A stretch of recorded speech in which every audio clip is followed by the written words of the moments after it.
We've seen 2 domestic trophies won on Sky Sports so far this season. Middlesex won the 2020 Cup. Essex are the Friends Provident champions. Today, it's winner takes all for the Pro40 title. It's Notts versus Sussex.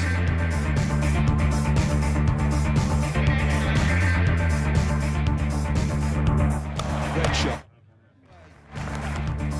Good catch. Great catch. Absolutely brilliant. Hold him. LBW. No mistaking that.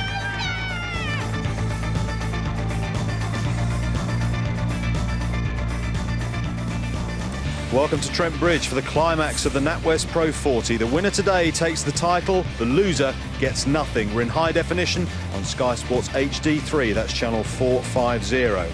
Now this game today in essence is a final. The winner takes the title, the trophy and the £44,000 prize money. If Sussex win, they would go to 12 points and they can't be caught. If Notts win, they would go to 10 points, which would be the same as Sussex and Hampshire, but they will have won 5 games.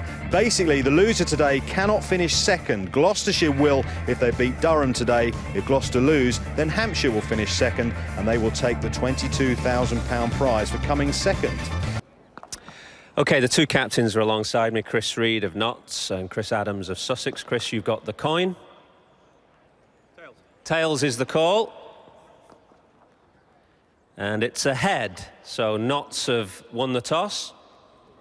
And you're going to? We're going to bat first, others. Reasons for that? Pitch looks pretty dry. I hope to get the best of it early on. You've lost 3 out of 4 in this tournament, so you're not exactly peaking at the right time. Reasons for that?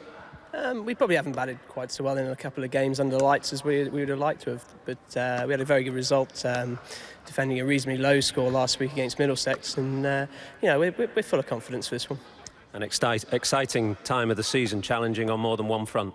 Yeah, very much so. It's an ideal position to be in. 2 weeks to go, and both competitions that are available to you, we've got a chance. So we're really happy with that, and giving it our best for the last couple of weeks. OK, have a good day today.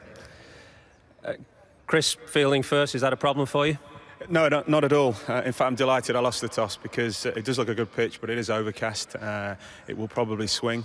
We know that much about Trent Bridge, so I was umming and ahhing. I'm genuinely 50-50, so I'm delighted Chris has won that, and yeah, we'll come out and give it everything we got.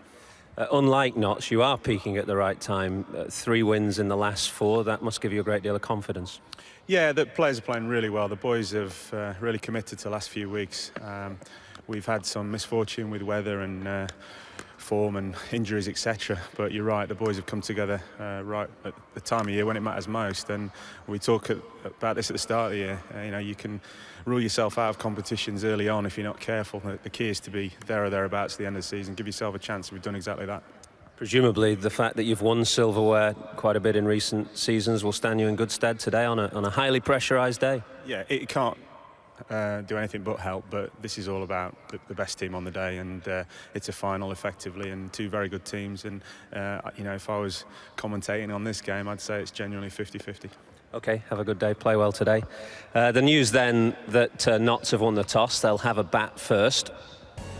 Interesting, Michael, thank you very much indeed. So Nottinghamshire have won the toss, they're going to bat first. They will open with Will Jefferson and Graham Swan, with Mark Waugh at 3, the experienced Ashwell Prince at number 4, a big game for him because this is a huge one for Notts, the overseas player Ashwell Prince, and Samit Patel, who's made such an impact in his short career with England so far. That rounds off the top 5. Shafayette at 6, the captain at 7, Elam, Andre Adams, Darren Pattinson and Charlie Schreck. So that is the home side, the Nottinghamshire Outlaws. Chris Adams and his Sussex Sharks, the visitors, will be chasing. Michael Yardy and Matt Pryor will open up. Luke Wright at 3, captain at 4, and the finisher, certainly in the last 2 games we've seen on Sky Sports in the NatWest Pro40, Murray Goodwin. Dwayne Smith, Carl Hopkinson, Rory Hamilton-Brown, Robin Martin-Jenkins, the pace from Mohamed Sami, and James Kirtley. That is the Sussex Sharks 11. Well, here come the Nottinghamshire Outlaw batsmen. It's Will Jefferson and Graham Swan. All sorts of things to get through today, to work out. We'll find out who's won Division 1 of the NatWest Pro40 here today at Trent Bridge. We'll work out who's going to be relegated, who's in the playoff. Durham play Gloucester today, Lancashire play Somerset at Liverpool, Worcester play Middlesex today. They're all important games, but none more so than this one between the Nottinghamshire Outlaws and the Sussex Sharks. It is winner takes all. Chris Reed won the toss and he elected to bat first, no surprise, on what is a white and good-looking surface. And he'll be hoping that Will Jefferson and Graham Swan can get their team off to a cracking start. So good afternoon to Paul Allott and a very happy birthday. Thank you very much, Michael. Yeah, I'm thoroughly looking forward to this. This should be a great game. Mohamed Sami will open the bowling for Sussex. I think the first thing to say is that Chris Reed's got it right today. I was a little bit sceptical about his choice of batting second on Wednesday against Lancashire. He's got it right today, in my view, by batting first, his strong hand of batting, and also the spin bowlers as well up his sleeve later on today. Here's the first ball. It's a long half volley which Will Jefferson picked out the fielder at backward point.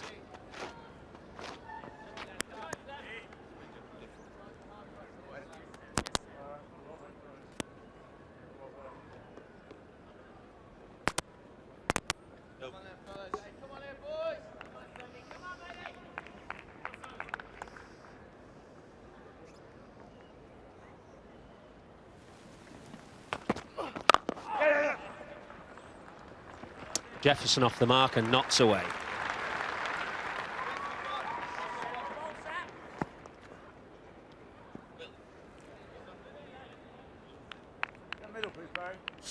That's it, Graham, yeah. Run him over, 4 left. Graham Swan, I used to see him down the order for England when he plays, but he's at the top of the order for Notts in this pinch-hitting role. Very good cricketer, always plays with a smile on his face. He's one of life's enthusiasts.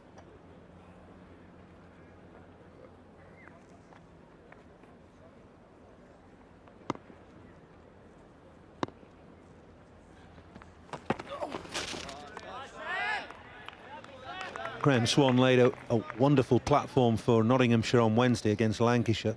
Made 61 off just 42 balls, and Nottinghamshire couldn't go on and win the game from there. There it is, 61 from 42 balls from Graham Swan. His best innings of the summer in Pro40, and he was in spectacular form. Something similar today would get the Outlaws off to a brilliant start. Will be a wide. We saw Sami on Thursday evening down at Hove, and he was a bit wayward then. Well, he just angled that down the leg side, and it's a good take from Price. It's gone through quite quickly, bit of pace in this pitch. Yes, Sami, the overseas signing, taking the place of Mushtaq Ahmed.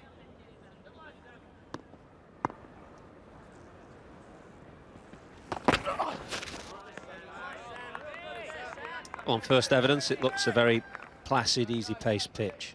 Often get that here at Trent Bridge. We haven't seen any swing yet, but Mohamed Sami's not a big swing bowler, and as you can see above, the clouds just breaking up. When we arrived here a couple of hours ago, they were quite heavy. It felt as if it would be a swinging kind of day, but a bit of blue sky now peeping through.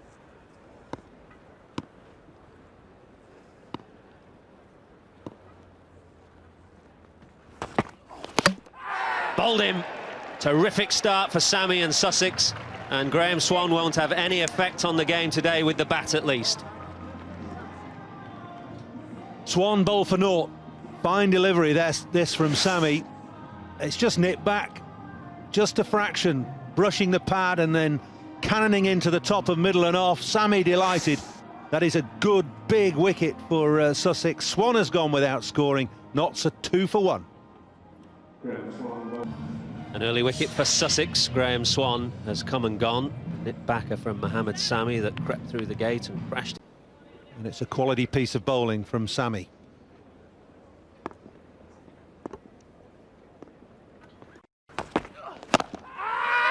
Pad first, was it? Sami thought so, Matt Pryor thought so. Barry Ledbetter didn't. Good start though for Sussex. Well, Sami on the spot, hitting the stumps, and then an appeal for LBW. The very next ball, first ball to Mark Ward. Let's have a look at this again. It's pretty decent shout. Just nipping back again from outside the line of off stump, back towards the stumps at decent pace. Well worth a shout. That's the Nottinghamshire lineup. Ashwell Prince to come in at 4, Samit Patel, Bilal Shafayette, Chris Reed, Mark Elam. It's a very, very strong lineup. Ray Adams at 9, and then Pattinson and Shrek cleaning up the rear. James Kirtley had another good evening on Thursday at Hove. Very experienced campaigner, bounding in from the pavilion end.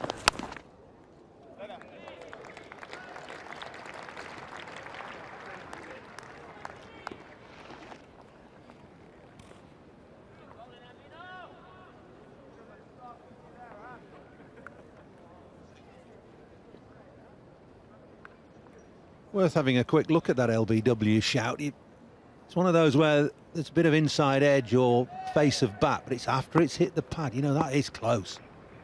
Very close.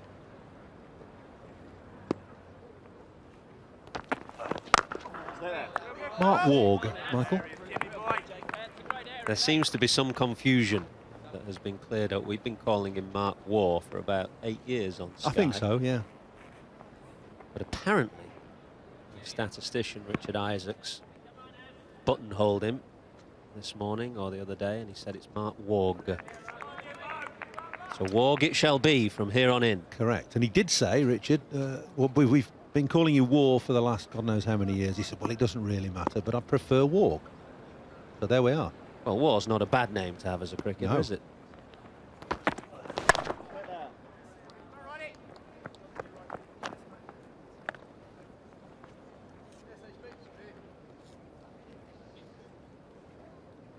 I was hoping there might be a little bit of a bigger crowd on at Trent Bridge. Memories of days when Lancashire were pushing for what was then the Sunday League or became the Pro 40. You'd expect a good 10, 12,000 on, but it's an okay kind of a crowd, but not a great one yet. Hopefully it might build up through the day. There is a half marathon on in Nottingham today, so maybe that has taken some of the potential supporters away. Who knows?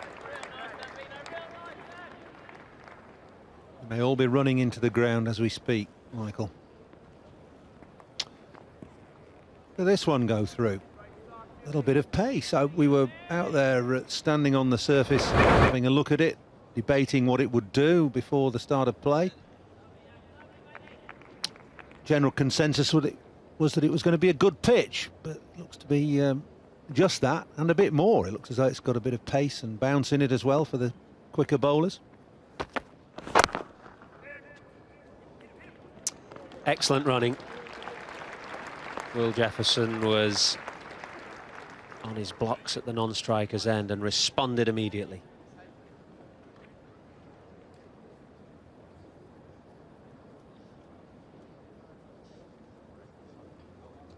Just a little bit of hesitation from the striker, but no problems in the end.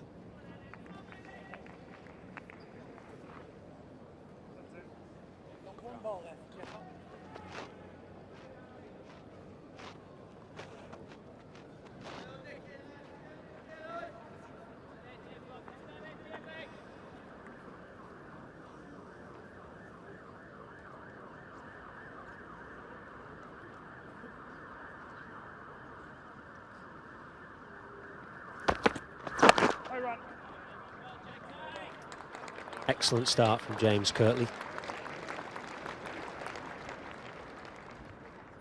Have you had a pleasant birthday, Paul? What did Mrs. Alec give you today?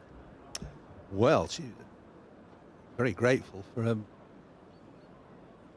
a very nice jacket, Michael. Yeah, sheepskin. With What, a la John Motson? no, no, not a la John Motson at all. No. I think I hesitate to say, but it might be more fashionable than that.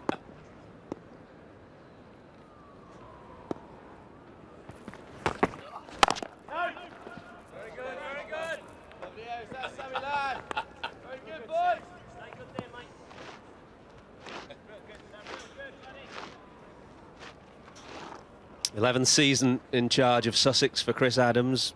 The rumour is that this will be his last, and he would dearly love to finish with another piece of silverware.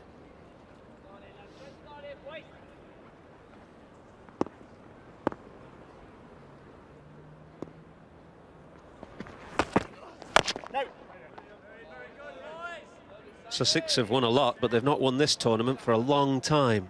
1982 was the last time that it would have been the Sunday League then. Days of 82, I suppose Johnny Barclay would have been captain. Imran Khan playing then, 82. I think he Garth probably... LaRue. Yeah, that Paul Parker. Very good team.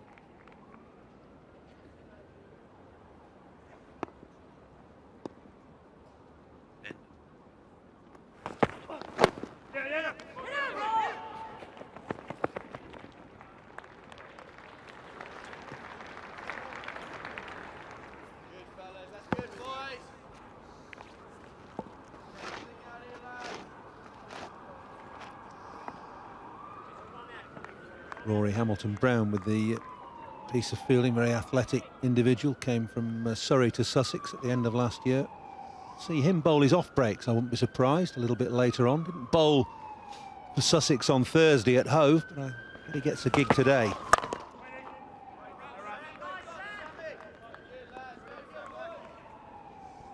Looking at that old Sussex team from 82, some big names. Jeff Arnold, Ian Gould. Umpiring now, of course, Ian Gregg, Imran Khan, Garth LaRue, Gian Mendes, very good player at the top of the order, Paul Parker, Tony Pygott, Alan Wells and Chris Wells, Chris Waller as well. Good all-round team.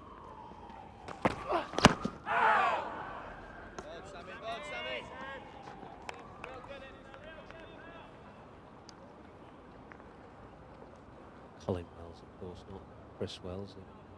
Slip of the tongue. Jeff Arnold, I suppose, Paul, would have been just at the end of his career there. Yeah, he was, definitely. I was just surprised that he was still playing then. Before your time, of course, at Lancashire, but not before mine. More evidence of movement off the seam for Mohamed Sami. Well, it's another great delivery from Sami. Just nipping back again from outside off stump. Seems to be his stock delivery and forte at the moment. And looking at this pitch, you wouldn't expect it to seam at all. Very bare surface. But the seam's pretty proud on these white balls in the early stages of the innings. And Sami using that big broad green seam to get the ball to nip around a touch.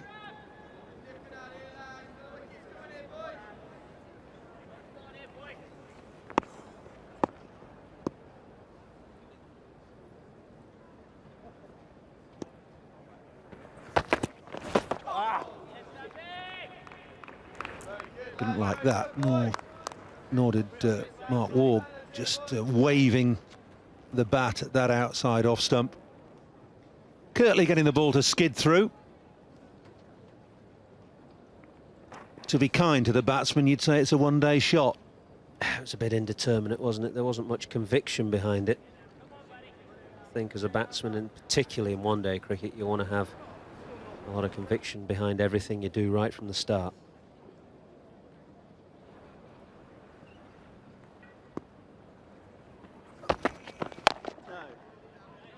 Well, this has been a good start from Sussex. Pressure day sometimes can get to players, not that you'd expect it to get to the likes of James Kirtley and Mohamed Sami, two experienced bowlers. But you never know what a winner-take-all kind of a day will bring. And so far, Sussex have been right on the money.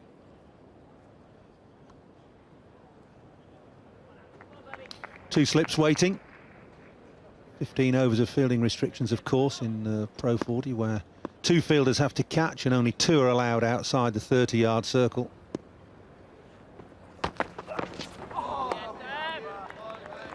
Good combination this, Michael, isn't it? You've got Kirtley taking the ball away from the right-hander and Sami nipping it back. Not huge amounts of movement, but just enough.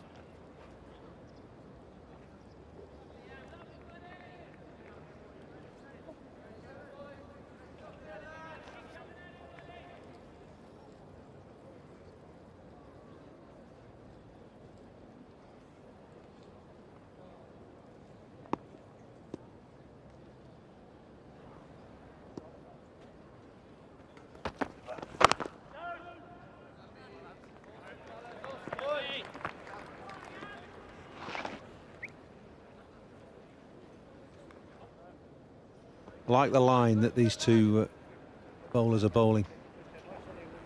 Off stump just outside. It's not been a poor ball bowled. Well, there has been one. It was a wide down the leg side, but that's about all.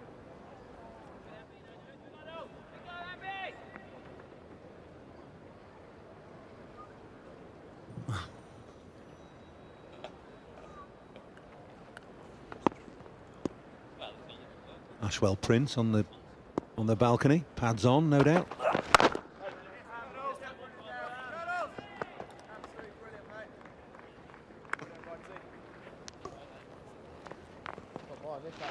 Ashwell Prince, of course, who played such a significant part in South Africa's Test match series victory and then omitted from the one-dayers, so joined Notts for the second half of the season.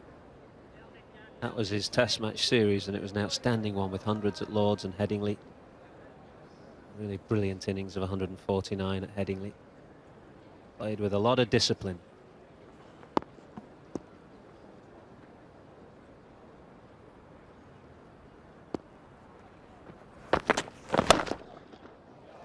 That's a good-looking shot. It wasn't a bad delivery from Kirtley, maybe slightly over-pitched, and it was punched down the ground in fine style. 9 for 1. We've had 4 overs, 4 good ones from Sussex, just the 1 boundary so far, which was the last delivery that we saw punched down the ground. A couple of overs from Sammy. He's got the wicket, and Kirtley has bowled a couple as well. That's nicely played. It was perhaps just angling in to leg stump, and Jefferson knew the line and used his wrists to work the gap.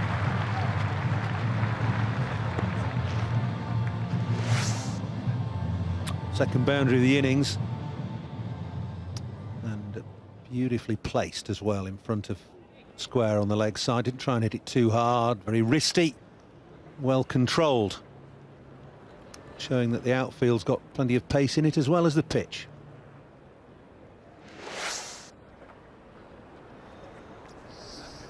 Second slip has gone out, but Chris Adams has reinforced the offside field and not the leg side.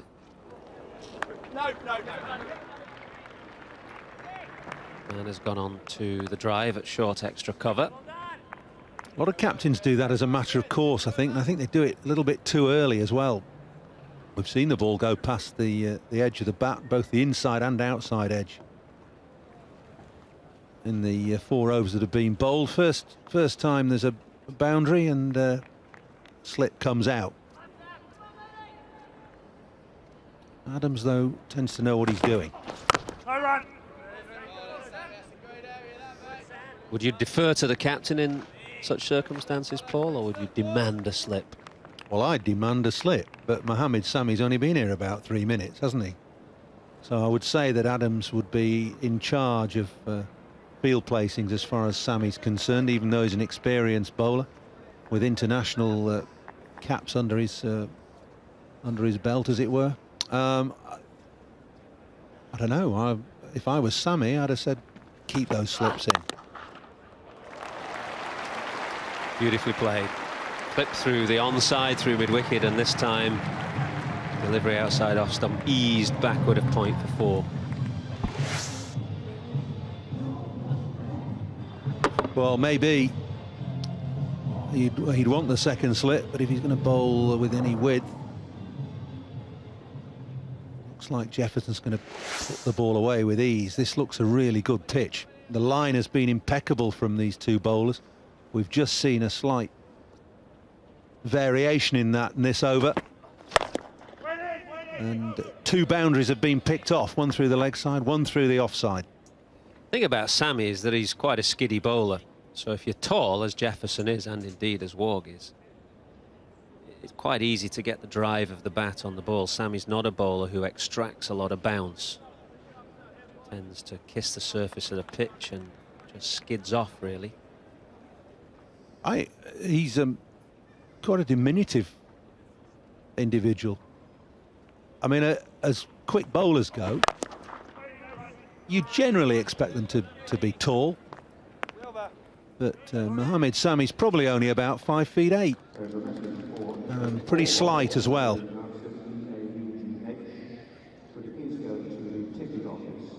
5 overs gone, 17 for 1 then, Nottinghamshire. This is a good start from Sussex, but signs are that Jefferson and Warg are just getting into their stride now, with 3 boundaries between them. The futuristic backdrop to the Trent Bridge ground these days, with these circular floodlights. And a couple of very modern stands through development of the ground. Still a beautiful cricket ground though.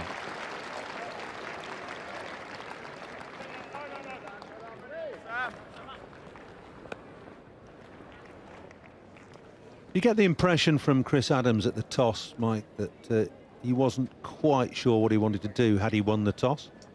He was very unsure, and he admitted that, and he was happy for Chris Reed to take responsibility, I think. He suggested ball might swing, but it's not as cloudy as it was at the toss. The sun's just peeping through now. You'd think batting conditions would be okay, wouldn't you? Yeah, you would. It looks, from up here, a great batting strip. Gone. Hamilton Brown at backward point. Kirtley just getting a little movement away from the bat again, and Sussex have their second.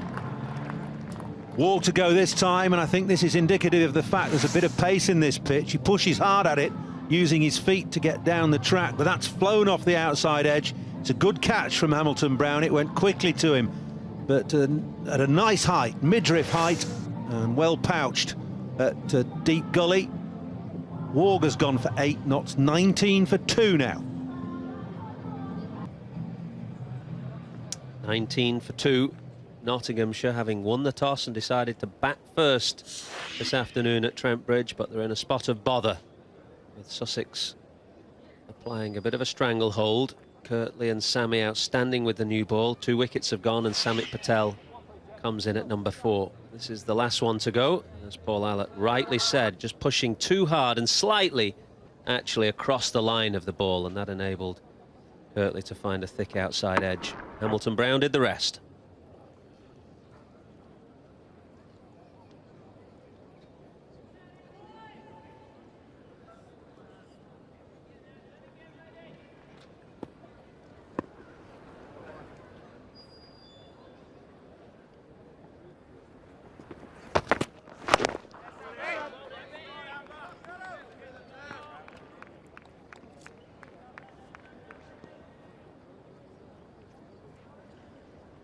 Don't know whether this is a surprise, seeing Patel come ahead of Prince.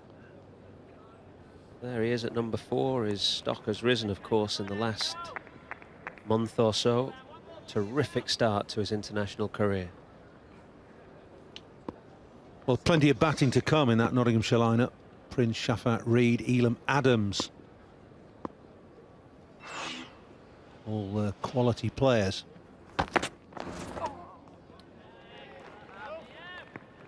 Yes, you would have thought on the surface of it that this is an ideal situation for Prince to come in, having lost 2 early wickets, give himself a chance to bat for a really long time. Patel,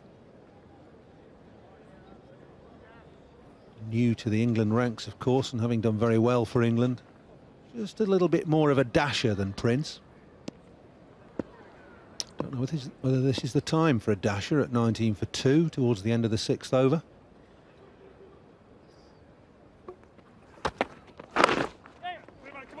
Nicely played, tucked away on the leg side. And coming back for 2, will have to hurry, but is home in time. Dwayne Smith is a man you take on at your peril.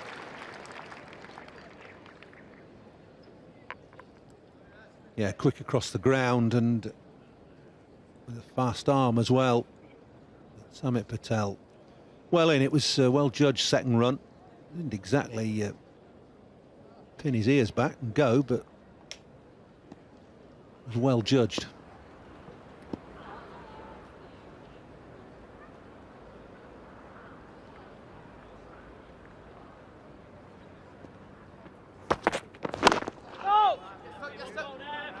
End of the 6th, 21 for 2.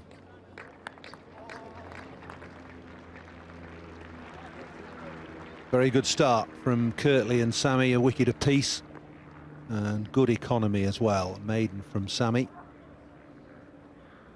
just the start that Chris Adams would have hoped for from his two experienced opening bowlers.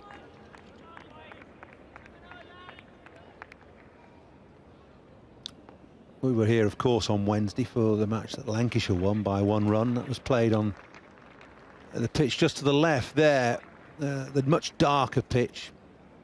But that turned appreciably. I just wonder whether this one will. Runs here for Jefferson. The appearance of Wednesday's pitch didn't suggest the ball was going to turn anything like as much as it did. And this one today looks the same, apart from the fact it's a lot lighter in colour. Gary Keady got the ball to turn appreciably in the second innings on Wednesday.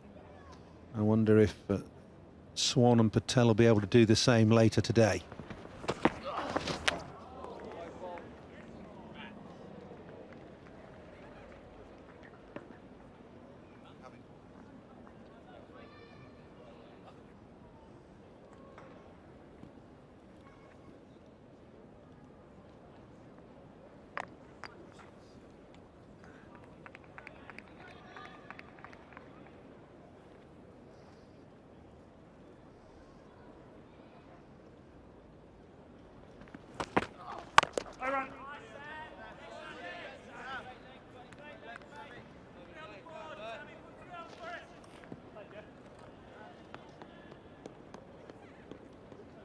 I'll be tempted to have that second slip back in now with the second wicket going down.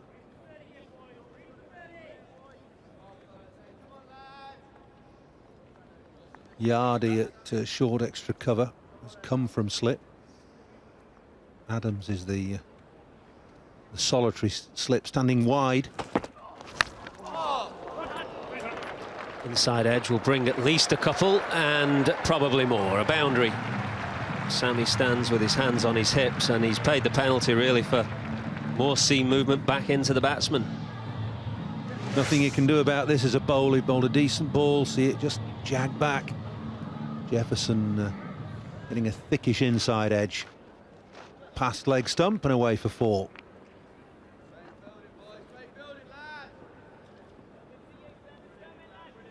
Occupational hazard as for a bowler in any form of the game. I'd be tempted to try and bowl a couple of Yorkers at Jefferson. He's enormous, 6'9", stands there with his bat up. Got to try it at least. And slide that ball under the bottom of the bat. Yeah, from a batting perspective, I feel for somebody like Jefferson, 6'8", so difficult to. And his bat doesn't go anywhere near the ground, Michael. Yeah, how do you find a kind of proper natural stance and balance at the crease? He does as well as he can, given what is a disadvantage, I think, being that tall as a batsman.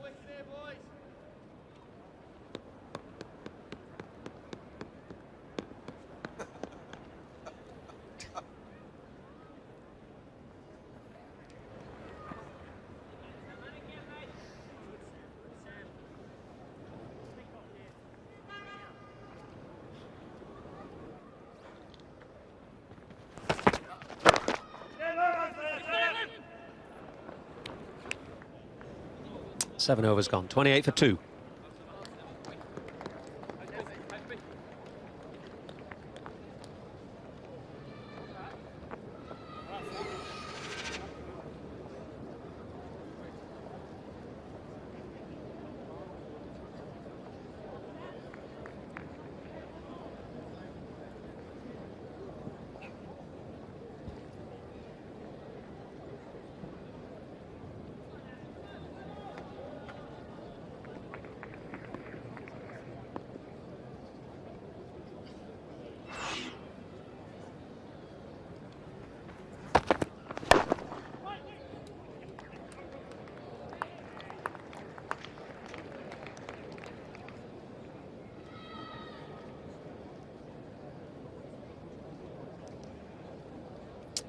Average score in the 40 over competition over the years at Trent Bridge is 195. in the last 10 games. It's won 9-7, so that certainly suggests somewhere around 200 is a perfectly good score here. And from this point in, I'm sure Notts would settle for something like that.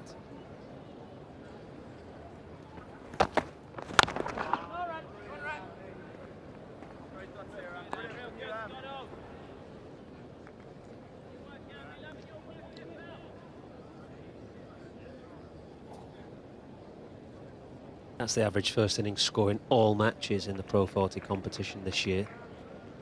Just to repeat, at Trent Bridge, it's a little bit lower than that, just under 200.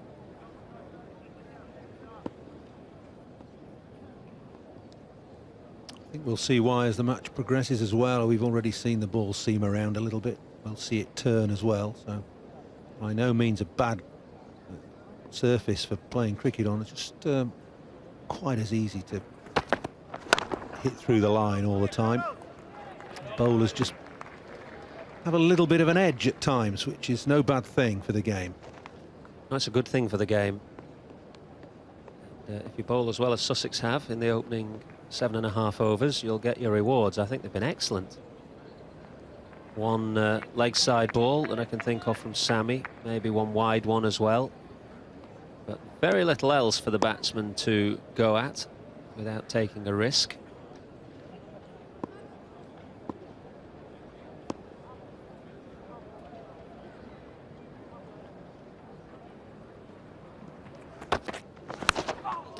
Another inside edge, would you believe it?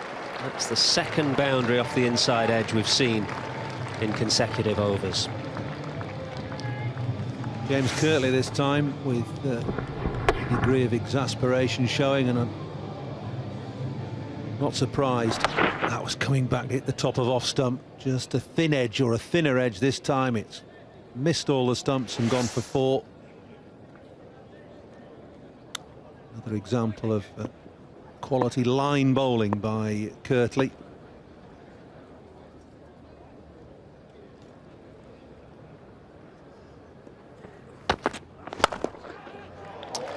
Firmly struck in the air, but wide of Kirtley and wide of mid-off as well. Another boundary for Samit Patel. I don't think it's the time to show any exasperation as a batsman. He wasn't there to drive. Samit Patel has got away with it. In the air between bowler and mid-off, and timed well enough to go all the way to the boundary. Quick feet initially from Samit Patel.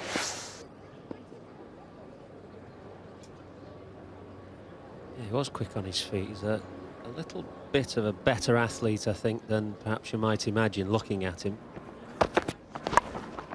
And that's well played. Firmly struck. Oh no, there's a man down there and it's short of him. For a moment I thought it had gone to the square leg boundary, but it was perilously close to Mohammed Sami, who seemed to lose it in the sun. Well, I think you're right, Michael. I think he must have lost it in the sun. He was going away to his left. This was in the air. I thought 6 as soon as Samit Patel picked it up off his toes like that. Look where this bounces. Oh, 2 paces, a pace in front of Mohammed Sami, who must have lost it completely in the sun. Although it's looking as though he'd seen it at some point in its flight. Oh, well, half a lead off perhaps. Patel gets away with it. He's on 12. It's 38 for 2. And 8 overs have gone. We've got a change in the commentary box now. David Lloyd's going to be with Ian Ward.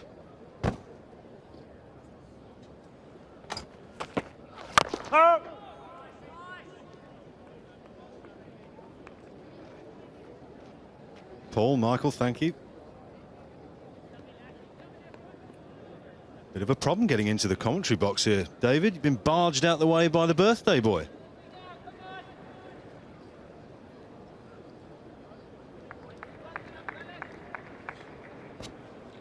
He's not small either.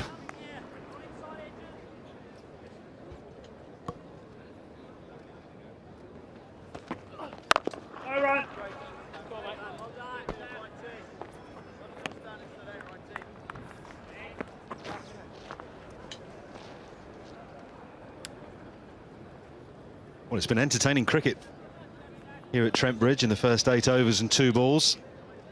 Couple of wickets. Some wonderful stroke play at times, some inside edges. Catch that should have been taken, had Mohammed Sami perhaps not lost it in the sun. Thrilling end to the Division 1 Nat Pro 40 season.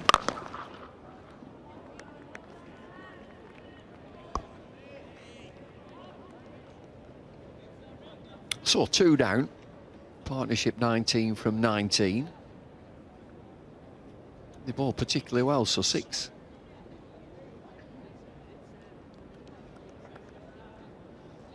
Just wonder if there's many nerves out there. Winner of this wins it, simple as that.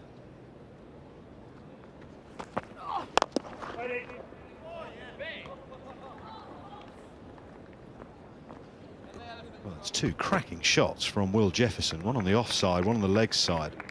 He is enjoying the pace of this surface here at Trent Bridge. Very tall man, as Michael Atherton was explaining to you.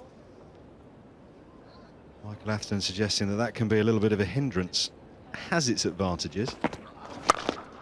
Like that, Jefferson can hit the ball very easily on the top of the bounce. The length of that delivery from Mohammed Sami would have found the splice of the bat on someone like Samit Patel. Jefferson, being so tall, has managed to hit it straight out of the screws.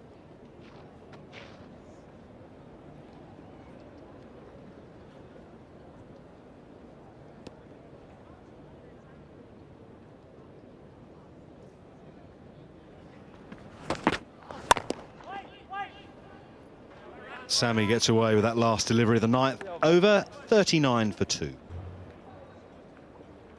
Will Jefferson is 16 not out and Samit Patel 12 not out. Nottinghamshire winning the toss and batting first here at Trent Bridge today in this vital game in Division 1 of the NatWest Pro40, 39 for 2.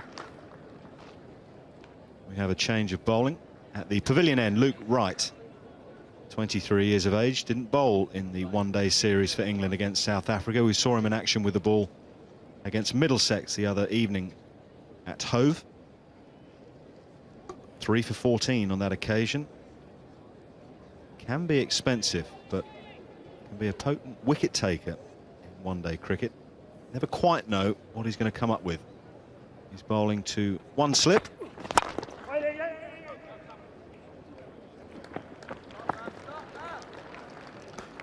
He's got deceptive pace, as Luke Wright. What we've seen in the past in international cricket, he tends to bowl a very, very full length. And I say deceptive pace. I wouldn't be surprised if he's the quickest bowler on view in this game. I wouldn't be surprised. His first delivery there, 83 miles an hour. 84 miles an hour. Just thinking back to Wednesday, Darren Pattinson got through at about 86 miles an hour. But this lad's skiddy, he's a little bit quicker because he's quite small, isn't he? So he has to bowl a full length. Almost like Mohammed Sami, and you'd think about Sami as quite a pacey bowler. I'd think that that lad, Luke Wright, will be quicker than Sami.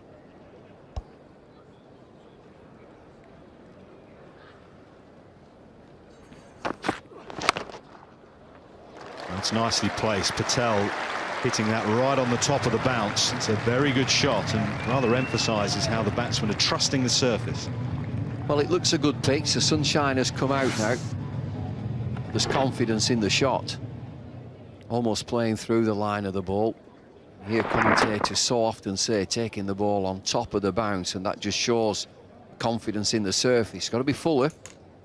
Get it up full. I think full Yorkers are ideal on this pitch.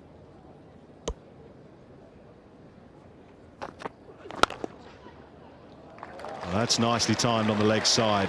Patel in complete control of his movements. He's going to pick up 3 if he gets his skates on. And again, a pleasing shot. If you're a batsman, you get one in the middle of the bat through the offside, and you just maybe outguess the bowler. He's going to pitch it up full, and Luke Wright this time gets slightly leg side. Good shot from Patel.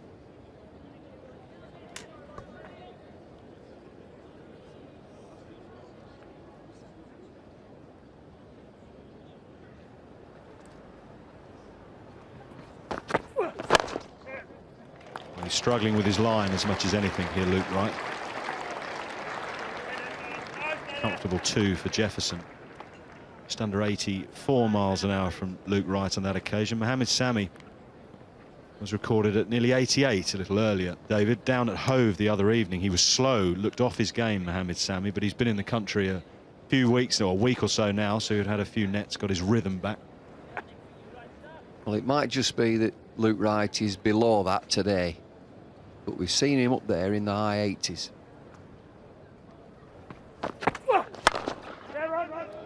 Kirtley has to cut that off, otherwise that will race away for 4. It's another quality shot from Will Jefferson, and Luke Wright under enormous pressure after his first over. 10 gone, 53 for 2.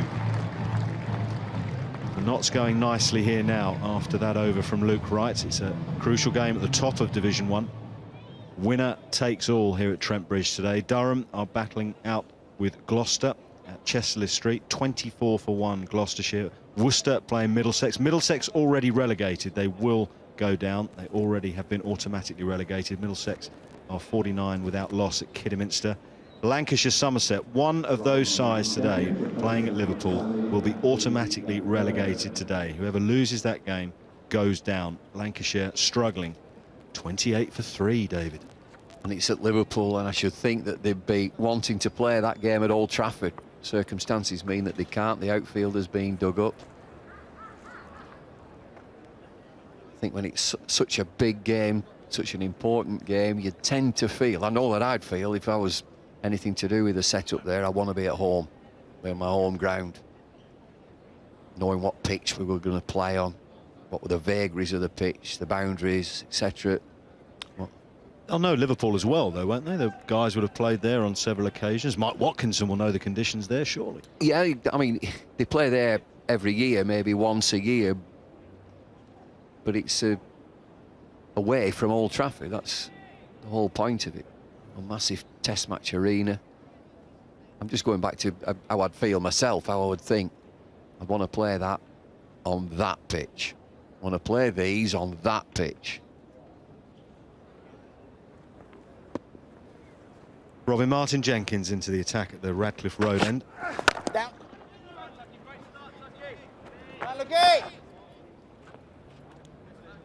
And I'm not saying doctor the pitch, just to know the bounce of the pitch, the pace of the pitch, just taking advantage of home advantage. You might feel that I want to play on a pitch just lacking a bit of pace, or I might want to play on a pitch that's got pace. Pitch that has a tendency to spin or don't want any spin. Shot down the ground. Boundaries are coming here.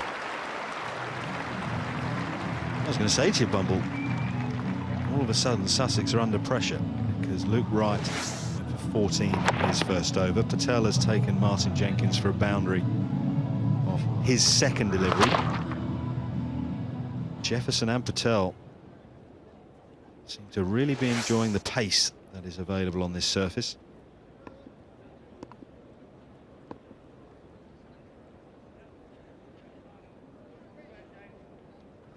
Robin Martin-Jenkins is particularly effective at Hove with his bowling. Bangs it in back of a length, line and length, a little bit of seam movement. He won't get the same assistance off this surface. No, I think he's got to look to bowl a very strict off stump just outside line. He can even be slightly back of a length because of his height. The two catches are at slip and short extra cover. Just to get it into his mind that to stay away from leg stump.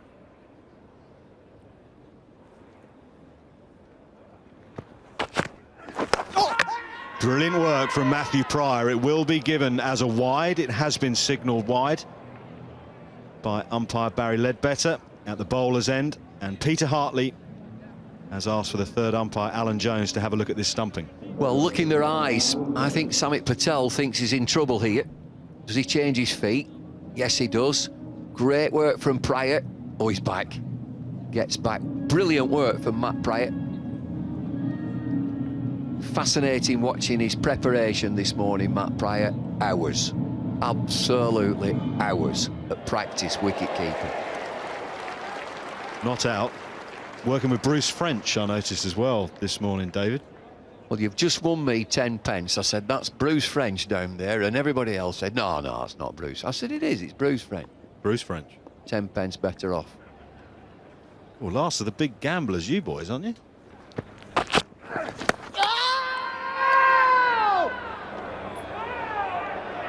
10 pence is 10 pence. You never know when you'll need a 10 pence. And the producer's Scottish, of course.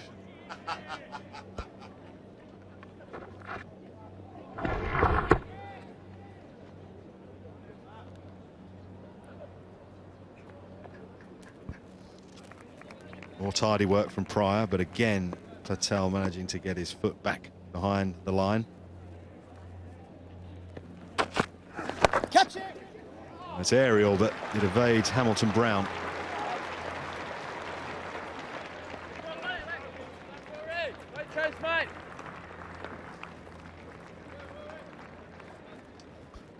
Well, I'm pleased about that. It was Bruce French. I've spotted him straight away. He was England's wicketkeeper for some time in the 80s, I would say. Very interesting character. I remember when he left Nottinghamshire, just went out of the game, and I'm certain he went mountaineering. Certain he did. Quite a career change. Well, he was always a thinking man, Bruce French. He was very active, very, very, very, very fit. 86 to 88 he played. He's a good man, good character.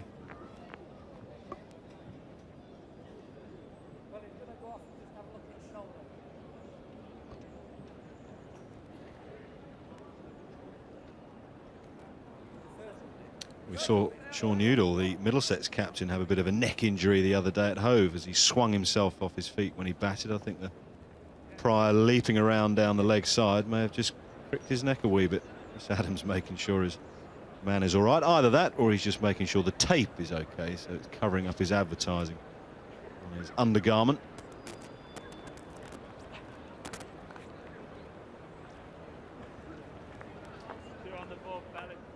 Pryor now cuts a lonely figure as the wicket-keeper on his own. No catchers around him. The two obligatory catchers are short extra cover and short mid-wicket.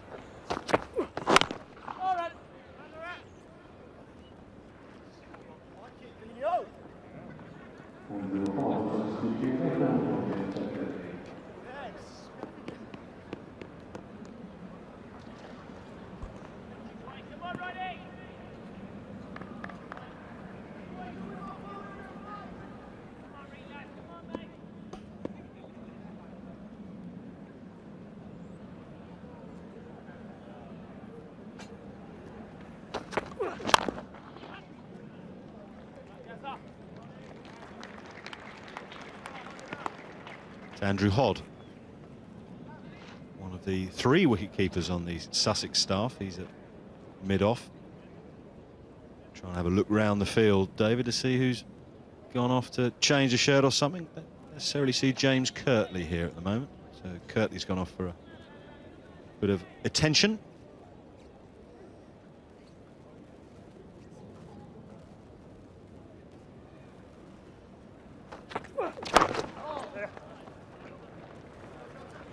Well, we talked about Matt Pryor and his practice and his England wicket-keeper, but they've got two other terrific keepers. That Andrew Hodd is an exceptionally good wicket-keeper, and then Ben Brown, under-19s.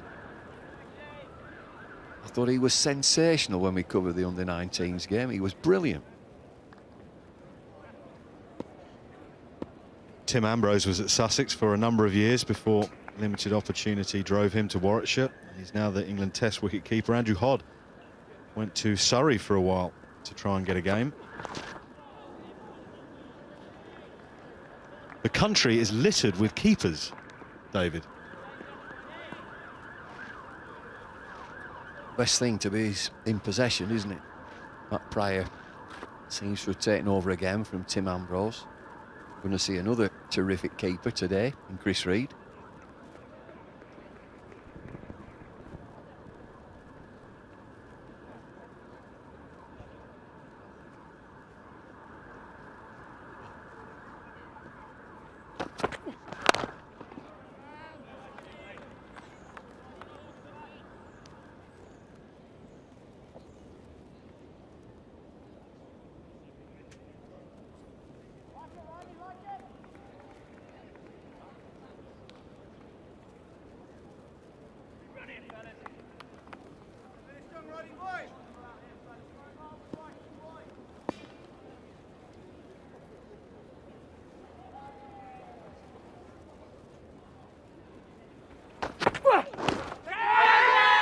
Is there a little something on that down the leg side? There is, because it's not been given wide, so it must have been part of the clothing.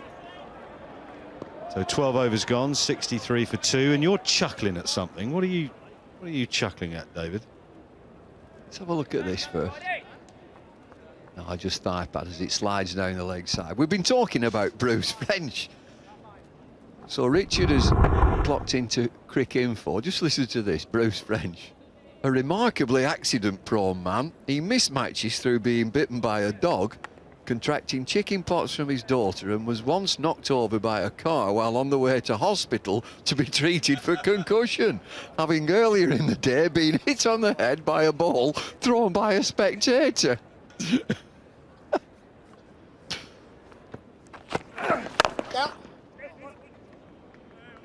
And it concludes by bravely, for one so cursed by bad luck, one of his hobbies is mountaineering. I said he was a mountaineer.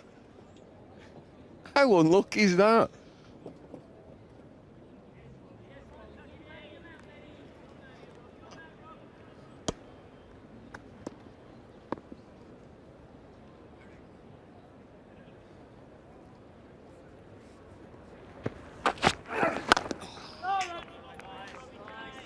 How do you get hit on the head by a ball thrown by a spectator? He missed matches, being bitten by a dog, contracting chickenpox from his daughter, and knocked over by a car while on the way to hospital to be treated for concussion, having earlier been hit on the head by a ball thrown by a spectator. Well,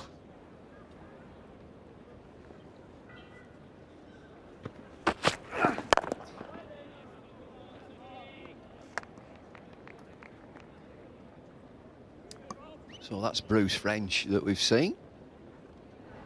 Stuart Broad's at the ground today. That's good. French would have played with Stuart's old man many times. Well, I saw Chris Broad earlier in the day. He's around here somewhere. Comes down and watches the cricket.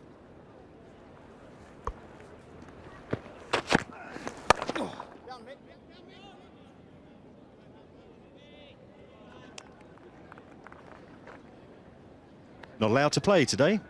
England have dictated to him and to Nottinghamshire that he needs to rest.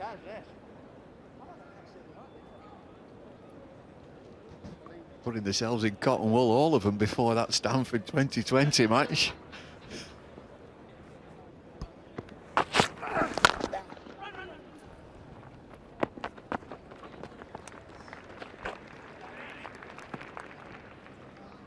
Yes, just to conclude the Bruce French, there is a moral in this story, the Bruce French business. If he ever asks you to go out for a drink, refuse. Get back in again, fellas.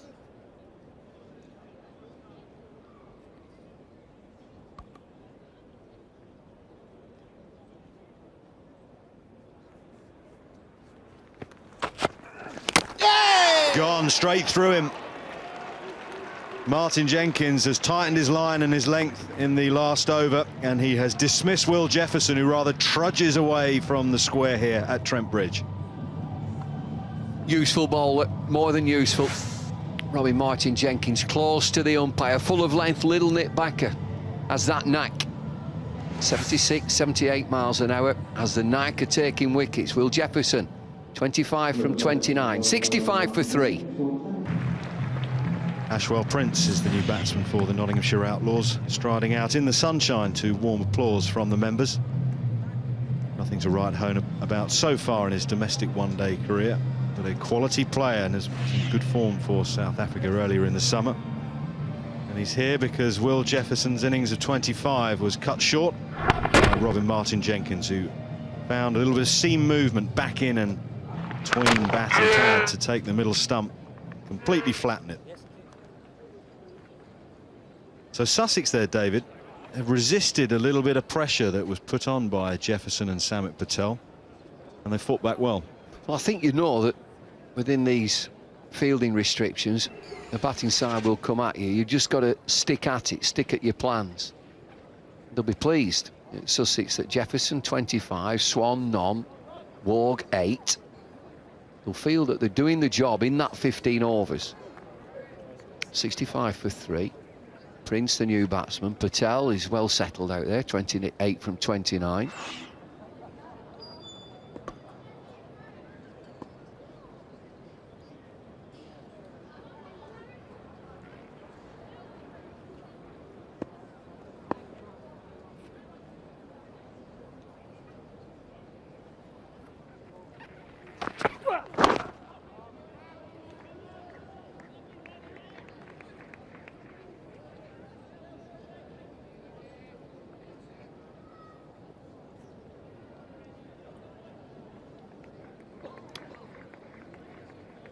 Seems to have been around a long, long time. Chris Adams, 38 years of age. Captain of the team down there. Always rumours at the end of a season as what's Chris Adams going to do? Will he carry on playing? He had a little sortie up to Yorkshire and almost took a job on there and then changed his mind. I think he'd always want to be active in the game, whether it be in administration or coaching, or to continue playing.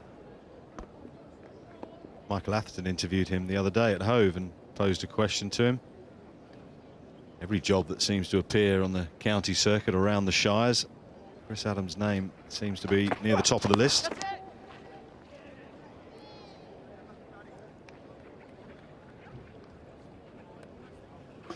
Well, if you've been captain of a team that has been successful and you win championships and you're a good organiser, and I think he also has stayed very, very fit. He doesn't miss matches. So he must have a lot to offer. He's always been a feisty character, a good character. He's a winner. Likes to win. I was a witness to a real confrontation in the Lord's dining room. As he fronted up to Wasim Akram, I just get my head down. It was him beam him. Yeah, it wasn't intentional, and I didn't say that. I just said it hit him though, didn't it? yeah. And Chris fronted him in the dining room. A pair of them were just stood toe to toe there. It was never going to get any bigger than that, any more than that. Now, come, chaps. And You weren't saying that. You were hiding under the table. No, I did. Now, come on, lads. Come on, lads. And it all just drifted away.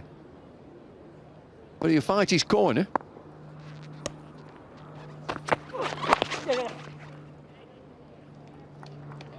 He's been known to fight other people's corners on a night out.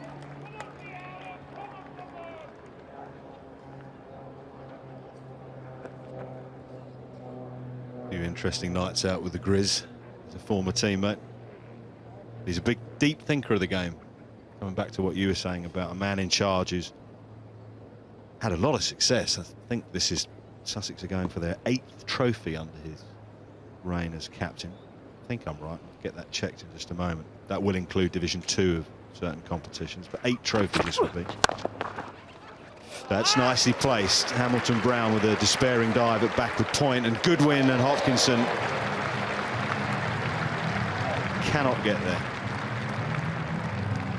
71 for 3, leaving 3 fielders in his wake there. So it must be good timing, this, from Patel.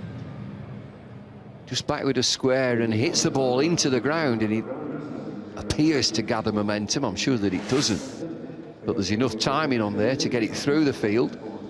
10 fours, no sixes in 71 for 3. Projected score, let's have a look, 3 down. Current rate gets just over 200. 6 and over, 227.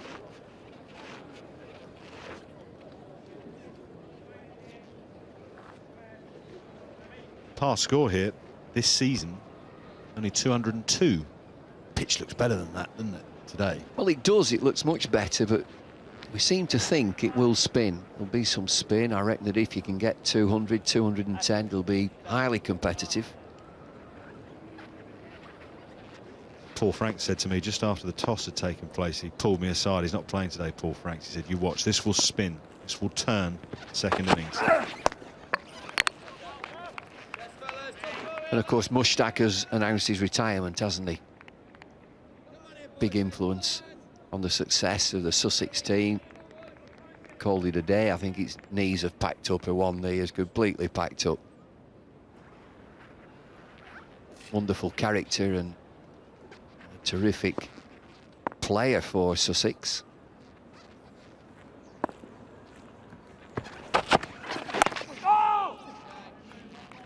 See Michael Yardy come into the attack, and we're talking about this pitch having potential to spin. I'm not sure that Michael Yardy is a massive spinner of the ball. I think Yardy will ball fairly quickly and fairly flat and tends to get the ball into leg stump. I don't think he's a big spinner.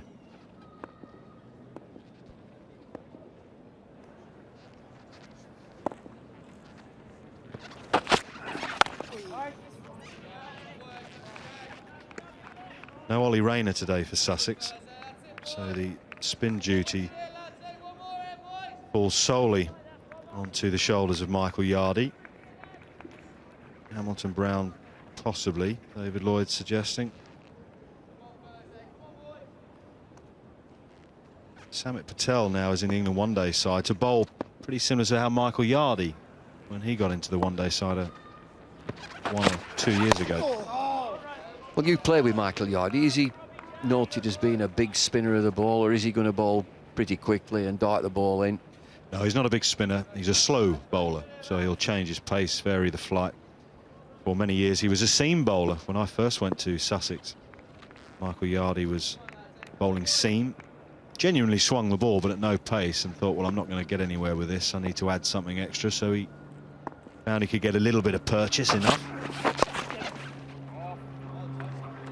And he worked very hard on it. I think it's still a work in progress. I don't think you pick up the varieties of spin and the subtleties of spin particularly quickly, do you? Well, he too has played for England. I think you mentioned that there's a good comparison today with Samit Patel and Michael Yardy, both doing that same job, and Patel is now in possession.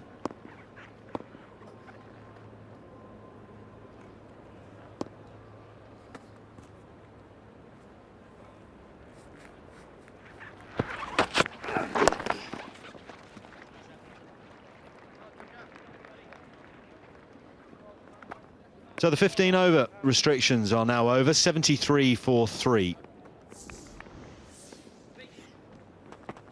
Graham Swan was the first to go, and Sussex were cock-a-hoop when Mohamed Sami breached his defences, but Jefferson played some pleasing shots, and so too did Mark Waugh until he was caught by Hamilton Brown in the gully. But Samit Patel is still there, 34 not out, although perhaps Mohamed Sami hadn't lost that one in the sun, it would have been a different story. Jefferson, the third wicket to go, clean bowled by Robin Martin-Jenkins, a delivery which nipped back off the seam to defeat the tall right-handed batsman between bat and pad. 73 for 3, Patel 34 not out, and Ashwell Prince 2 not out. Michael Yardy is going to come into the attack at the pavilion end. It's all rather even at the moment, David. Yeah, you tend to think Sussex would be happy with the 3 wickets down in that 15 over. He can push the ball, the field back now. I just wonder if he will, Chris Adams, or will he continue to attack? It looks as if he might just be having a slip. He's not. Toyed with the idea, but it is quite defensive. Just the 4 fielders inside the 30-yard circle. He's actually looking, Chris Adams, to protect the boundaries here. Long off, long on, deep mid-wicket, deep backward square leg.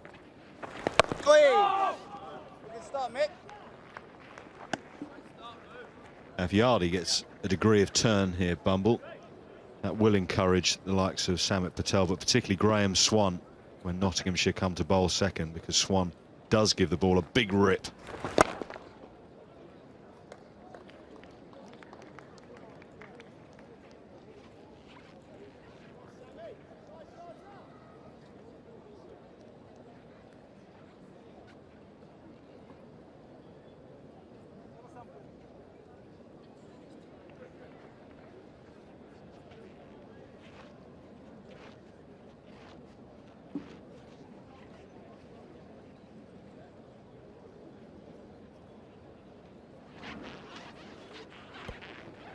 Just a delay as Ashwell Prince gets himself settled, takes guard and surveys the field.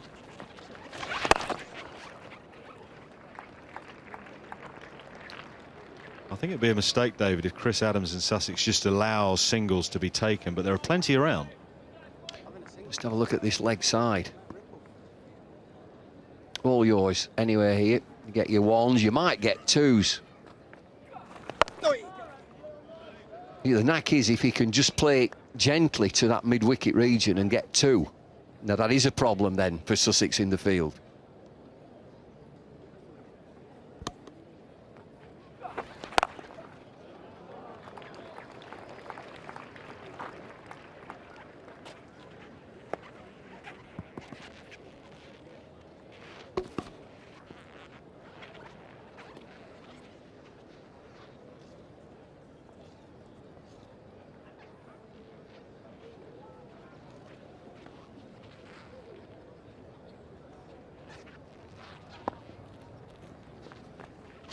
Catch him! 16 gone, 76 for 3. 73 for 6, Robin Martin-Jenkins. 76 for 3, I should say. Anyway, time evidently for me to move aside. Here's Robert Croft and Michael Atherton. Thanks, Ward Ian.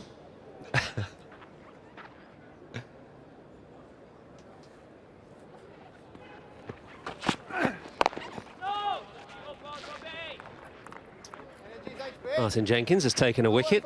Michael Yardy just bowled the 1 over so far. We saw a little bit of spin that last ball to Ashwell Prince. Now, Yardy's not a big spinner of the ball, so if he spins it, then there's a good chance that Samit Patel and Graham Swan will do the same later on.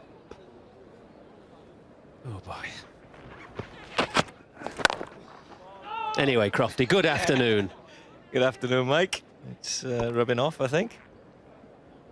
Certainly, this is a big partnership for the Nottinghamshire Outlaws, Patel and Prince.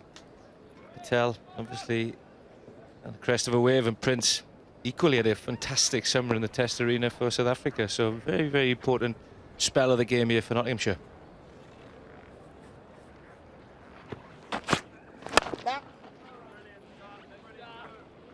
I always found Patel a very difficult batsman to bowl at.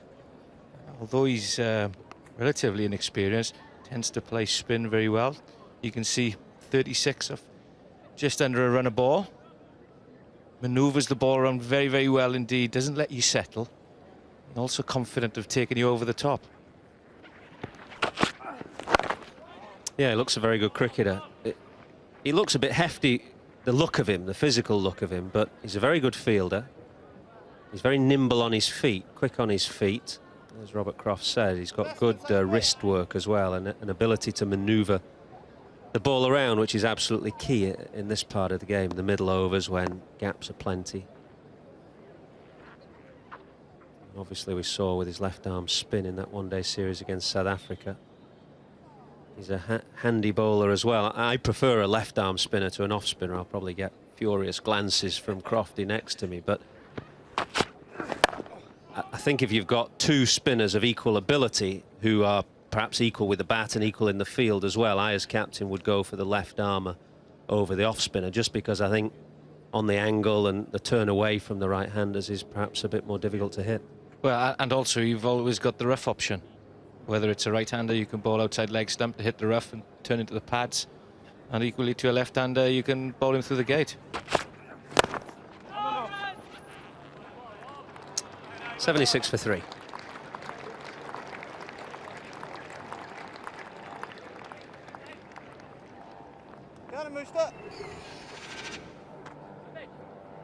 See the white dots, 3 wickets to have fallen for Notts today. It's been an uneven start really for them, I suppose. Some quiet overs, 1 or 2 big overs.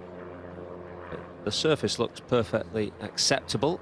They'll be hoping for somewhere around that 200 mark, I'm sure. Have you been keeping an eye on the other games, Crofty? It depends who you play on the playoff, doesn't it? Well, I was certainly keeping my eyes open yesterday. Great day of cricket yesterday. The way that I thought at one time Northampton were going to walk it against Yorkshire, but the big Yorkshire lad Darren Goff brought his lads back into the game and knocked the Northants challenge away. So the Glamorgan cause took a bit of a blow there, but thankfully Essex got through. Sorry, Kent supporters, but from a Glamorgan player and fan point of view, Essex winning was great for us. And you don't mind who you play? Not fussed at all? Not at all. I mean, when you play a side at home, you know the conditions you're going to be there. Be prepared for a wicket that'll be low, slow and turns. I think as well, when you get to a point where you've got a playoff, you are getting through the back door slightly, so you just don't mind who you play against.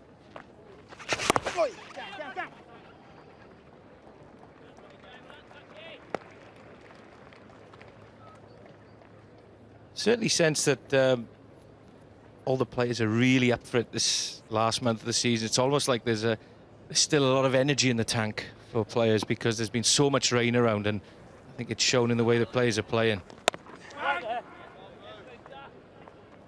All the training you do through the winter, you want to get there, and as you can see, Essex promoted and Yorkshire. Glamorgan have definitely got a playoff spot, but then, you know, you can see that I'll have to hurry, and that's fine. Home easily enough. Yeah, you could play one of 4 teams, I think. It's still very much open. If we can see the Division 1 table, obviously at Trent Bridge today we're looking at who's going to end up with the silverware at the top of the table. We should also have half an eye on the bottom as well, because somebody will get the chance to play Glamorgan in that playoff game. That's beaten short to fine leg. Martin Jenkins giving chase. A couple is the result. Have a look at that Division 1 table again. Obviously Sussex and Notts trying to win silverware. Middlesex already relegated, and then it could be Glamorgan against one of Somerset, Lancashire, Worcester or Durham, depending on the results of today's fixtures. Lancashire last time we saw were in some difficulty against Somerset at Liverpool. Just from a crowd point of view, you'd say that there'd be a bigger crowd if Somerset or Worcestershire came to Cardiff. Not so many from Durham. Yeah, as I said earlier, from a home point of view, you just take whoever you can get.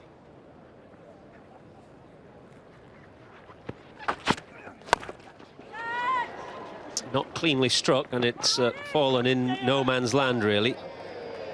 There was always going to be a couple. Didn't matter whether Luke Wright misfielded or not. Batsmen were coming back for 2.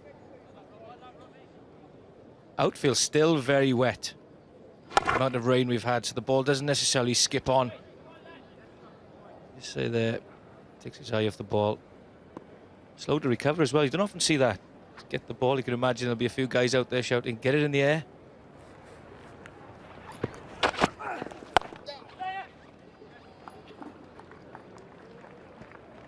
Always happens as well when you make one slight error. Invariably the next ball seems to come to you.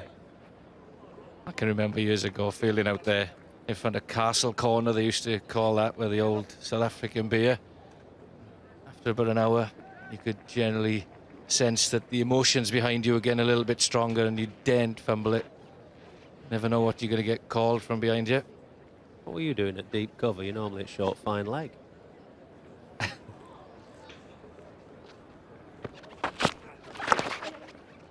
Saw you shuffling over the ground. You were a bit late, actually. Tell the viewers you're a bit late to get down for your pre-show thing with Ian Ward, and you had to get a bit of a shuffle on across the ground, and you haven't got any quicker. No, I was built for comfort, not speed, it's fair to say. But I was 4 stone lighter years ago. Mum's cooking, see?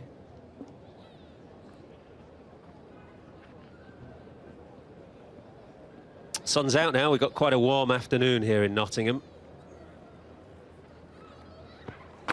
Martin Jenkins has got a bit of a sweat on into his 5th over.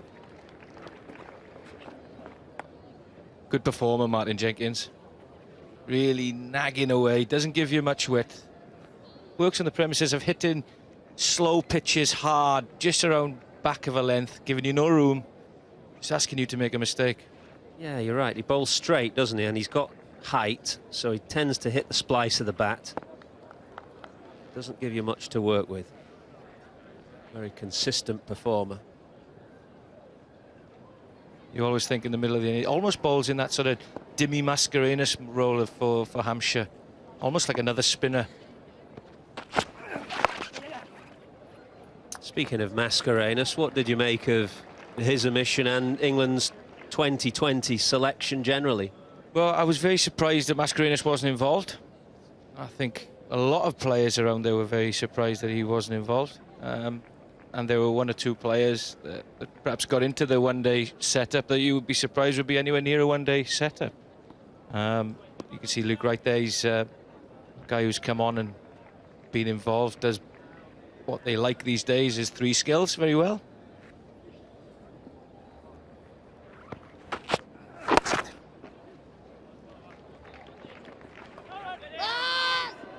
Ashwell Prince wanted the second, but Samit Patel had his back turned towards his partner. Wasn't interested in the slightest. It was probably a wise decision to stick for 1 in the end. Let's have a look at those other scores that are taking place today. Gloucestershire 70 for 3 against Durham at Chester Street. Middlesex going well, but they're already relegated. 121 for 1 at Kidderminster. And Lancs in deep trouble, 68 for 5 at Liverpool. Oh dear. Lancashire season going according to plan.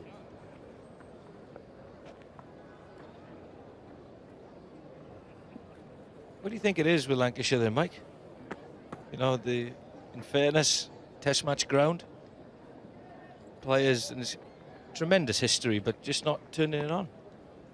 Well, it's not a test match ground for the next 3 years, is it? But we better not go there in present company. Just thought I'd mention it. Yeah, I don't know Lancashire. You could ask the same question every year for the last 10. I think it's 10 years since the Red Rose County last won a tournament. They've been beaten in a few semi-finals since then. And of course they got unbelievably close to the championship last year. A wonderful effort right at the end at the Oval.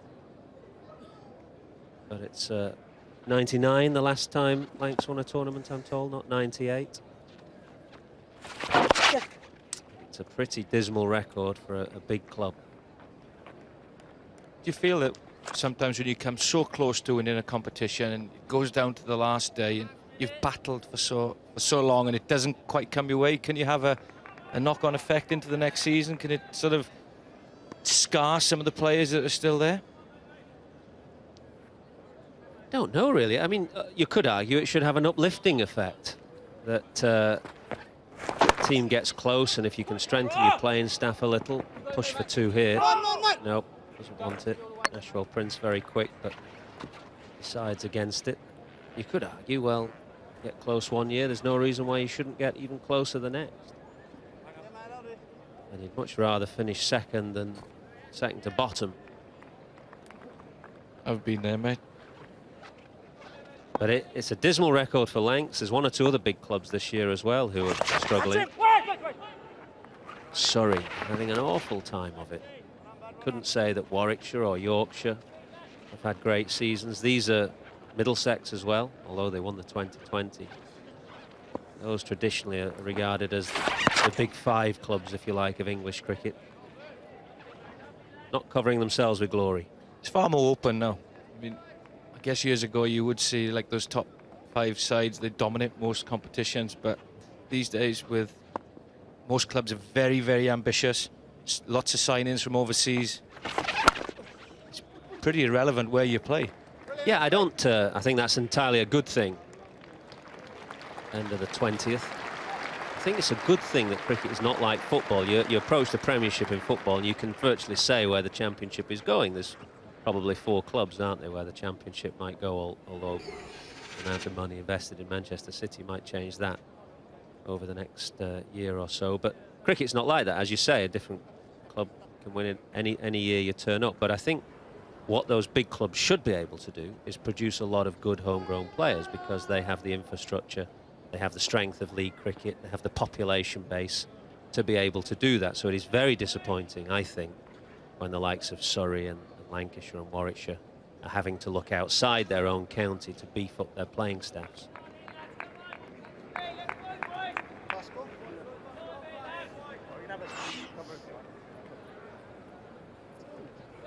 Martin Jenkins to continue. Terrific figures so far. 1 for 19 with a maiden in there. Got 3 overs left.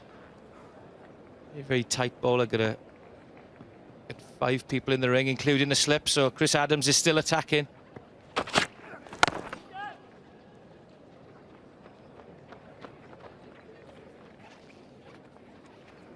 Interesting move to bring a slip back in now.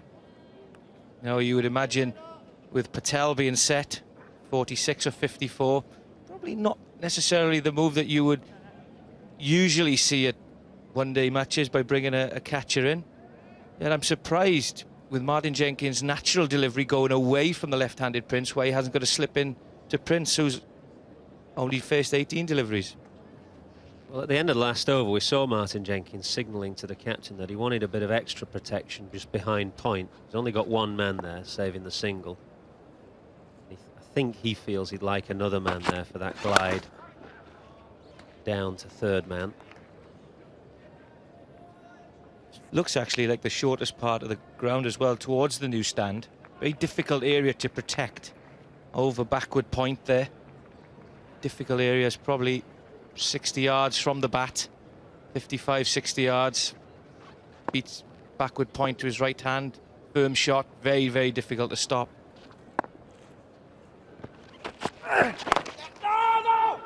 That's a perfect line, and you would imagine on a surface like this, you would be telling your bowlers as captain, or if you were a bowler, the last thing you want to do is give width. It's over the top of middle and off, and if they want to try and run the ball, then let them try and run the ball down to third man, because they would be taking risks. Sometimes when you give too many people on one side of a wicket to try and cover that area, it encourages you to bowl into that area.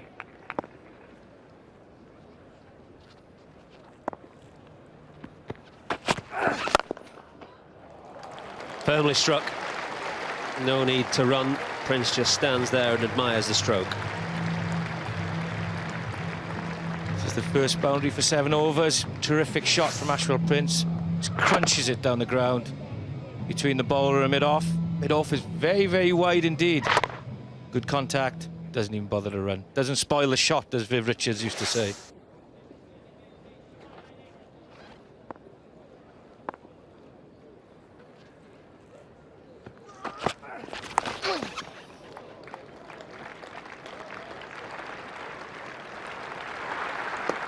Up for Notts, and it's come in the 21st over, just over halfway mark. He'd certainly take this. Slightly longer to get the second 50. 65 deliveries to get there. But with an average score of just over 200 at this ground in Pro 40 this year, giving themselves a good launching pad to get to that par score and beyond, as long as they don't lose another wicket or two in the next 3 or 4 overs.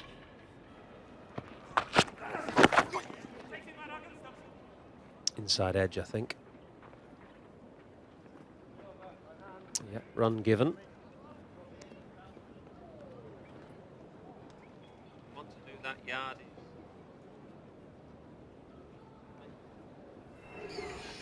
Had an iffy start, Nottinghamshire. They lost Graham Swan for none in Mohammed Sami's first over. Mark Warg just got 8. Will Jefferson played quite nicely for 25. A good partnership. 36 between Patel and Prince have taken Notts past the 100 mark. And with 19 overs remaining, they'll be looking at something top side of 200 now.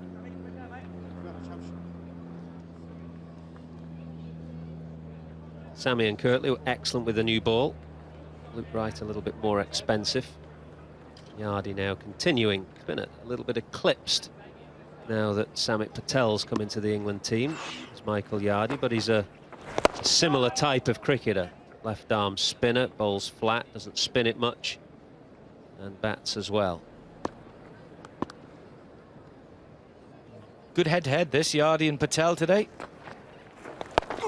A little bit of spin again.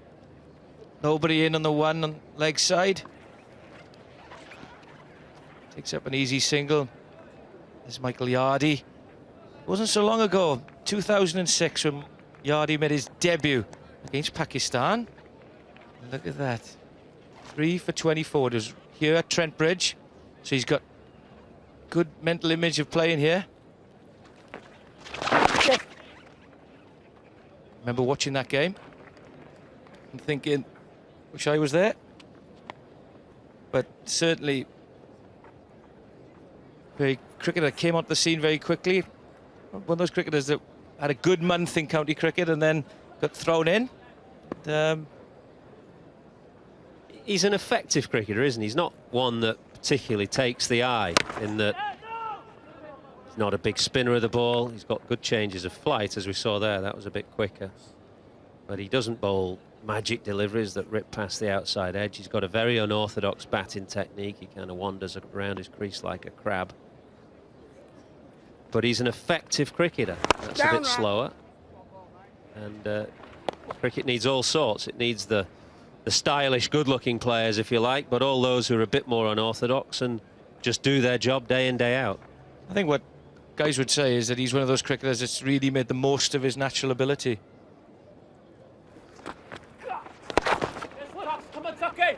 Again, clips into the leg side.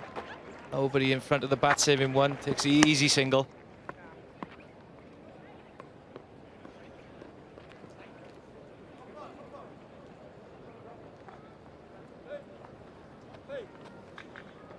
So a run of ball will take them to 212. If they keep wickets in hand, they'll be just thinking a bit more than that, you would have thought.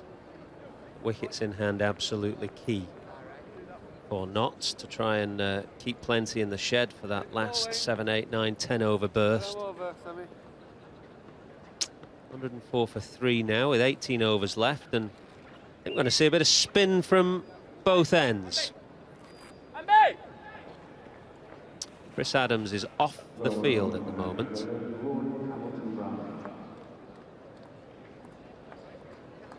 Michael Yardy is the stand-in, as you might expect, since he captained England A tour last winter, and he's decided to bring the off-spinner into the attack, Rory Hamilton-Brown. Interesting to see a young man come and bowl, starting his career. Such a big game as this. Sure, he'll be feeling some nerves. Really got to control himself, get into the game, get a few dots under his belt, really calm the nerves.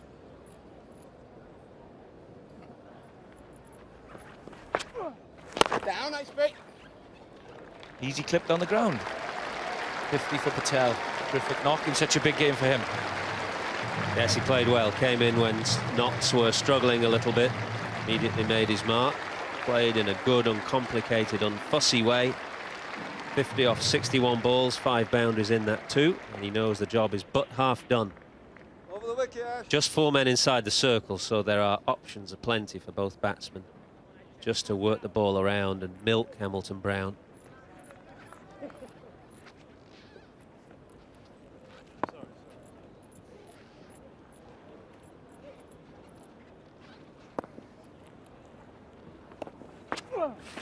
Get on.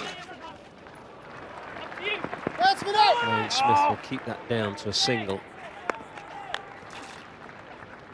Almost the sign of a good player is that you hardly think he's played a shot. You can't really remember him playing a shot, but when you look up, he's got 50. He's manoeuvred the ball very, very well indeed and hasn't let the opposition bowlers settle. Yes, Mazmi, please. He's coming on to a point that I mentioned to you earlier about Yardy having good feelings about this ground. Do you have that when you played about certain grounds you feel happier about than others?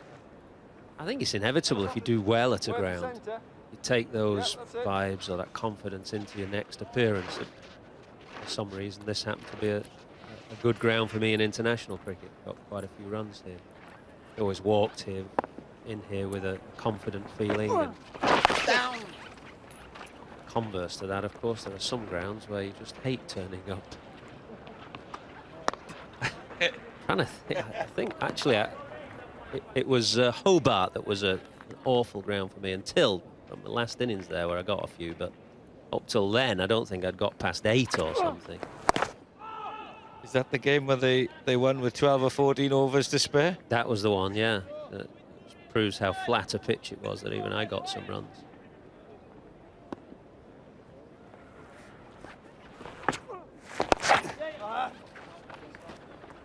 Singles coming, 5 of them in that over.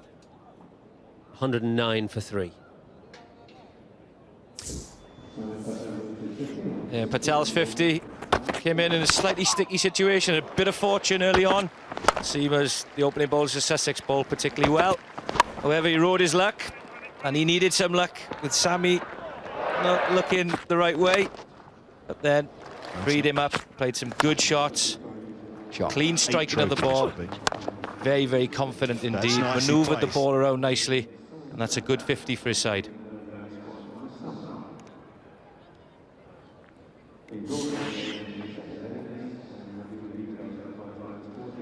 Lots of runs square of the wicket. All those white lines are singles and twos just knock square of the wicket, and that's an indication that he uses a lot of wrist work in his play, that he's good at manoeuvring the ball. That's something we've emphasised with Samit Patel. And then a couple of blue lines down the ground to show that he's got more shots in his locker. Just looks a good player. Unfussy, uncomplicated, doing the job. And taking a pill for something as well, not sure what that's for. But the medication has been given and we're all ready to go again. Keeping an eye on other scores throughout the day, where Gloucestershire now struggling 80 for 5, Middlesex going well, but that's irrelevant in a sense for them because they're already down, and Lancs going from bad to worse, 75 for 7 at Liverpool.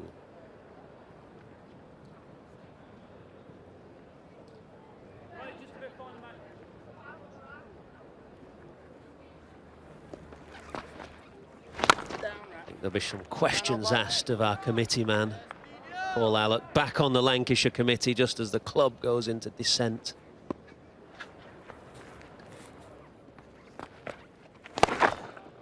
That is a lovely stroke, a lovely shot. Gone all the way as well. He only just touched it, really. He didn't try and overhit it, but his footwork, his placement and the timing all perfect. Spot on. Great shot. Picks short side of the ground. That's a terrific shot. Gets all the way. Gets close enough to the ball to lift it over extra cover.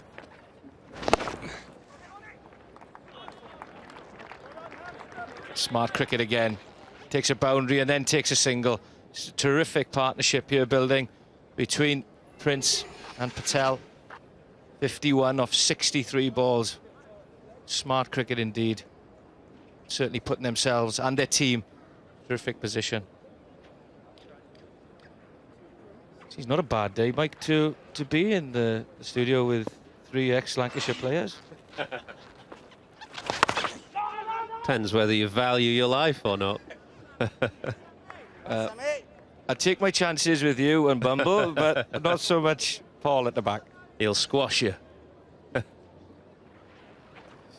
Yardy continuing, none for 24 into his 5th. Knots going well. They're quite comfortable at the moment. The runs are coming nicely.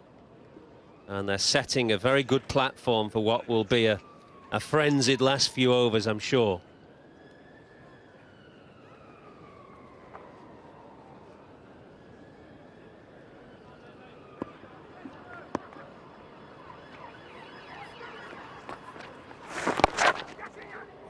Oh, down. Leading edge. Michael Yardy made his ground, but couldn't cling on. You can see how disappointed Yardy is. He'd have loved getting this wicket. To take Patel, his opposite number out. Very, very full. Sign of the pitch starting to turn. Leading edge. Gets his left paw up there and then flicks it onto the right. No chance, and it goes down. Absolutely devastated. Ball straightens, good spin. Gets a hand to it. Not enough with the right hand. Patel gets a life.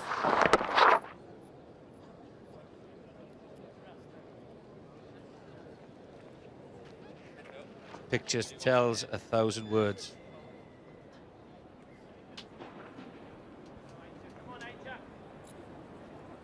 spin at both ends.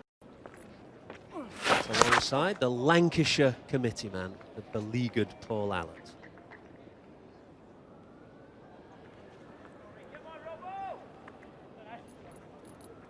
Thanks, Mike. Not as beleaguered as the players, let me tell you.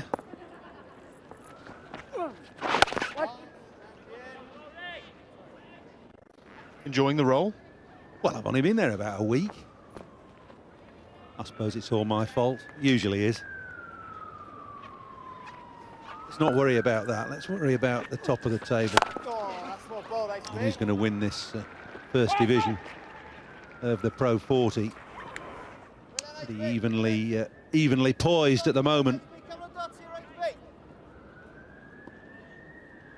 Not going along well. 119 for 3. Coming up to the end of the 25th over. Don't need Samit Patel to start losing patience now, though. Played well, 60 from 69. And he's got to keep going. They don't need him to go down with cramp either. Patel just stretching a hamstring.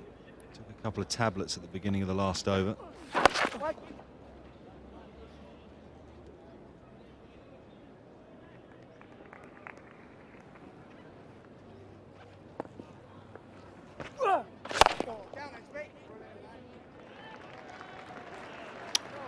.25 overs gone, 120 for 3.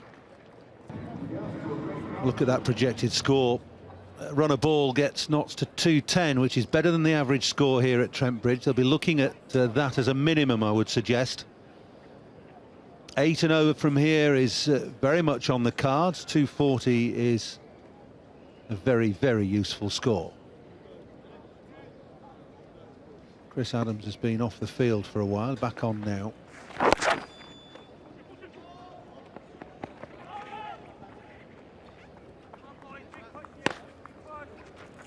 Well, a continuing concern for Nottinghamshire is Samit Patel's health at the moment, because he's had some tablets run out to him. He's been stretching his hamstring as if he's starting to feel the first effects of cramp, and he was rather laboured in his running between the wickets there. It certainly wasn't express and explosive. If you watched Essex run between the wickets yesterday, Grant Flower was absolutely superb.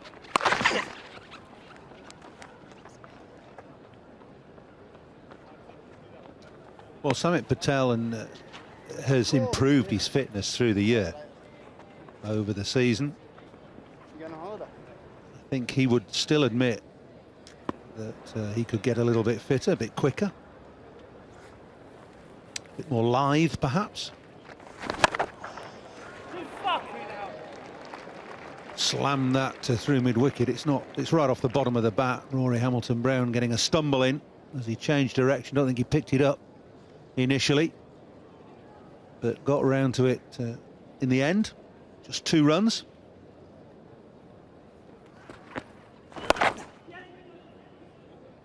.68 miles an hour, that. From Yardy, he doesn't exactly spin the ball, does he? He's pretty flat. It's almost when he's under a bit of pressure, instead of having the confidence to sort of take the pace off and throw the ball up a little bit, Yardy almost reverts to what he was originally, which was a seam bowler. So again, he's pushed it through.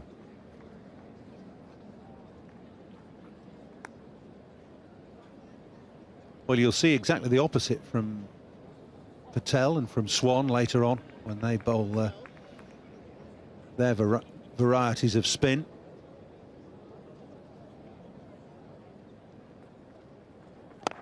More flight there, down to 51 miles an hour, but runs off every ball from that over. 7 from it, 127 for 3. Partnership worth 62 now from 78 balls, so good partnership from the 13th over.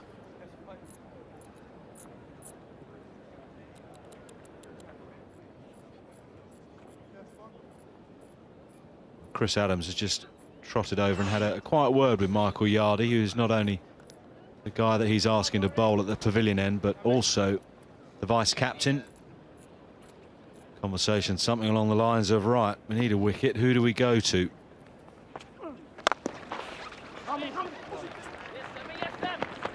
Ashwell Prince is wonderfully quick, and that's brilliant running. Gets applause from his partner as well for the way he sprinted the first tumble turn and came back quickly, because Patel wasn't particularly quick through that first run and was waiting on his partner. He was the man who was running to the danger end, and Ashwell Prince was never in danger. Good athlete, isn't he, Ashwell Prince?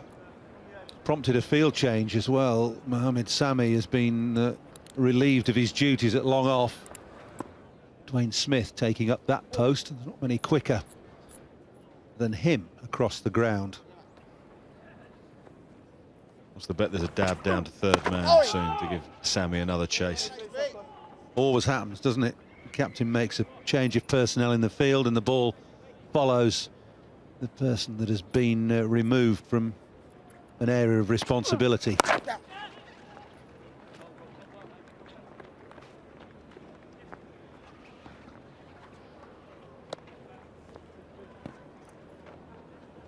Chris Adams has got some decisions to make in the next 5 or so minutes. He'll feel he needs a wicket. In years gone by, the go-to man was Mushtaq Ahmed. That option no longer exists.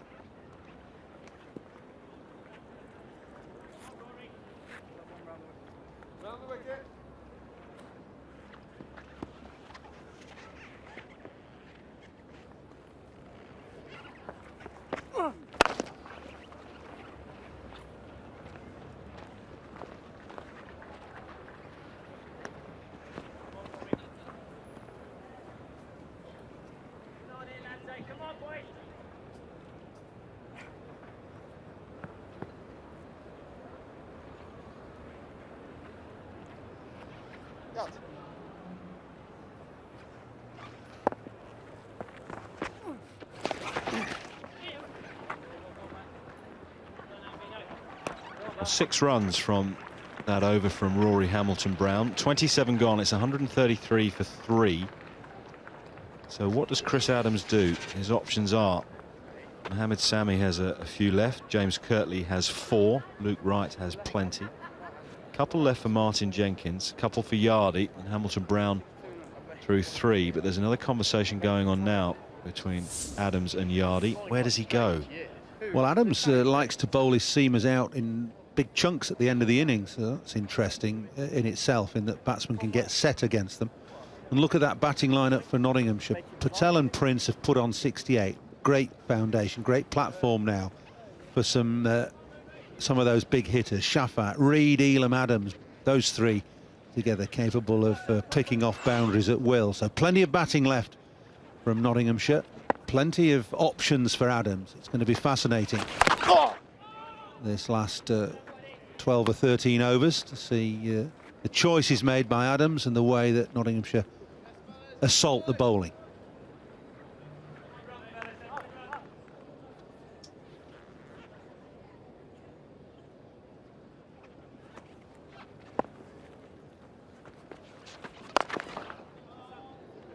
Only going to be 1 hit firmly down to long on.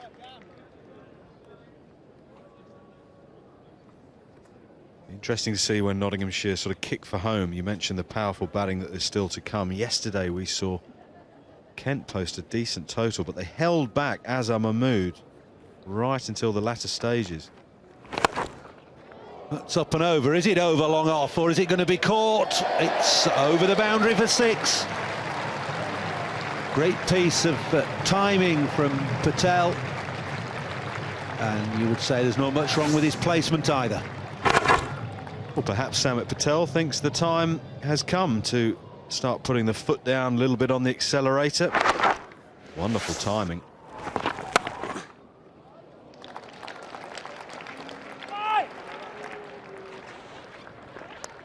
He's got some ability, isn't he? Natural striker of the ball, natural timer. Well, quick feet. We saw that very early on in his innings when he hit Kirtley straight back past him. It was a bit of an aerial shot, but it went for 4. There was a little shimmy was almost indiscernible in real time when we saw the replay. And he got himself into such a good position. That shot over long off for 6 was really good earlier in the innings, early in the over, sorry, third ball. Yardy's been firing the ball in quickly. Patel chanced his arm. Oh, that's nicely bowled. A bit of flight, a little bit of turn for Yardy. More of that to come later. 143 for 3.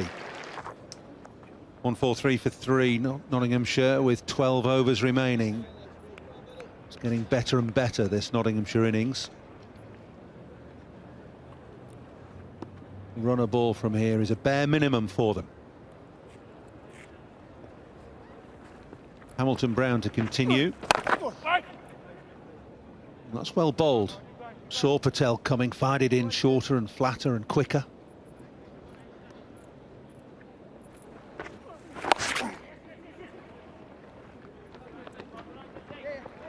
Are you sensing that Samit Patel's getting a bit itchy, looking to push things on? Yeah, I think so. He's going at round about a run a ball, isn't he? 78 from 82, and he'll feel well set now. 5 4s, 2 6s. He'll want to push on. Plenty of batting to come, as we've just highlighted. Runs all round the wicket so far.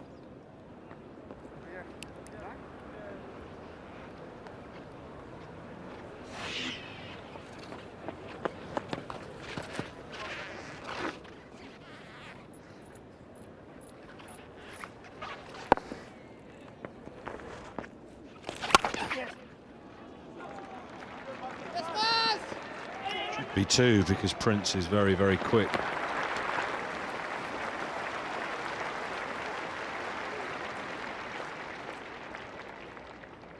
The Robert Croft delay delivery from Rory Hamilton Brown. Staying that little bit longer on his back foot, his right foot. The other thing that's noticeable, Ian, about this partnership is it looks to me as though Prince is going to just play. Certainly for the next 5 6 overs, not going to take any risks. Patel is the one that's going to chance his arm. And I think that's right from Nottinghamshire's point of view. Here he goes again down the ground, in the air and caught. Dwayne Smith makes that look very easy. It was flat, it was hard. It's the end of Patel for 78, looking to press the accelerator, looking to get a move on, and he's fallen now. It was just a wee bit reckless from Patel in the last few minutes. You could sense he was trying to kick things on. Smith won't drop those. He's one of the best fielders around. So a good knock, but perhaps not seen through for his side. 78 for Patel, 147 for 4. Nottinghamshire's captain Chris Reed comes to the crease at the 4th wicket down, in at number 6.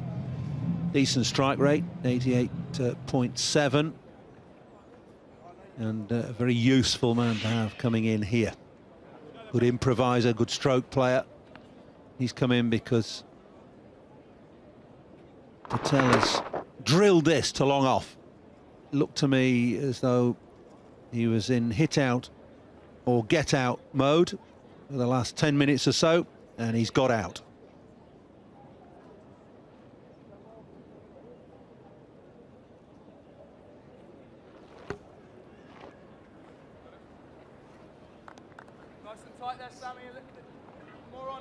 You got the sense, as you quite rightly say, Paul, it was hit out or get out. I wonder if Samit Patel was struggling with a bit of cramp or lack of fitness, maybe. Certainly didn't get the impression that he felt comfortable in his ability to bat the remaining 11 or so overs and keep up the intensity of the running between the wickets and the shape of the shot as he went to hit the ball to the boundary. Well, a couple of interpretations, aren't there? That is certainly one of them. That, maybe he was getting a bit tired and wanted to just try and hit boundaries. But, the other is that, as we just alluded to, Prince will play and Patel will play his shots, but he didn't seem particularly selective in those last 10 minutes of his innings. Some have criticised Samit Patel's fitness levels. I saw an article where he said he's cricket fit and play the game. International cricket's moved on, though. Down, mate. Well, he'll find out, won't he, in Antigua and India, where it's considerably warmer than it is here. To play innings of any length, you need to be really fit to perform in international sport these days. Got to be athletes at the very Run him out there, highest Smitty. Run level. him out. Oi. Yardy's in his last over of left arm. I'd say spin, because he's bowling, well, some spin and some medium pace.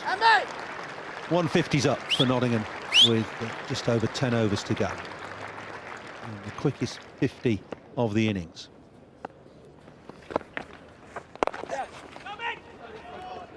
Yardy has to do the fielding off his own bowling. That was nearly weighted to perfection from Reed to enable him to come back for 2. Yardy was wise to what Reed was attempting.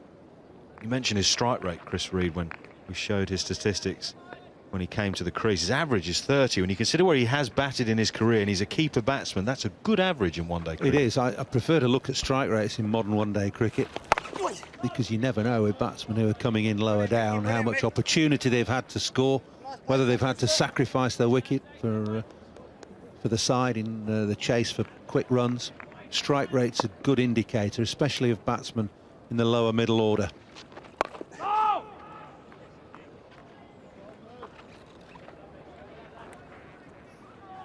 Good over this by Yardy. It's 3 singles so far.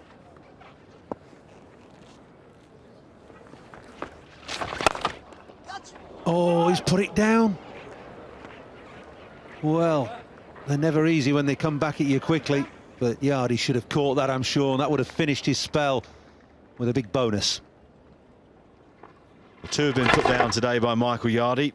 The second one there, far simpler than the first. We saw him take an outstanding catch at Hove the other evening when he caught Tyrone Henderson at short extra cover.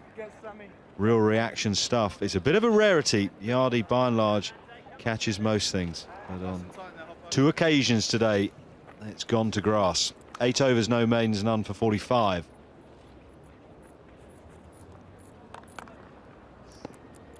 Five and a half plus from each over that Yardy has bowled.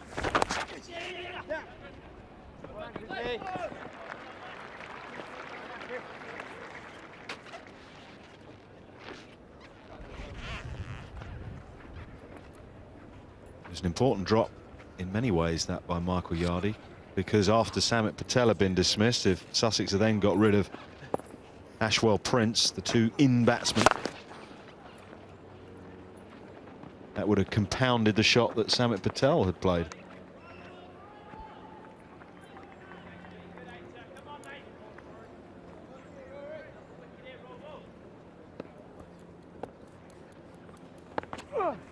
Down. Well done.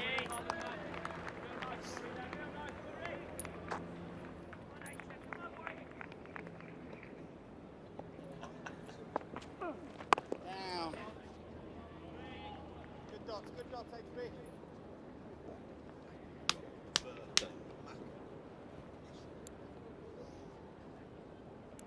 I've not seen newspapers used as sunshades very much this summer. They've gone particularly soggy through July and August, if that had been the case. Finish strong then, pal. Come on. Let's have 2 dots to finish, HP. Come unprepared. Couldn't expect such glorious conditions. Got the caps. It's the best day of the summer. Oh, now then, Prince is annoyed with himself. Top edge, reverse sweep to short third man. Hamilton Brown gets the breakthrough. And Prince has gone now with a shake of the head. He is annoyed. Full marks to Rory Hamilton Brown, though. I think he sensed that Ashwell Prince was going to play something like that. Fired it in leg side, so Prince had to drag it round. And in the end, it's a bit of a top edge and a very, very simple catch for James Kirtley. So Patel has gone, now Prince has gone. Sussex very much back in this, 154 for 5. More batting strength for Nottinghamshire. Bilal Shafayat coming in at number 7. His average is a little bit disappointing. Strike rate down there at 70, but he's a talented cricketer at 24 years of age. And plenty of opportunity for him here now with 9 overs remaining. He's captain at the other end. Yeah, his job is to try and get Nottinghamshire up and beyond 200.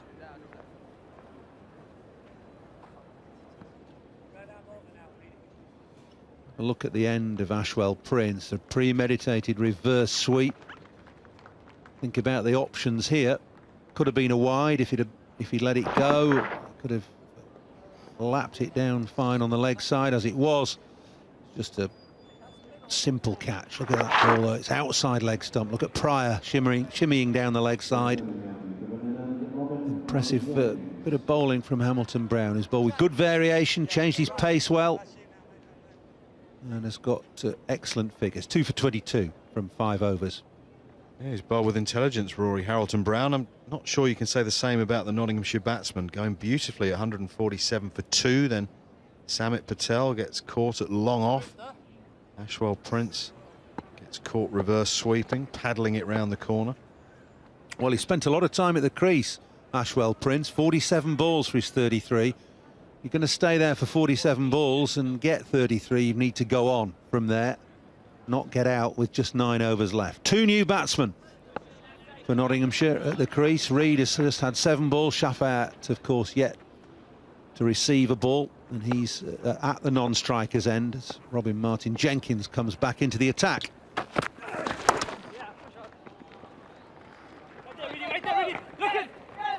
Coming back for 2, and comfortably so. Well, Reid will be busy here. He's a busy cricketer, an aggressive cricketer, particularly with the bat. He's a powerful striker of the ball, but runs well. It's almost the perfect time for him to come to the crease with his experience and the tools that he has. Quick between the wickets, can hit the ball to the boundary.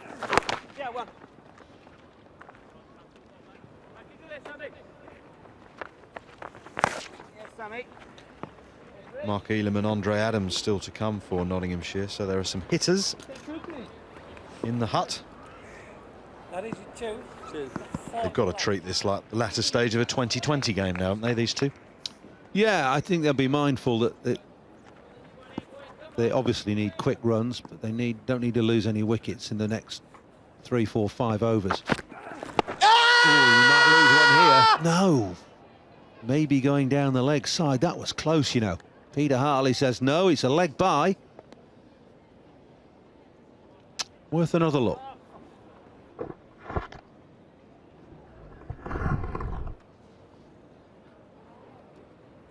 Bit high.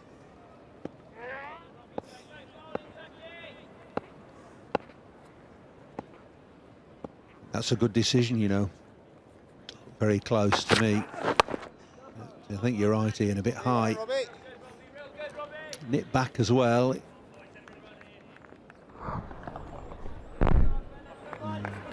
Seen them given those. You'd have been appealing if you'd let go of that ball, wouldn't you? Only had to hit the pads for me to appeal. Peter Hartley would have been appealing. Would. Yeah, wicket-to-wicket bowler. Nice shot for a single. Good, Hammy. Okay, speed.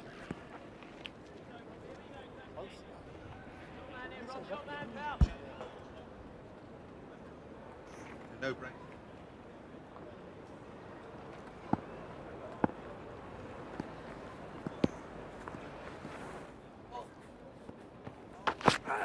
Yes, get it, Robbie. Good tight over. 5 from it, 4 off the bat. 159 for 5. 8 overs to go, so it's time for Nottinghamshire to just press down on that accelerator now. Patel and Prince rescued the innings from, well, I say rescued, 65 for 3 when they came together. Batted well in partnership. Now it's down to Reid and Shafat and Elam and Adams. Taking you up to the end of the innings, we've got Robert Croft and David Lloyd.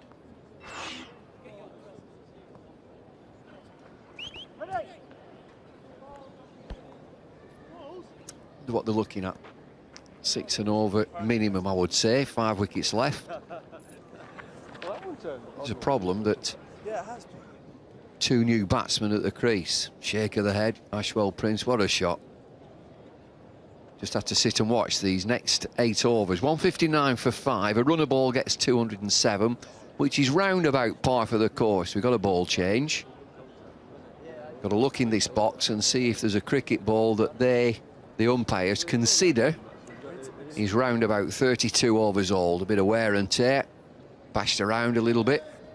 Peter Hartley's come up with something. You find that the fielders now look at this ball, run the rule over it. Is it worth a shine? Is it a little bit harder? Batsman would certainly like it to be a touch harder. Field bat on ball and find the boundaries. How many boundaries? 2 sixes, 11 fours. Well, they've set a precedent now as well, Dave, haven't they? I bet you can bet your bottom dollar that the ball will be changed at 32 overs. Pulled away, just the single. But yeah, you can bet your bottom dollar that the ball will be changed at 32 overs in the Sussex batting innings. So at 160 for 5, 8 overs to go, you're looking minimum run a ball, aren't you?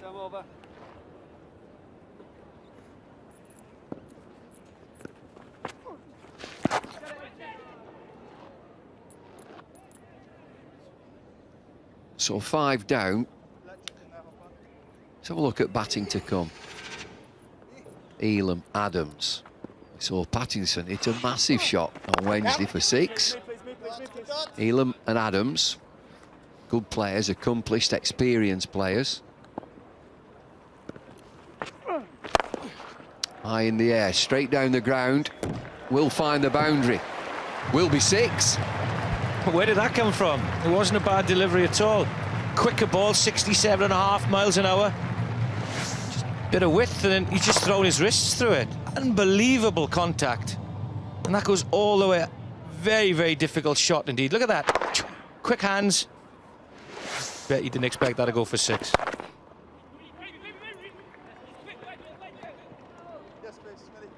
It's one of those shots, Dave, that you think, well, how's it gone that far? Well, first time, and my first thoughts were out. Then I could see it very, very straight and mid-office, a touch wide down the ground.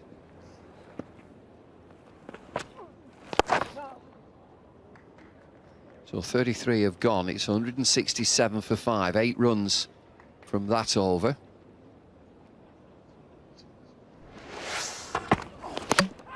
Bowled him. Danger man Swan, first to go.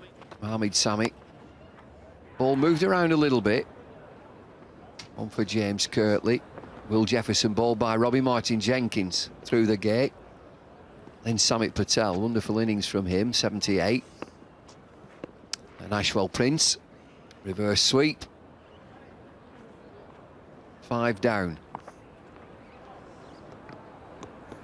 Hamilton Brown's had a very, very nice day so far. Young, inexperienced bowler. He's come in 2 for 30 of 6 and 2 prize wickets of Ashwell Prince and Patel. Took out the 2 batsmen that were settled in the middle of the innings for the Nottinghamshire Outlaws. Certainly they would have expected one of those batsmen to bat through to get them in the region of 220, 230. Now, got to regroup a little bit, aim towards 200. Well, we've just seen Shafayat hit a 6 down the ground. But Chris Adams have given him a challenge here. Martin Jenkins into his last over. Mid-on and mid-off are inside the circle. 5 inside the circle. And mid-on and mid-off looking to save 1. They're not on the edge of the circle. So if you want to go over the top, you can do.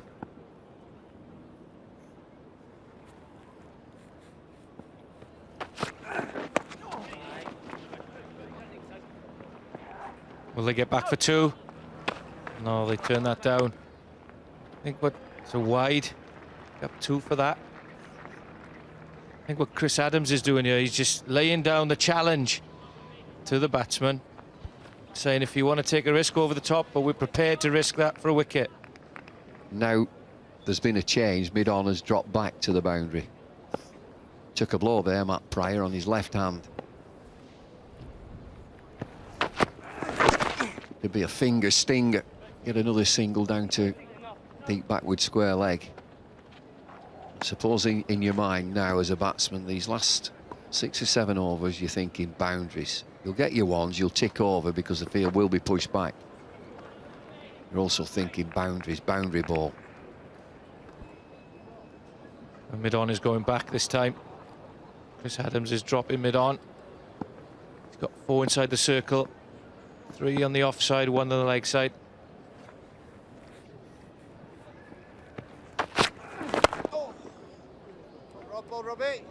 Nice shot there. He's offered the gap and he's taken it. Set up with Bilal Shafiat is quite towards the offside, favouring the leg side player. Head on over. There you can see a shuffle across the crease.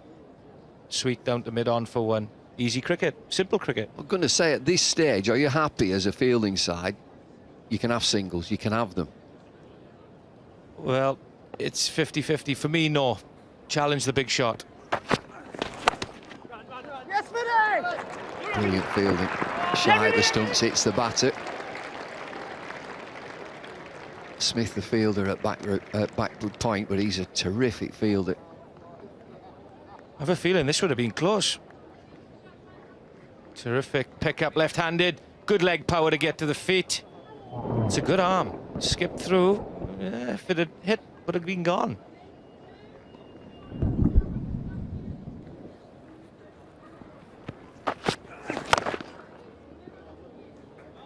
Yeah, singles are there. Now, Martin Jenkins looks as if he doesn't want to give singles. He kicks the turf there. That'll hurt Christopher Martin Jenkins. That's his father. It would hurt him as well, I'm sure, but Robbie Martin Jenkins really trying to put the squeeze on. You don't want to give away too many singles because you know down the line the boundaries will come. And that's what the batting side will be telling each other. Come on, we'll just pick up the ones because that loose delivery will come. Before you know it, the total really creeps up to 220. Yes, you're right. Christopher's just lost a touch of pace these days. It's 174 for 5. 210 from a runner ball. Well within Outlaw's grasp.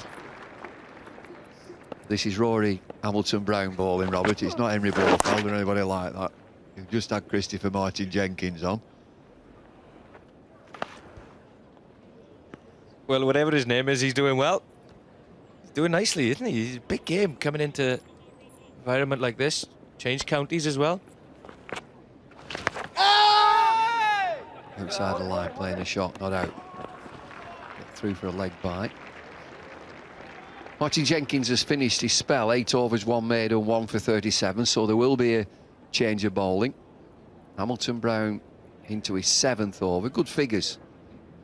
2 for 31. He does look like his father, though. It's an easy mistake. Yeah.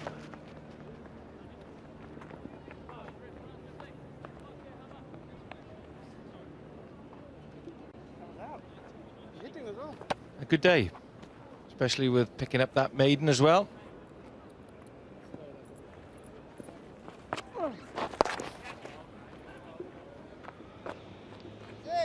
That would have been difficult as well if Chris Cairns was playing. Did you ever call him Lance?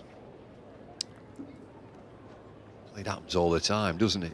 Stuart Broad, Chris Broad, Alan Butcher, Mark Butcher, Robert Croft, Colin Croft. There used to be one years ago, Javid, me and Dad.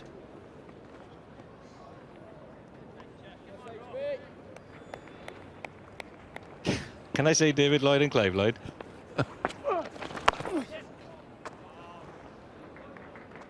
One favoured the leg side more than the other one? Well, you'll not believe it, and it's an old story. The pair of us walked down the pavilion steps at Old Trafford, and one fella said, "Are they brothers?" We both burst out laughing, Clive and I. "Are these Lloyd's brothers?" Get yourself another drink, pal. You could always tell the difference. He had glasses, didn't he? Well, he did. He was distinguishing that Clive always wore his specs. I didn't wear specs at that time till I decided I couldn't see at all. People kept hitting him on the head. 35 overs have gone, it's 180 for 5. James Kirtley, he's only bowled 4 overs, 1 for 19. Comes back into the attack. Tends to bowl at the end, doesn't he? James Kirtley, a specialist bowler right at the end. Good temperament, Kirtley. Knows that batsmen will be coming at him. He tends to bowl full. Tries to get his block all balls in there. You'll get a change of pace as well. Well, Nottinghamshire will look for a minimum of 30-35, which will take them well over 200.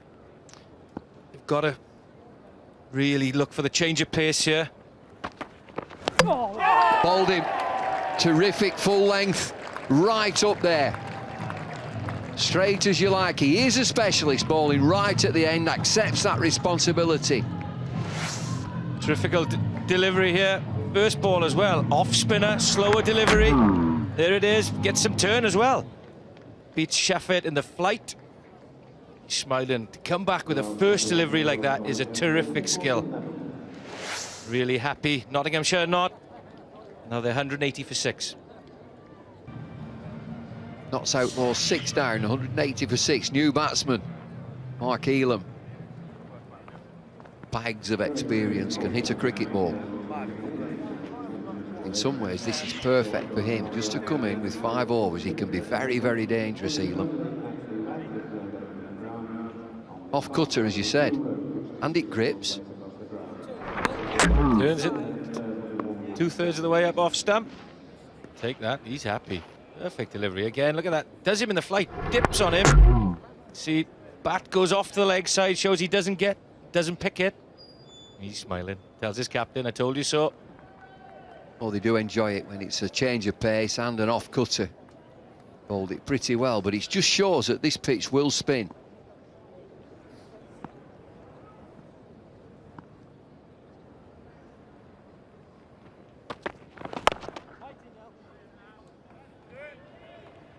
Just watch his pace in this over. There will be changes of pace, but he'll tend to bowl full length. I'm certain he will.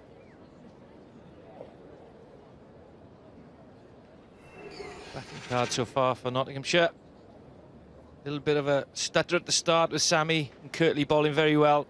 Then Patel and Prince steadied the ship. However, slack shot from Patel has really brought Sussex back into it.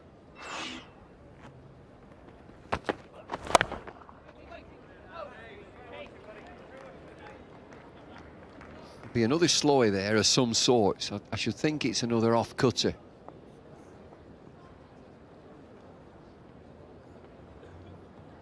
Pretty similar sort of surface to what you'd expect down at Sussex as well. It's almost home from home. You know, the pitches are quite low and slow, which this wicket has been. But he's done hard work up front with the new ball, with the fielding restrictions. Now he's coming back when the pitch is a little bit more tired, a little bit more scarred. The ball is soft and he's using a change of pace. So he's smart bowling indeed from Kirtley.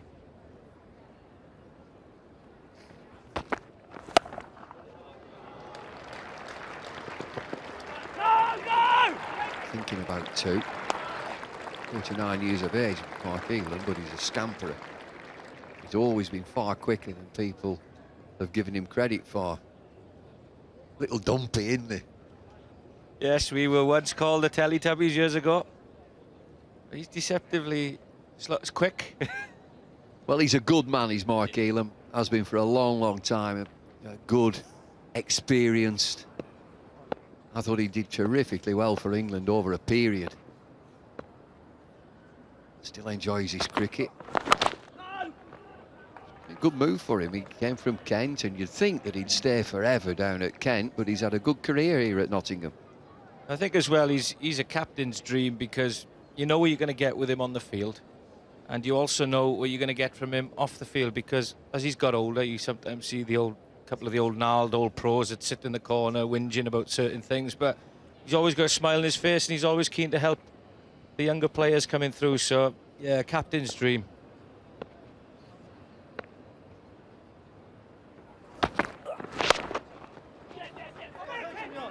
Little leggy in the end, out with a hit. Reed scrambles in. It's 182 for 6. What's happening around the country? Some big games. Durham versus Gloucestershire, all out Gloucestershire, 119. They have to win that game to get into the prize money. Not going well for Gloucestershire. Worcester and Middlesex. Middlesex 234 for 6 after 37.2. Ed Joyce 99. Lancashire versus Somerset. Lancashire 114 for 7 after 32, just coming back there, but 114 for 7 in deep trouble. Red Rose. Loser of that drops down. Many wides. Big turn there, but for me, Mohamed Sami's got 3 overs left. Your experienced overseas player. The ball in Hamilton Brown. You see this delivery, just goes down, hits the foot mark, always going down, spins, big spin, but never a threat to the batsman. Oh! Spun again, and he's hit the keeper straight in the face, I think. You usually have the protective helmet on. He's got absolutely nothing there. It's spun, it's bounced, gone through the gate, hit him straight in the face. Did it get him on the nose? Those gloves weren't white before he started. Wait, he's taken a ricochet off the pad, straight up into the forehead. Caught the peak of the cap. He's all right. I'm getting tears on my eyes, mate.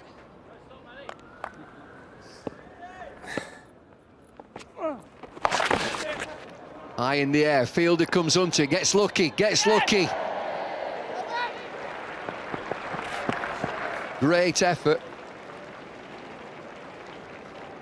Terrific effort. Ball was short. Look for the pull, doesn't quite get there off the toe of the bat. Hopkins turns, gets there, dives, doesn't quite get it.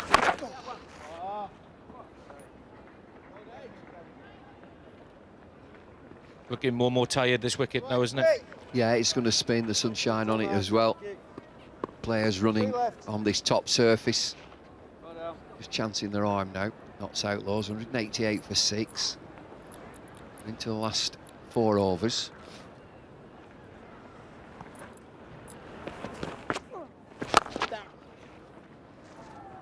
Guess this is where captains earn their corn as well. You know, when you've got your overseas player, quick, experienced bowler, the death of an innings, and you go for a young and experienced off-spinner. Yeah, and it can be just that hunch that the pitch is spinning and there's wickets to be had, and he could have had a wicket in this over. And then you look at your overseas fast man. Ball York has hit the stumps. 4 wickets left. Notts Outlaws. He's gone for 7 in this over. This is his last delivery. He's got 2 for 42 up to this. He runs here. Could be 4. Gets it through. Extra cover. 2 fielders converge. Too late. 4 runs. Good 4. 11 from the over. 193 for 6. And that's the end of Hamilton Brown. He's had a decent day. He's taken 2 big wickets. Patel first, caught it long off. Slack shot. Did nothing wrong as a bowler, did what he had to do. And then just afterwards, Prince with a quicker delivery, looks for the reverse sweep. And that's a good day for the young man.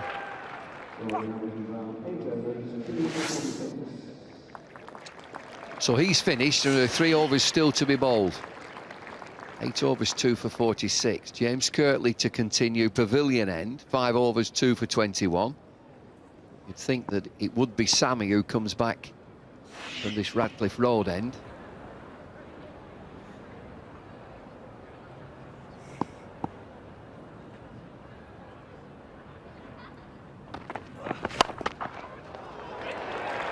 Clubbed away through mid-wicket. Perfectly in the gap. Should be 4, is 4. Sin, Gardner Sin, first ball of the over, goes for 4. Gone for the slower delivery. Doesn't execute it as well as he did earlier. Hit by full toss. Doesn't get all of it, but just enough to pick the gap for 4. And just look at this partnership between Reid and Elam. 17 from 12 deliveries. 13 4s and 3 6s in 197 for 6.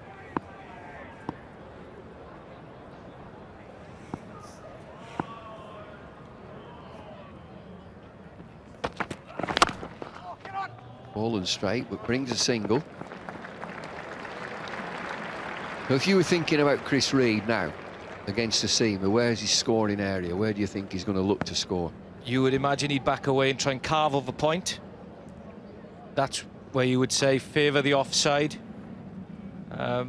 His second option, and the option he would probably lastly go to, would be over short fine leg, step across to the offside, but you would bank 90% of the time that he'll carve over the offside point, backward point, extra cover way. So for me, Yorker in and around leg stump, Midland leg would be the ball to bowl. It's a slow ball, it's a leg cutter, and he gets a single, nothing more. So good bowling from Kirtley, change of pace again, 67 miles an hour.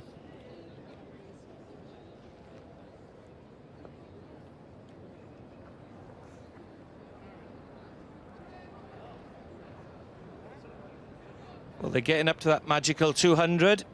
The average score here, Trent Bridge, is 202 on the side. So anything over that, they'll feel they've got a bonus. I'm sure they'll be looking for 220 if they can now, to even 230. Bowled him. That's what he does, full and straight. You miss, I hit. 7 down now. Well, Elam wants to check out the offside as well. Looking to carve it over extra cover, long off, anything on the offside. Kirtley's ahead of the game. In swinging Yorker. Takes leg stump. Smart bowling. 2 bits of smart bowling with a slower ball with the first delivery. And then in swinging Yorker. Mark Elam is on his way back for 7. And Nottinghamshire now 199 for 7. 199 for 7, Andre Adams. New Zealander, but a coal-packed player here for Notts Outlaws, comes in. Another vastly experienced cricketer. 42 one-day internationals for New Zealand, 1 test match.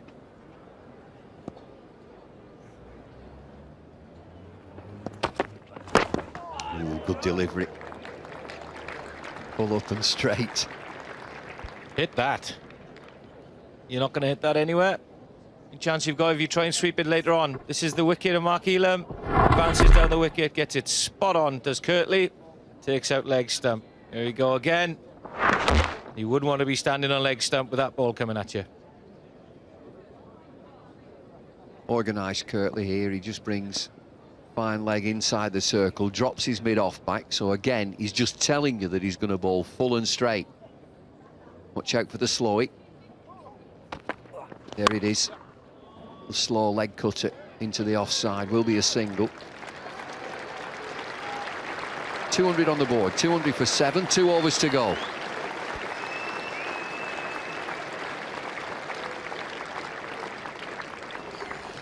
Nottinghamshire getting themselves into a decent position. 200 now. Early on, it was a little bit iffy. The way that Sammy and Kirtley bowled put some pressure on. That middle order has dug them out of a bit of a hole. Patel with a good 78, Prince 33, a terrific partnership there. Chris Reed using all his experience to marshal his troops home, targeting around about 220. So it will be Mohamed Sami to finish from this Radcliffe Road end. Figures of 5 overs, 1 made and 1 for 19. Excellent figures.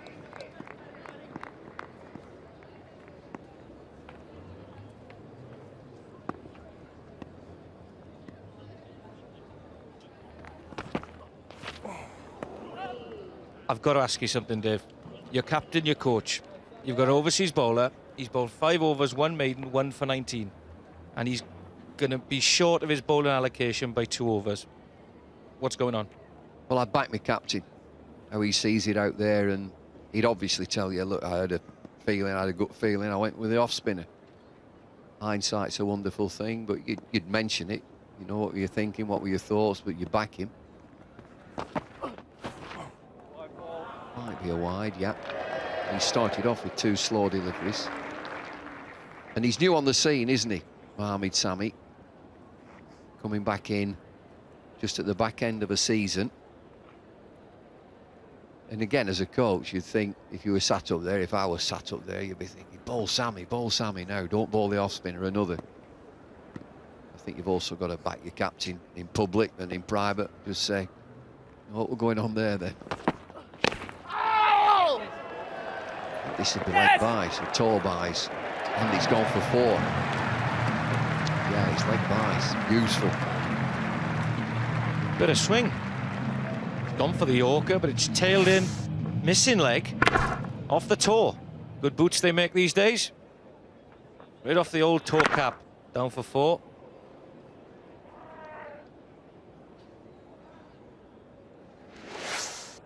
Mohamed Sami was surprised by the amount of swing he got there. Look for the in-swinging Yorkers.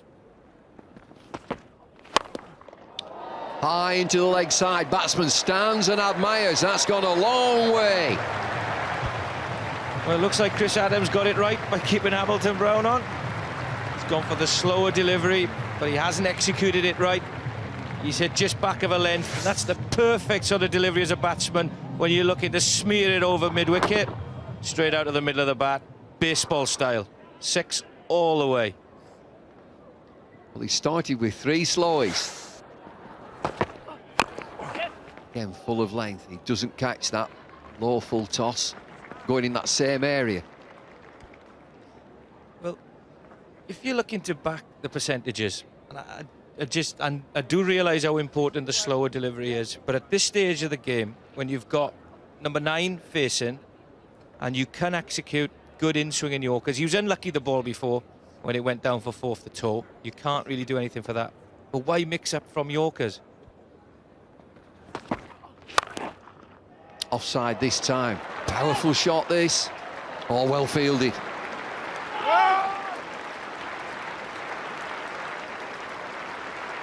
Saves a couple there, Hopkinson. Looks for the offside. Gets it past extra covers left hand. Good contact. Hopkinson gets down. Almost too early. Good stop.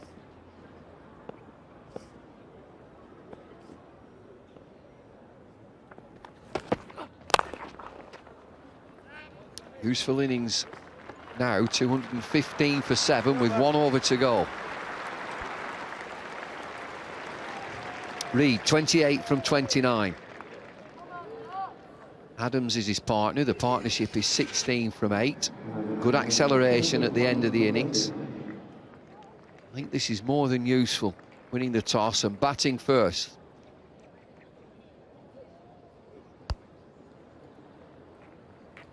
Whoever wins this match wins the league. It's as simple as that. I think at this stage you'd be happy to be Notts. Over 200 on the board, 1 over to go. James Kirtley. More of the same. Which brings Andre Adams onto strike, and he's going to be looking for boundaries. We've seen him play. It's a towering 6, leg side, deep mid-wicket, and that's vacant. I don't think he's worried about where the fielders are. He just wants good connection, bat on ball. Be thinking in his own mind that this could be a slow ball from Kirtley. It will be full. I think you've got to manoeuvre around the crease. Fine leg is inside the circle here. Goes a little bit to leg side. Well, he's homing in for the base of those stumps. Very surprised if he gives Adams a slower delivery again. The leg side field. Only 2 men in, saving 1. The offside the same. The usual suspects out there covering the boundaries. Well, fine leg's a goer. Deep square leg is in front of square. Fine leg is just on the edge of the circle. It's Robbie Martin-Jenkins. He's just stood motionless. Oh, well bowled. Terrific bowling this from Kirtley. Powerful hit, and he looks to come back, but it's just a single. Brilliant fielding. Awesome fielding there. And Dwayne Smith, absolutely fantastic. Quick to the ball. Reid gives himself some depth in the crease. Gets it out backward point. That's the way he swoops round. Gets hold of it. 2, 3 steps, and it's away. Accuracy, and it's not a lob throw over the top. Perfect. 3 deliveries, 218 for 7.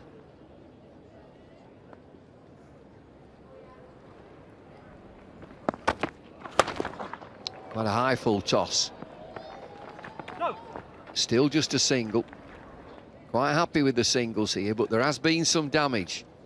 Last 10 overs of this innings, 219 for 7 now.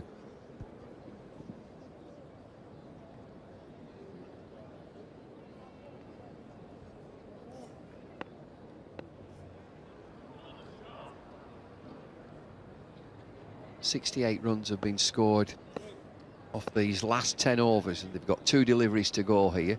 Field change, mid-wicket, yeah. Third man is coming inside the circle. Got to be a slowie. Got to be a slow ball, because Reed will look to play offside.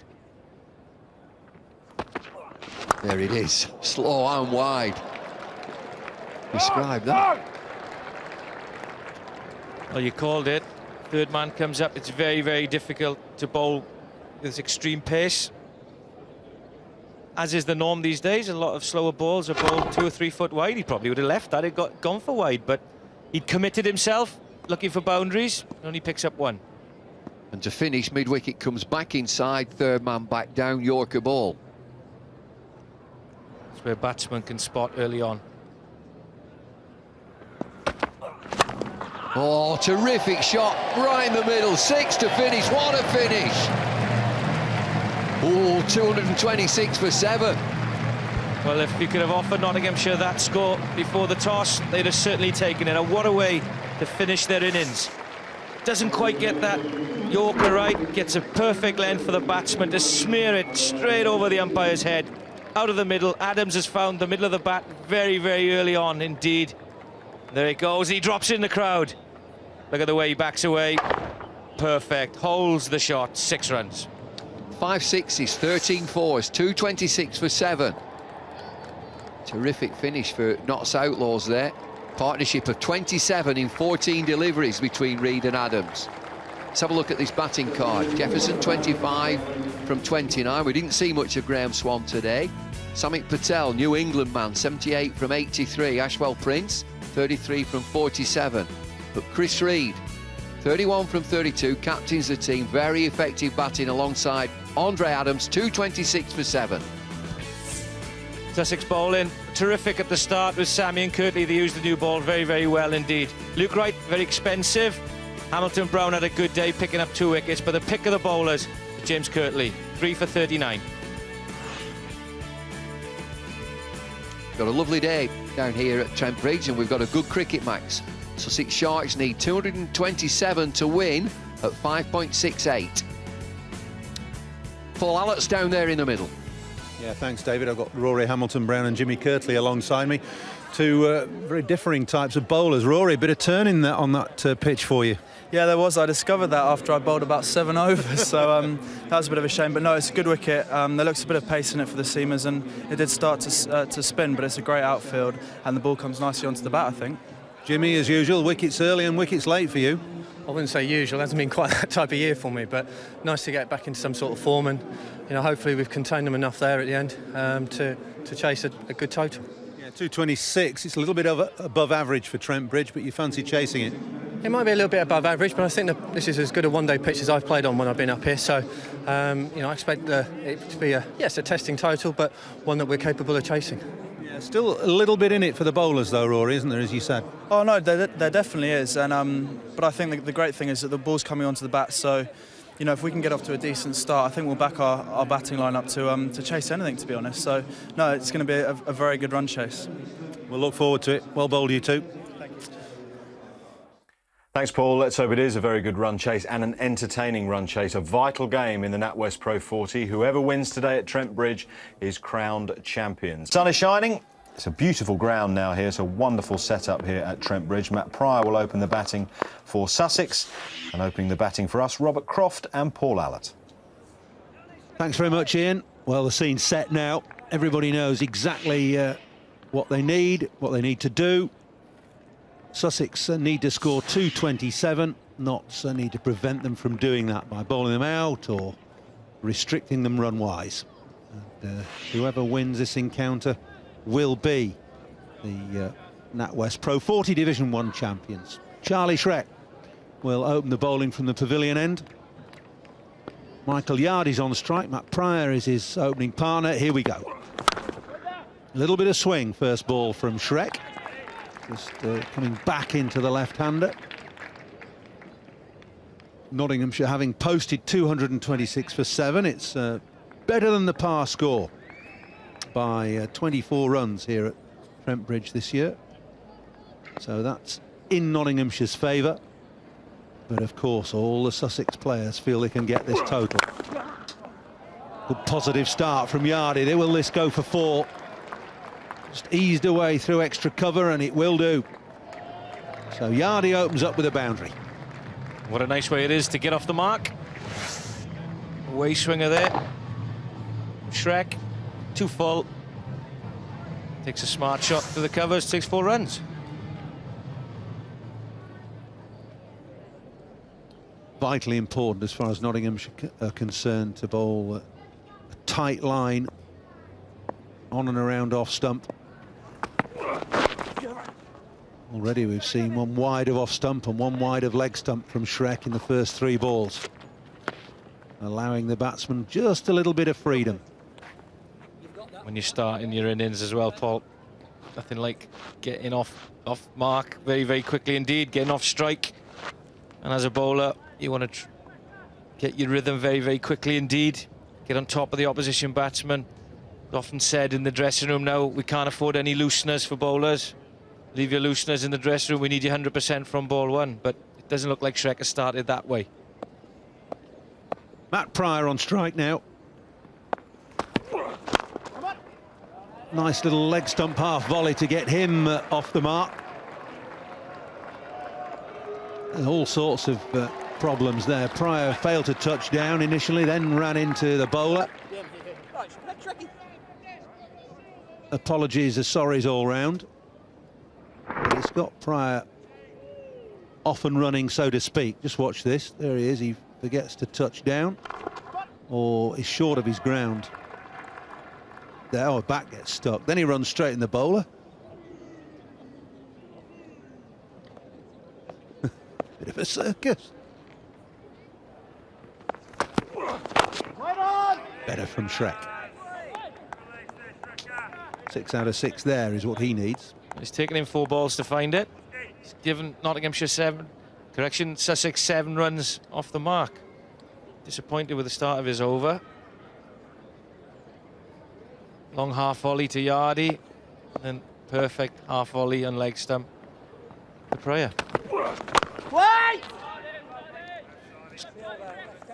So a good start from Sussex, 7 from the first over. Matt Pryor, of course, will have great memories of this ground in too distant past, actually. The one-day international against South Africa, when he made 45 not out in England's rout of the South Africans. Had a good one-day series, Pryor, 42, 45 not out, 33. Finished with a 0, but we'll let him off that. And a lot more confident with the gloves as well. There's a lot of work with Alex Stewart as well, doesn't he? And I think just by his mannerisms on the field, it's very, very Alex Stewart-like. He's got obviously a hero and a chance to work with him, so hopefully that will rub off and improve his game. Well, Patterson gets a go. Good bowler, this bloke. 30 years of age, played that 1 test match rather infamously for England at Headingley. But look at that record, that's good.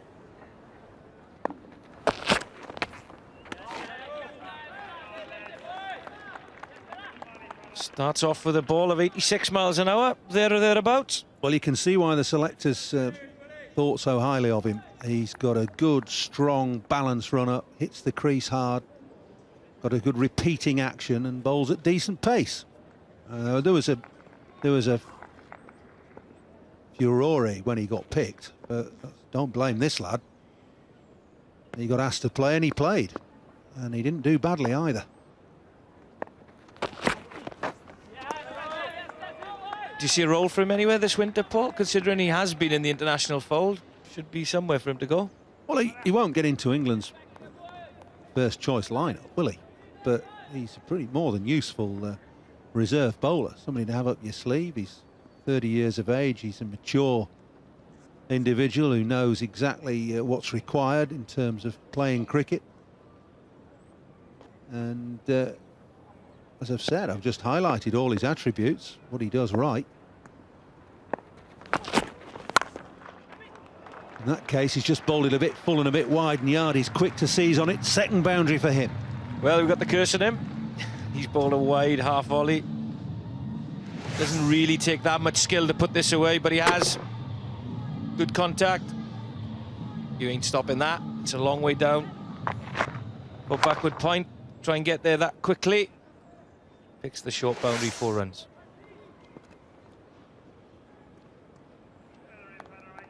Nottinghamshire can't allow Sussex to get off to a flyer.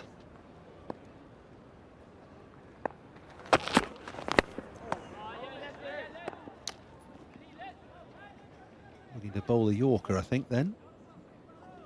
But what was impressive initially from the way that the Sussex, Sammy and Kirtley opened the bowling, they bowled very straight, didn't they?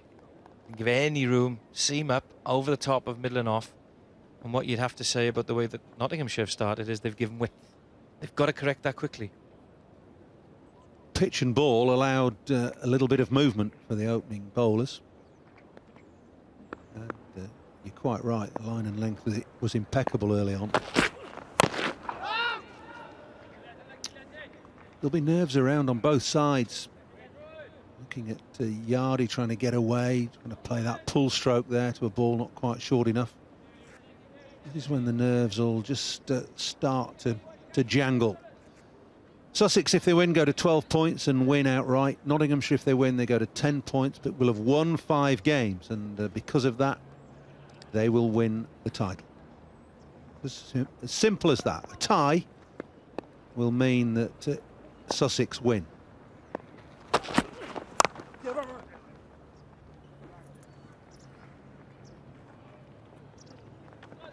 Over. 12 without loss from 2 overs, 5 off that Pattinson over.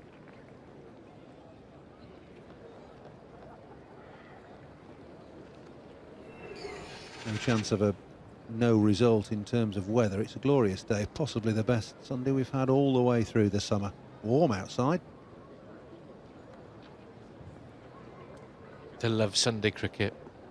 When it started, it was brilliant, wasn't it? You know, the crowds had an opportunity to set their diary at the game 2 every o'clock. week. We used to kick off 2 o'clock, 40 overs, reduced run up. Oh, I love bit of that. a holiday for I like that. for us seamers. I love that, especially when you had the quick boys that cut their run-ups down. People like Sylvester Clark and co. He was pretty quick off 15 yards, and Malcolm Marshall. They never even used to wear spikes in their boots, did they? Run up in sand shoes. Shrek will be looking for a far better over than his first over. A little bit disappointing because as a performer around the county circuit, he's been as consistent as anybody. Picks up his wickets, goes at a miserly 2.5, 3 runs and over. Steady performer, not what you'd expect from him going for 7.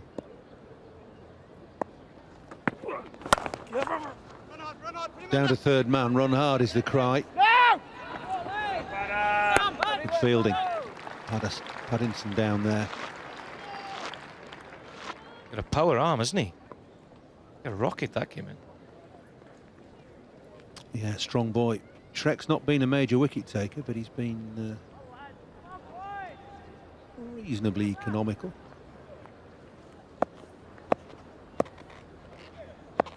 Pattinson did well in the Friends Provident Trophy early season.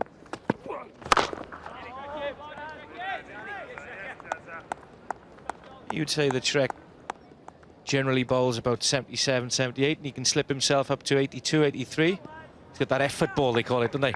Well, that's what he's been bowling so far today, around about 80, 82. It's a reasonable pace, it's nothing exceptional.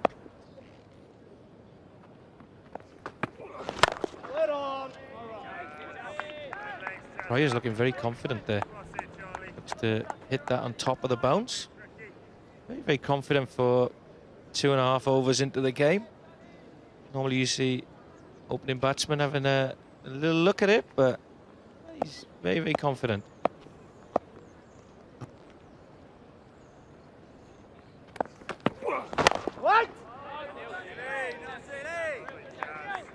Yeah, he'll have seen enough from standing behind the stumps to know that the ball zips around a bit early on. Well, that is an adventurous stroke, you're right, Robert, from a couple of balls ago. Not there to be driven, and All that's got to do is seam an inch or two and he's got an edge or he's missed it. It's almost a shot that you'd say he's got no respect for the delivery. Doesn't really see any movement. Got to be careful, it isn't his undoing. Slips out and at short extra cover. Looking confident and looking solid, but a better over from Shrek there. Just one from it. 13 without loss as Shrek finds his feet, his line and his length.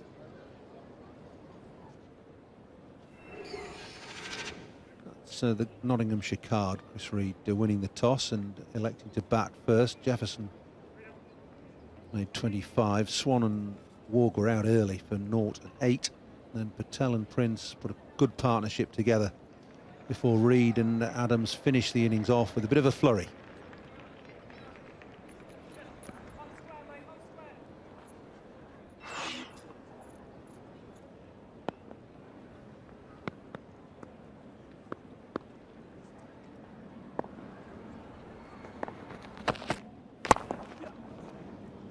Again, very full from Pattinson. I'm not sure it's altogether deliberate.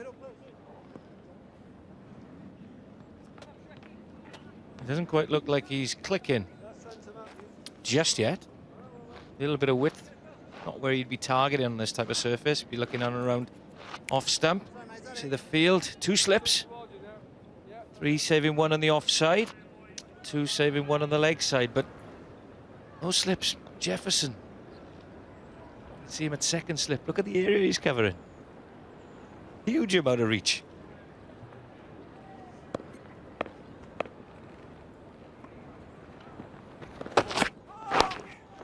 Oh, no ball for overstepping. It's down the leg side. It's gone for 4. So there'll be a free hit coming up. The horrors for Pattinson. Oh no. Not the type of delivery you want, especially when it's gone for 4 as well. Gets it wrong at the front end and gets it wrong at the back end. Clips down easy for 4. You can see the pain and the anguish in his face. Let's have a look at what they're going to do with the field. See, fine leg is coming up. And third man is coming up. Long on is going back. And deep point is going to go back. Long on there, just going back. Chris Reed's got a job on. He's got a job on at the moment because he's got 3 men outside the circle. That's so Shaffart's coming in from deep square leg. Where you going, Paul? Well, you've got to go Yorker here, haven't you? Hit the bottom of middle and leg. Ooh, don't give him any width there. That's just going to go for 4, flashing away. It's not middled, but it's 4. So bonus runs for Sussex in discipline from Nottinghamshire. Sussex in the early stages have zoomed up to be favourites to win this contest. Well, just gets a toe on the bat on the ball. At that pace, 86 miles an hour. That's enough to take it all the way for 4. The young'un loves it. One day, he's going to be out there with a white coat on.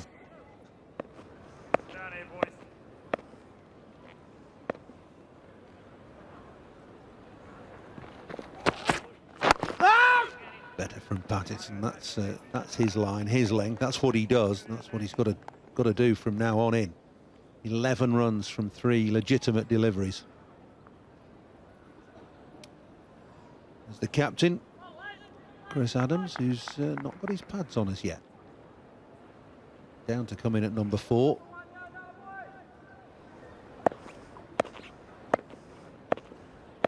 Must be feeling confident in his opening pair, and Luke Wright, who's down to come in at 3. Edged and gone this time. Pryor didn't want to go, but the umpire's finger is up. Pattinson gets his revenge. That's the first strike for Nottinghamshire. And didn't they need it?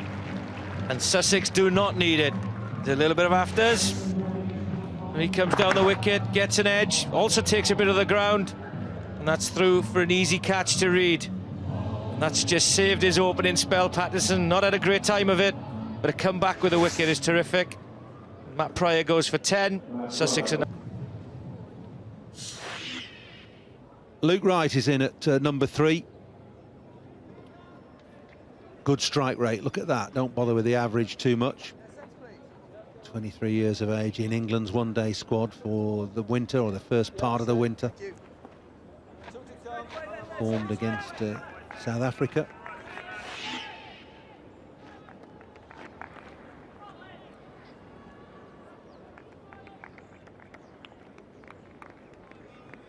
Well, Notts have lost their dasher early on in Graham Swan, so have Sussex. Matt Pryor's back in the hutch.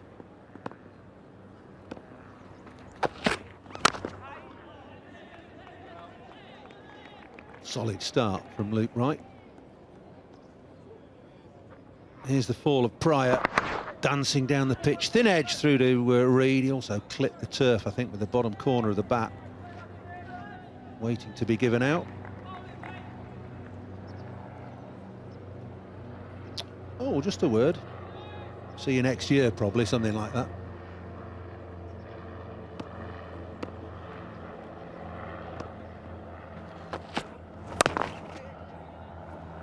Bit of hesitation, but it's okay. And Wright gets off the mark. A redeeming over from Patterson, a redeeming end to the over. 12 off it, but the wicket of Pryor, all important. Didn't need to do it, Robert, did he? Well, we've seen a bit of that today. Yardy's got 12, getting himself in nicely. Now Luke Wright has just joined him. Matt Pryor looked in good form. Really, really confident, almost overconfident. Now he's back in the hutch. Nottinghamshire fighting. Already gone for 25 in the first 4 overs, but they've taken a wicket. That man has got it. Giving his side a chance of getting back in. Here we go, down the wicket, overconfidence. Outside edge. Did he need to do it? Well, he didn't, did he? Got 2 fours off second and third ball of the over. Oh, that's close. That is close. Going down, I think. Peter Hartley says not out. Initial thoughts were going down. If anybody was going to give it, an ex-bowler would have given it. But very, very good decision. Missing leg stump comfortably. There it goes. Well, Wright thought it was close. He was trying to get outside leg stump with that front pad. It's always a sign. The batsman thinks it's close. He'll just shove his pad leg side. Is that trying to con the umpire? Well, you tell me. You're still playing this game. Yes, it is. It's also a fairly natural reaction, I think, from a batsman.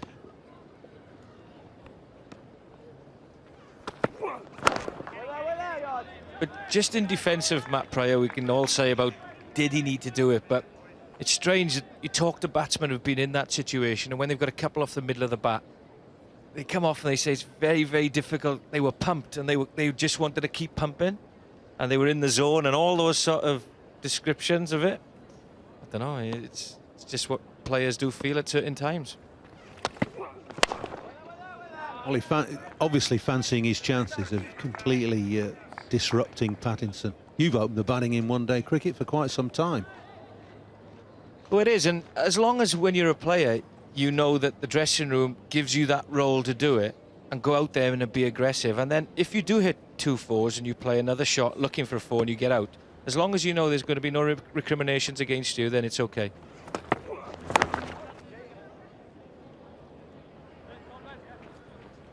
I guess it's like a bowler when they pitch the ball up for 4 deliveries, they get hit for 4 fours, and you say, why didn't you know, but then the 5th ball goes up there again, and you just say, well, you know, I was in the zone, I just wanted to, just was doing it, you know. It's difficult to change it round. You get hit for 4 fours very often. Unfortunately.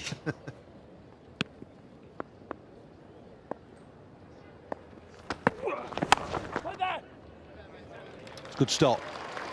26 for 1, Sussex. 26 for 1, Sussex. 5 overs gone, so their run rate's pretty good.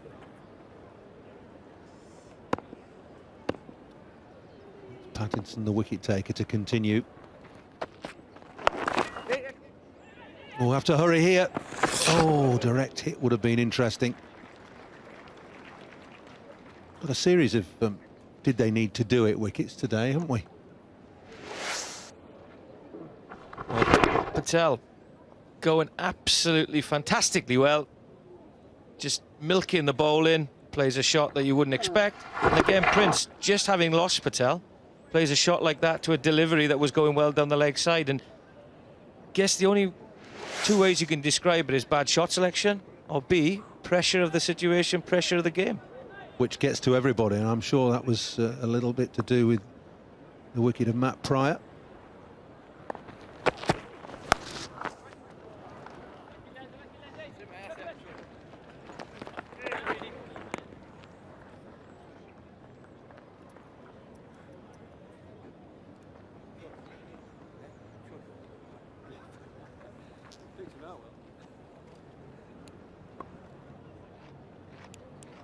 Quite calm in there, don't they? Guess they're almost like that swan that's going along the water. Legs are going underneath very, very quickly indeed. Big games like this, big days, got to be nerves around.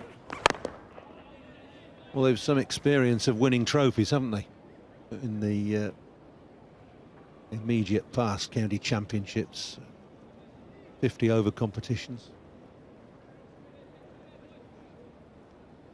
They know that they know what they've got to do, and they're just going out there to try and do it.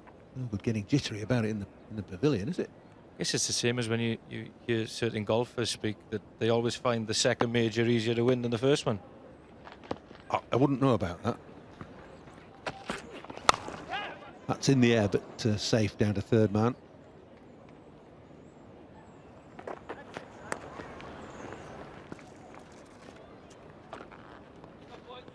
It's easier when you've been there before, though, isn't it? Yeah, it is. Of course it is. Yeah, if it's possible to relax a little, I suppose you can when you know you're capable of winning trophies, competitions, cup competitions, whatever they may be. Make it any less exciting, but it makes it possible to savour the moment even more. Too short from Paddington, got away with it. Not his best opening spell, this. A little bit expensive. It may be prompting Chris Reed to say, right, just have a blow after this, your third over, and I'll bowl Elam or Adams. Good reserves, good backup strength in his seam department. Bet you really wants to keep Pattinson on, because with that extra pace, fielding, it's far more difficult for the batsman to hit.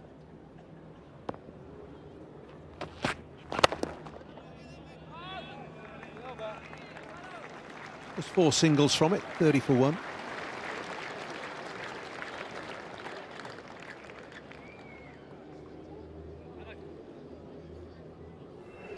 See, Nottinghamshire, first half of the game, getting to 226 for 7, largely down to Patel and Prince, and especially the partnership that they put together.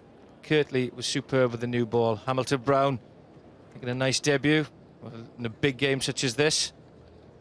2 wickets of Patel and Prince. Sussex. In terms of playing a big game, the biggest game I played early on was a test match. It was before I played any big games for Lancashire. I mean, you know, like knockout finals or crunch games in the county championship or whatever. It was a test match. So that will be it. Back in 1981, it was a nerve-jangling experience. I remember watching you there. Do you? Yeah. You were born then, were you? I was 11. Good lad. Well, it was England-Australia at Old Trafford, 1981. Won the Test, won the Ashes, took a few wickets. Can't get better than that, can it? Roy the Rover stuff, that, isn't it? Only goes one way from there, doesn't it? Downhill. Well, it's nice to have been there, and I think to make your debut at your home ground as well, that's something special.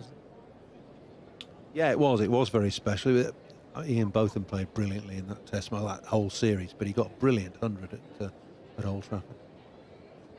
Jeff Boyk. What did you get out? How many wickets? You got 2 for 17, I believe, in the first innings? Off the top of your head, that? No, were you scoring the game? Perfect help from the producer at the back.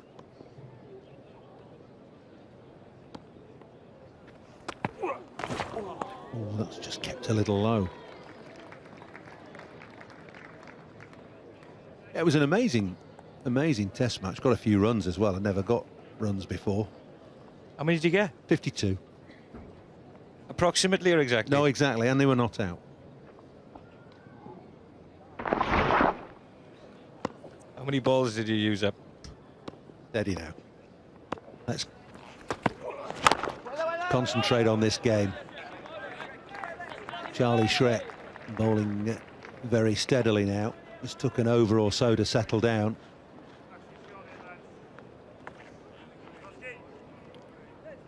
Shrek has come back into this, conceded 7 runs in his first over. Done a terrific job. Pattinson the other end, expensive, going at 7 and over. Really, really needs this man to perform. Fighting back very well indeed.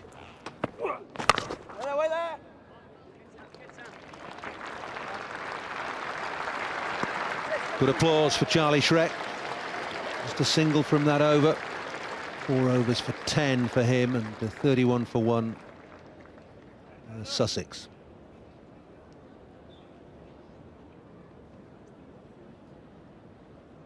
I remember a game, just a tip that I was given before I made my debut test match.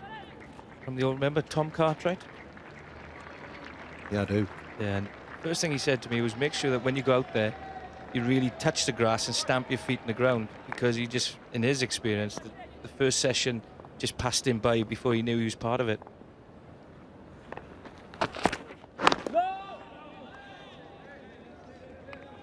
Well, it's a big, tense game for all these players out there in the middle at Trent Bridge today. Winner takes all in terms of this NatWest Pro40 Division 1. Plenty of Nottinghamshire fans. They'll be tense as well, won't they? They will. They will. Great choice of stands in which to sit and watch this contest. Brilliant stadium here. Got their angles right down there with Shrek. It's not what you'd expect to see a third man to a left-hander. It's very, very square indeed because of the shape of the ground now, this new stand. Going very, very square indeed.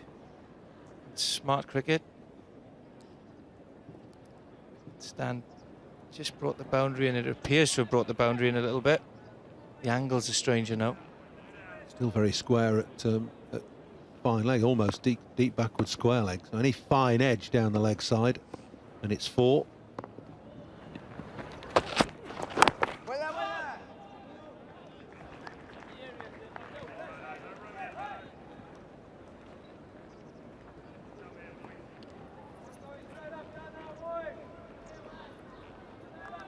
Now we look at that short boundary there.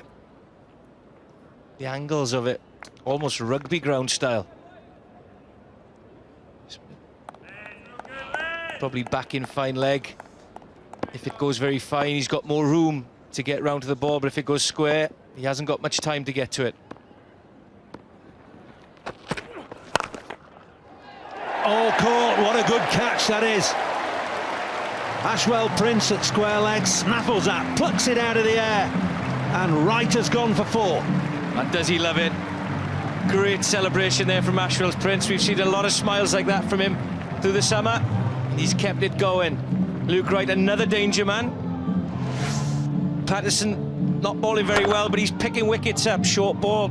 Wright wants a piece of it. Look at that celebration. Plucks it out of the air. Shouts to the crowd. Luke Wright is on his way back for 4. And Sussex are now 32 for 2.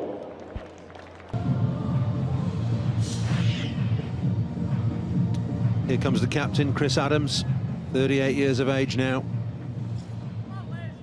Huge amount of runs, quality average, over 41, best of 163. He'll need to draw on all that experience now if he's going to steer his side over the line here. Sussex have started brightly but have just lost a couple of wickets. Pattinson getting both of those.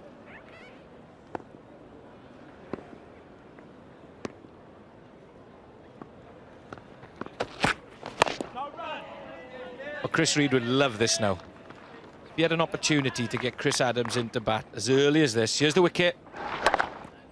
Hook shot, doesn't get all of it. High up on the bat.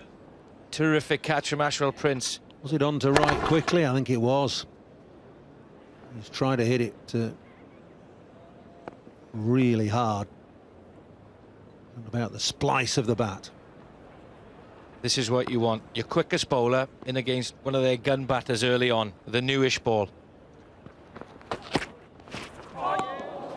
Well, that's a nervy stroke from the 38-year-old, and nod of the head in appreciation. Well bowled, Pattinson. 32 for 2, Sussex.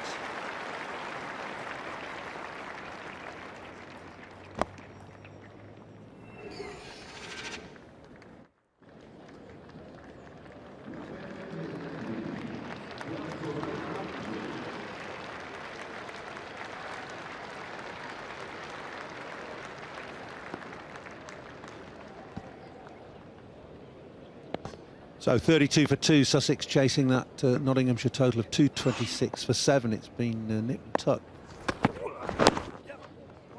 in the opening overs.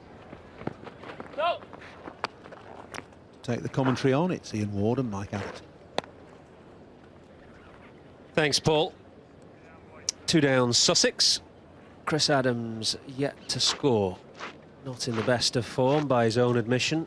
Would dearly love to produce something now. The required rate just a fraction over 6. The original rate was about 5.5, so it's gone up a little bit, which will suit Notts, given that they've got a couple of good spinners to bowl in the mid-innings period. That's close. Adams, as he likes to do, getting a big stride in. And he'll be looking to get off the mark, Chris Adams, as quickly as he can. It is widely known in the Sussex dressing room that you have to stretch your hamstrings and get ready when the captain is on naught, because at some point he's going to try and get down the other end.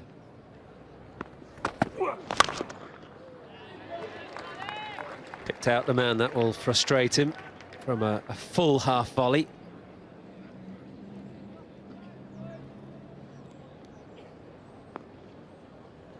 Well, the pitch is still good and offering enough pace for the batsmen to play their shots. Adams only needs to find the gap on that offside with the pace that Shrek is bowling with to find the fence.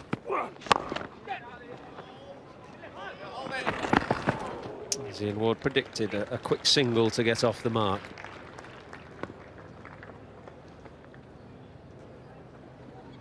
You've got to be ready when the captain of Sussex is on naught. Michael Yardy has batted enough times with Chris Adams to know that, so he responded instantly. But it's beautifully poised, this vital game.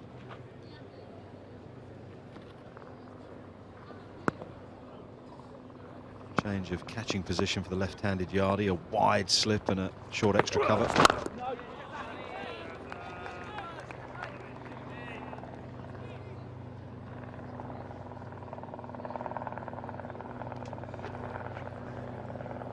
Shrek has been impressive. His 4 overs and 5 deliveries that he's got down the pitch so far. Watched him warm up this morning, bowling through to the keeper, and a bit of pace and some swing as well. Mowed away for 4. The timing wasn't perfect, but he's hit it well enough.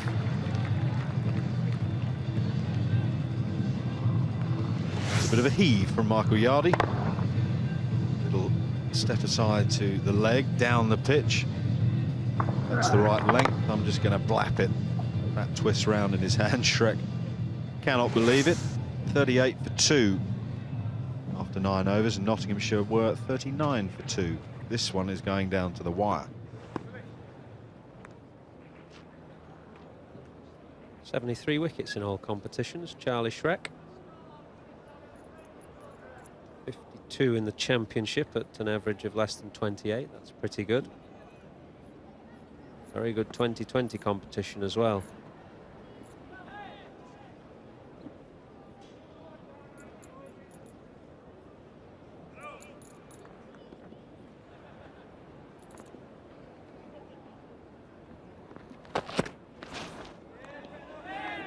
That's very good from Pattinson. He's been a little bit inconsistent with the new ball, but he's picked up 2 wickets.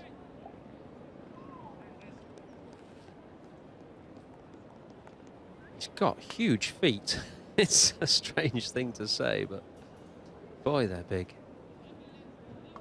Go boating in those, Michael.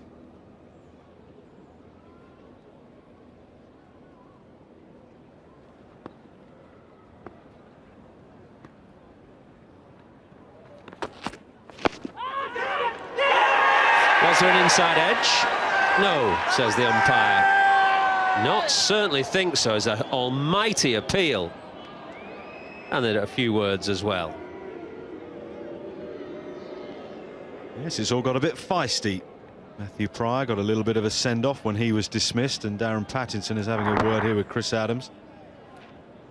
Pad or thigh pad into the box, I fancy, Michael. It's carried to second slip. Pattinson convinced. Chris Adams is known as a walker around the counties. Always a moot point whether you walk in an important game at an important time. You can see why the appeal came. 2 noises and a big deviation. Now that's close. But Barry Ledbetter just walking away. Didn't give it any consideration at all. That looked close to me. Well, he made his mind up very quickly, Barry Ledbetter. As you say, there wasn't much standing around and having a hum and ha, and I think he's, well, I'll tell you what, I can see what he was thinking, possibly sliding down the leg side, but, oh, that was close. Chris Adams survives just. You could see leg stump, couldn't you, behind his front pad.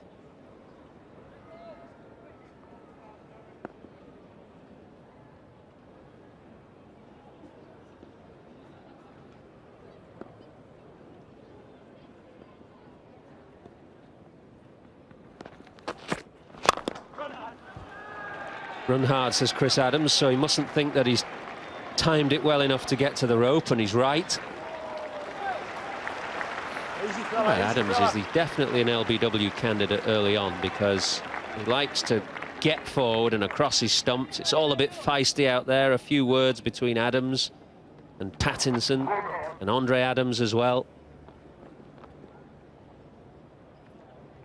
Might not be the best thing to do, because Chris Adams has struggled to form of late, but this is exactly the sort of challenge that he'll thrive on. So a little bit of afters might fire him up to the point where he's completely determined to do something special today.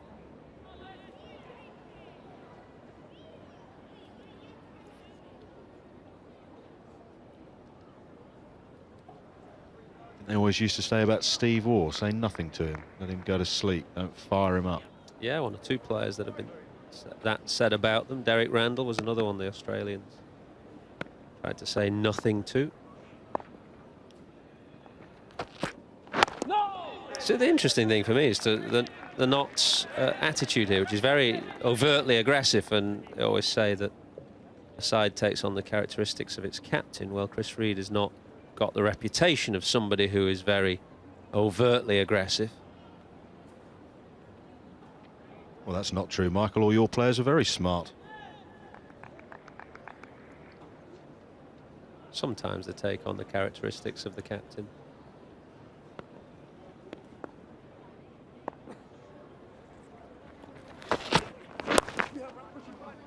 Bad line, but will only be a single, I think.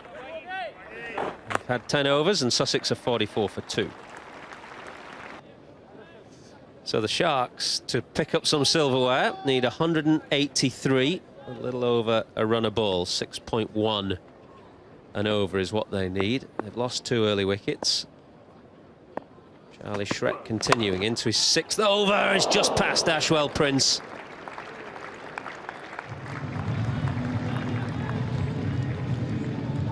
Well, I wonder if Michael Yardy has taken the decision to try and knock Charlie Shrek off his line and length, because now he's played 2 quite aggressive and elaborate shots on the leg side with no real control.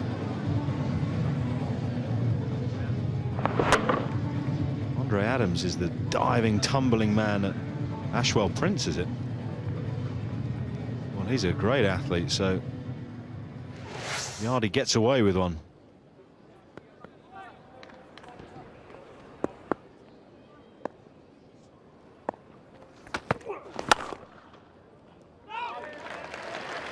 Shafayette to cover, swiftly across and getting congratulated by Samit Patel.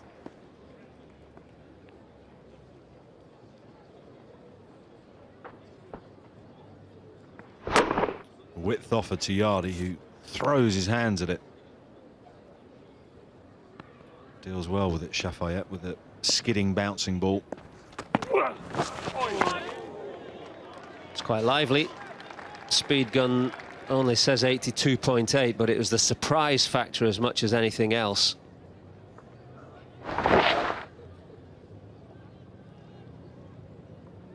Is that a good delivery for you, Michael, or is that a little bit reckless in so much of the top edge that could go anywhere?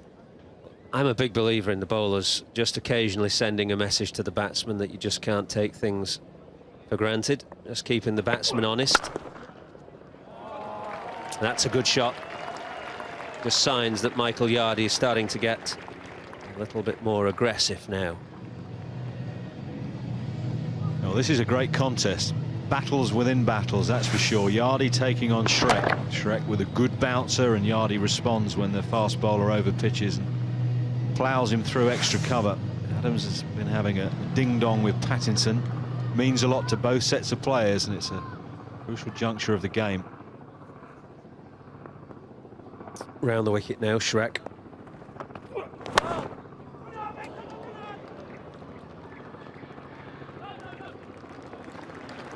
Now, no ball bowled. There's the signal for the free hit.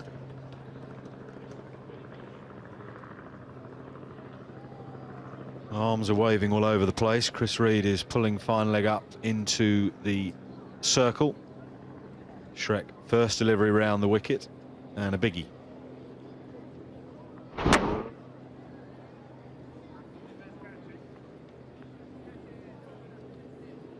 So the field can change. That is allowed in domestic English one-day cricket, not so at international level. So the two catchers, short extra cover, short mid-wicket.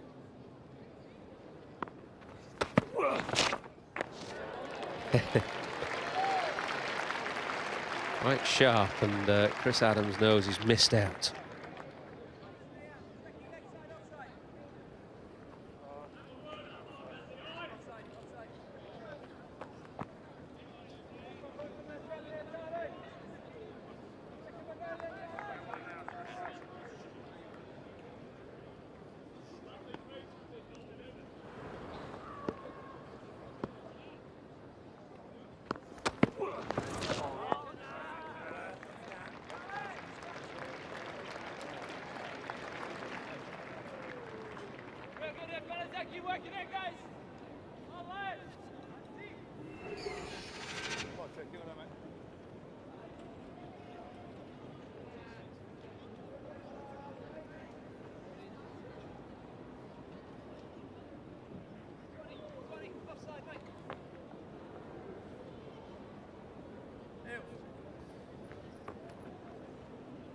Still Pattinson to partner Shrek, and you would think that key part of the game is going to come fairly soon when those two spinners come on, probably sometime after the 15th over.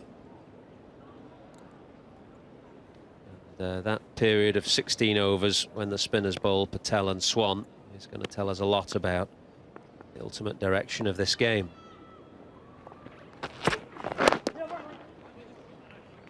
That's why Sussex are playing quite aggressively at the moment. They know that they can't afford to fall too far behind the rate.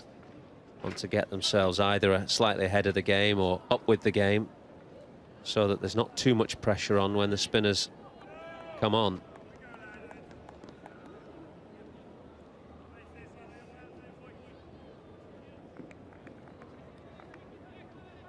I think Graham Swan in particular will get a lot of turn. He's a prodigious spinner of the ball, puts lots of revolutions onto it, and this pitch is taking turn. It's a good little battle, isn't it, as well, with both of them. Well, I suppose England could play two spinners in Antigua, but judging on the balance of the side that England had in the one-day internationals, they're going to play one spinner. Samit Patel, the man in possession. Graham Swan, the man who he replaced. They'll go head to head today. Well, on the same side, but head to head, if you know what I mean.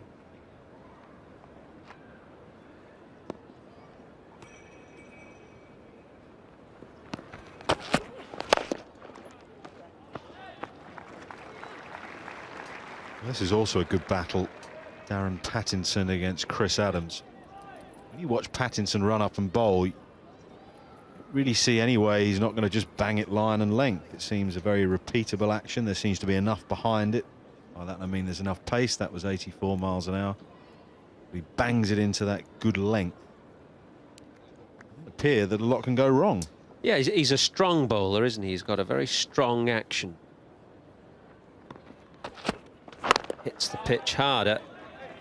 Not entirely sure that when he was selected for the Head England Test match, he was selected on the basis that England wanted a pitch-up swing bowler. But he doesn't appear to be a genuine big swing bowler to me. He looks more of a bowler who's got a strong shoulder action, who hits the deck pretty hard. Will get some swing, obviously, if the conditions favour him. Generally looks to hit the deck.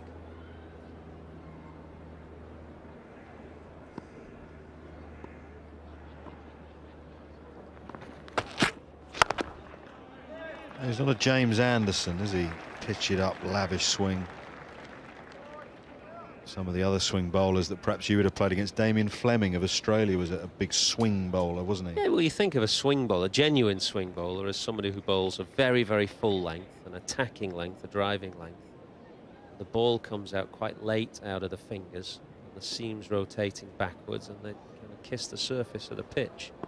Harry Alderman, these guys. Pattinson, more of a shorter length and hit the deck. That's been clubbed back over his head, though. That's an emphatic response from the Sussex captain. First 6 of the Sussex innings.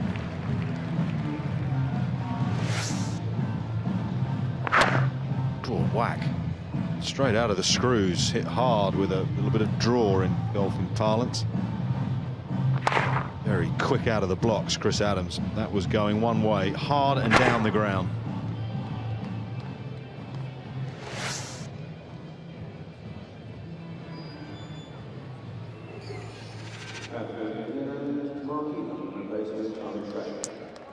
At this stage, Notts was 63 for 2. So 62 for 2, so a neck and neck. And as I say, we've got this critical mid-innings period of spin to come. And for the moment, Mark Elam will replace Charlie Schreck. Won't go to spin just yet.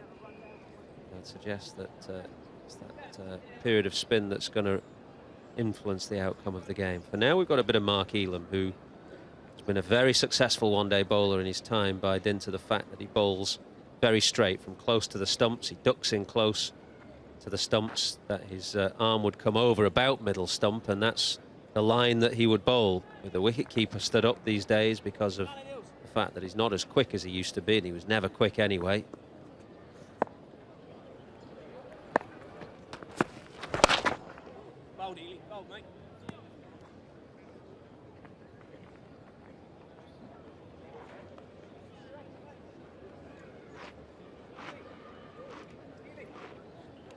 Gets very close into the stumps, almost his front foot comes in front of the stumps when he lets the ball go. I was half expecting Chris Reed. You know, you were saying about Chris Adams' LBW early on in his innings, big LBW candidate. Half expecting Reed to throw the ball to him as soon as Chris Adams came in.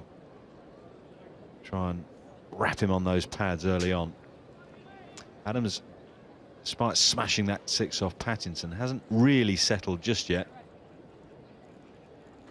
So you never know. LBW Elam, we've heard that 1 or 2 times before.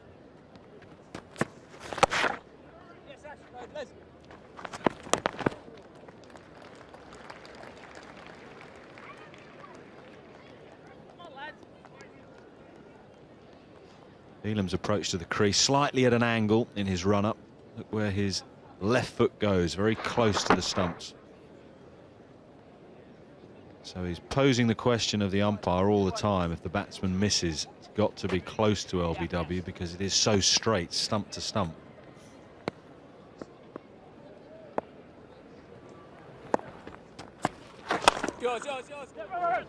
Good effort, mate. Still holds the world record for LBWs in a one-day international innings. Kimberley in South Africa took 5, Mark Elam.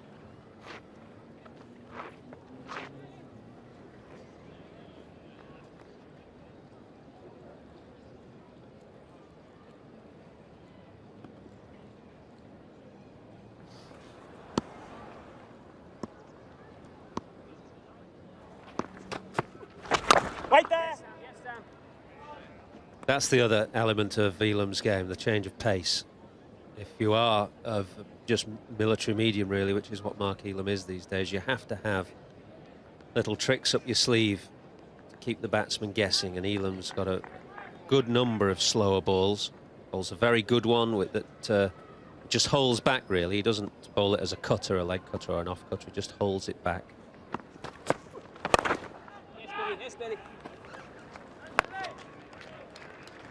Been a good cricketer over a number of years, Mark Elam. Moved, of course, from Kent to Notts some years ago now, probably 4 years ago. 2004 he moved here. Seemed an odd move at the time. Elam being a name that's so associated with Kent. It's a good start, just 3 singles from his first over.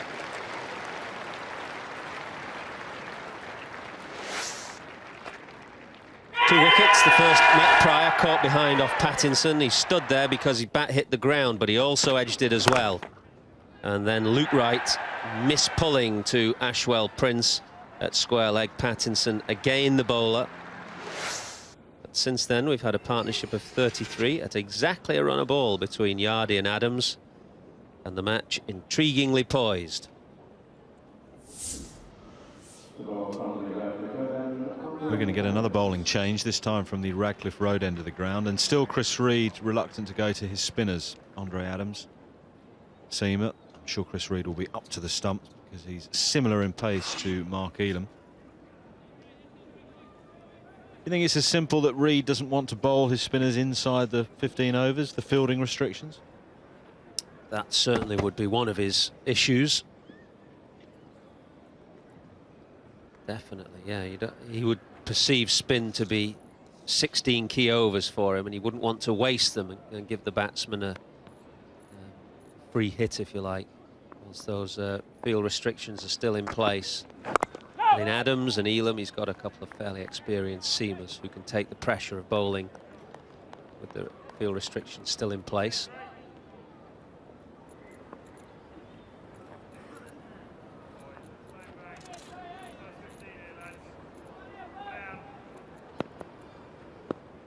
Other 2 fielders out at fine leg and third man.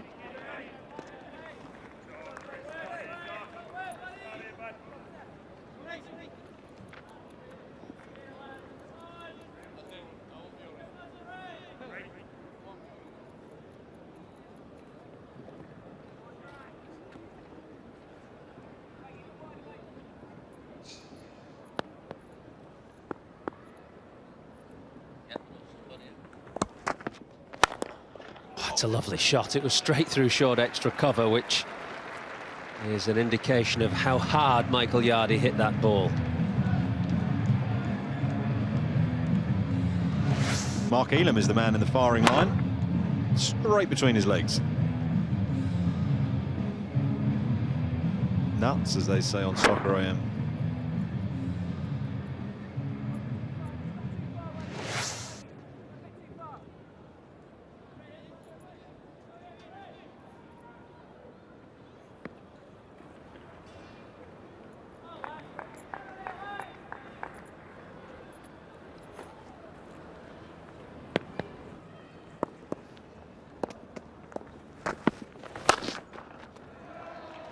Yeah, will this go all the way?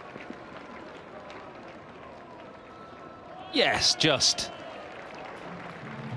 So consecutive boundaries for Yardy. He's still not totally happy with his timing. He hit this one well enough. High on the bat from Michael Yardy, but the first half of the travel of the ball was over the square, so that's not going to slow it up unduly.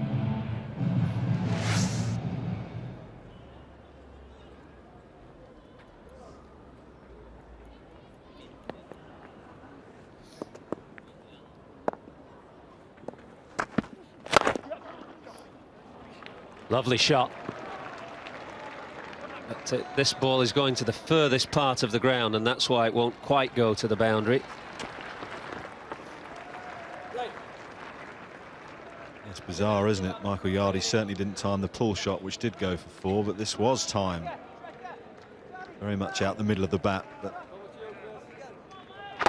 a long way down to that part of the ground. 11 runs, though, from the first 5 deliveries that Andre Adams has bowled.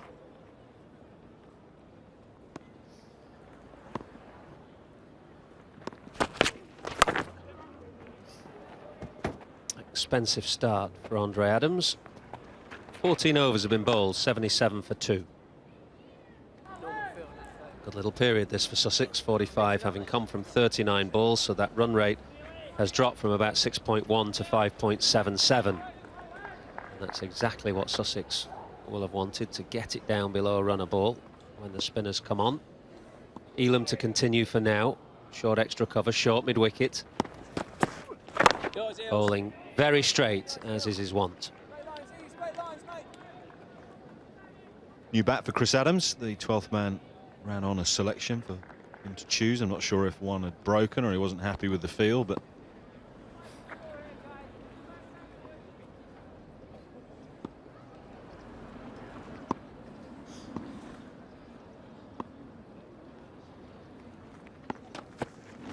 down. Hands, great hands, Jeff. And Jeffrey. players these days carry many a bat, spare bat in their bag around the counties. Around the international boys certainly do. Do you carry a lot of spare bats when you were playing, Michael? Didn't have many with my name on, that's for sure. The Newbury Grizzly, named after the Sussex captain.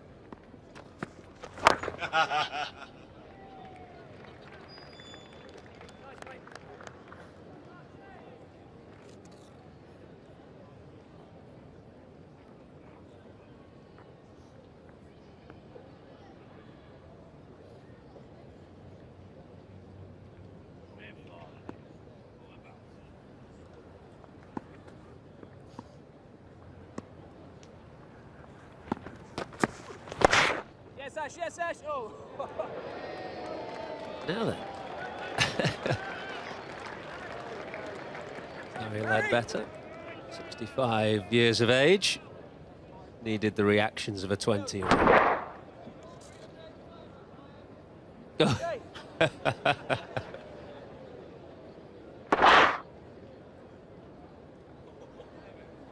Just in front, mate. Just in Well, he front. went to let it between his legs, I think. Yeah. I think he's quite glad it bounced as high as it did. Yeah, good, Dre. Good.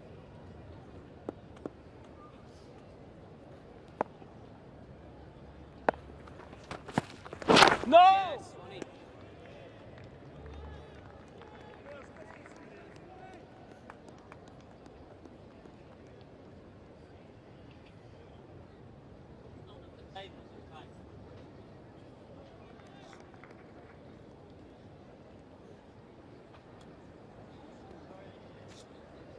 Last delivery of the fielding restrictions. Graham Swan gently going through some loosening exercises. All the spinners come on instantly. The fielding restrictions are over. We'll find out shortly. 15 gone, 79 for 2.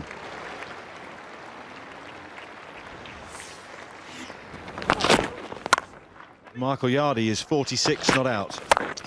Matthew Pryor was his opening partner, and they added 24 for the first wicket before Matthew Pryor edged behind to be caught by Chris Reed off Darren Pattinson. It all got a bit feisty as Pattinson and the Nottinghamshire Outlaws sent Pryor back to the pavilion. Luke Wright went hooking, caught at square leg. Yardy had a little bit of luck there, and Chris Adams has just started to find a little bit of fluency.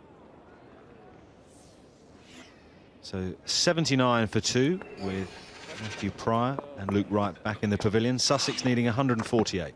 No! Yes, Hills. Good done. Graham Swan with the ball in his hand, taking a good long look at it, flicking it up between his fingers. I'm sure he'll have a go soon enough.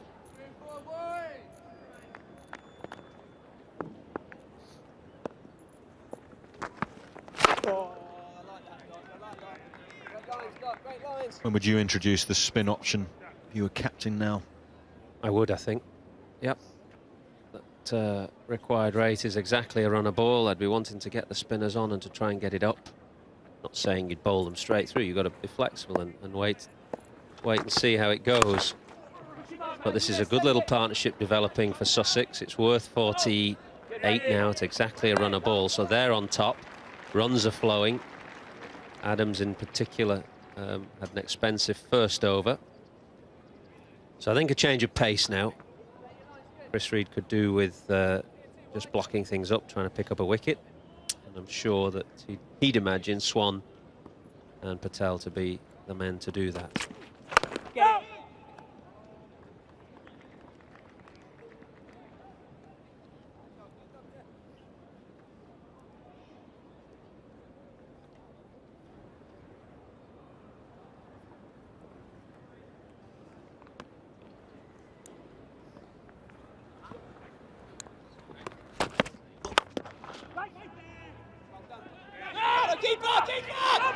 But the throw comes in at the far end and had been accurate.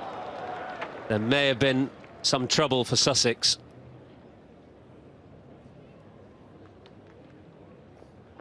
Well, Yardy can smile and laugh with Adams now. That was a shambles from all concerned. Batsman, fielder, misfield, hit Pattinson on the knee. The throw is wild and Reed has to leave the stumps, and well, Yardy would have been run out easily. Oh, yes, no.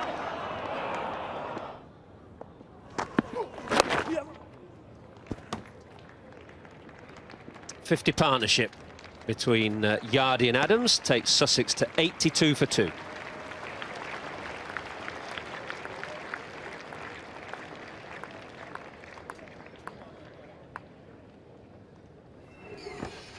So that's the half-century partnership between Yardy, whose contribution has been 32, and Chris Adams 14. His contribution to this partnership. Mark Elam will continue. I reckon we'll see some spin at Andre Adams' end for the next over, and we're about to approach the key part of the game, I'd suggest, and to talk you through it, a couple of Lancastrians, Paul Allott and David Lloyd. Thanks, Michael. Yours. Hands, Ely. Hands, mate.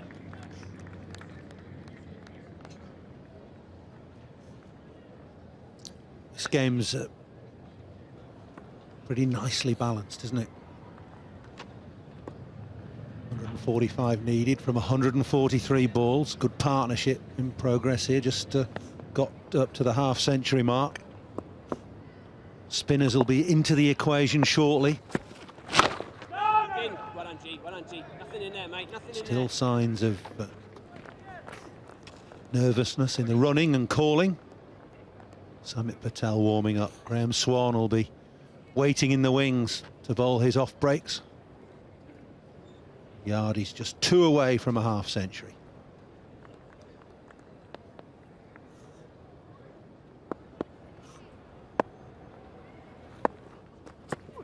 Does. Get it, yes, Swanee. Well done, Swanee. Elam nagging away as ever. Yeah, I'd go for it. Done well, the two left-handers, England left-handers. Yardy has played for England. Samit Patel with his 78, and I'm sure he'll have an influence with the ball, but Michael Yardy has played well.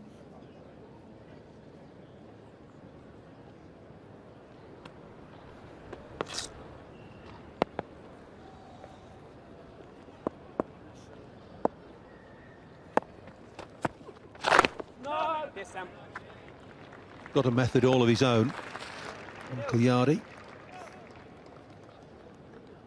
Would term it a slightly peculiar stance and setup, but he's been effective in this innings.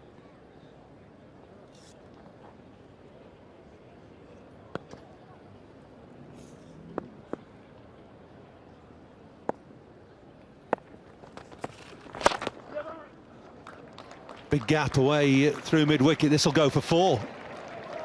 And 50 then for Michael Yardy.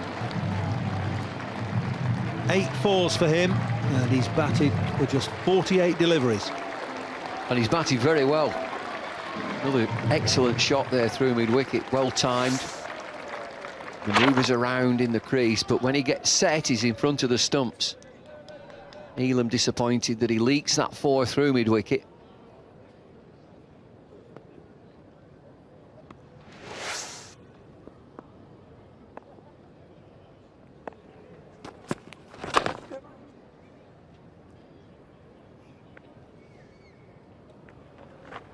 Five in total from the over. Up to 87 for 2. Michael Yardy started off with a bit of a flurry. Boundary in the first over through extra cover. Very strong on the offside.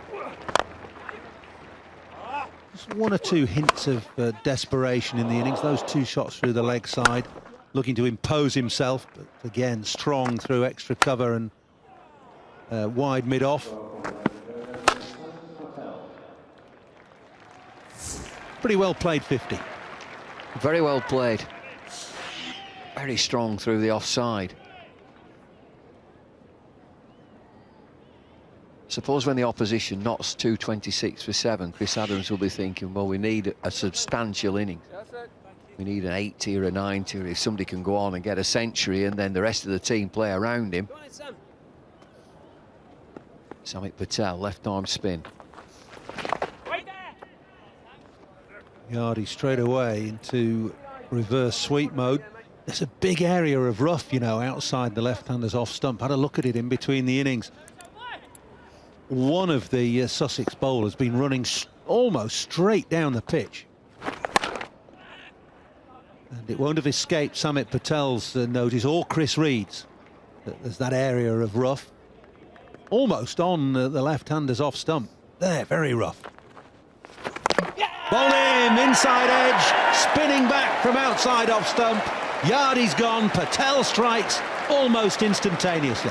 Spin will have a big influence on this innings. We've seen just in Samit Patel 3 deliveries that the ball pitches and spins viciously.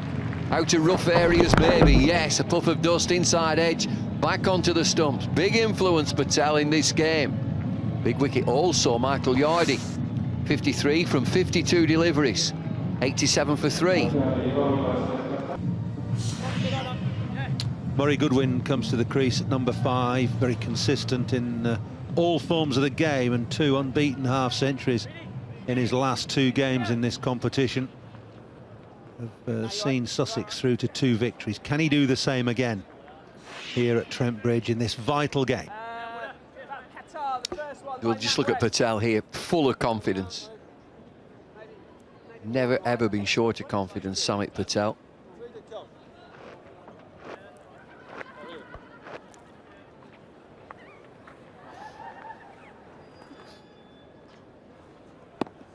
Round the wicket now to the right-hander. In fact, there are no more left-handers in the Sussex lineup. Yardy bowled by one that's spun back quite away from outside off stump, under edge and onto middle and off.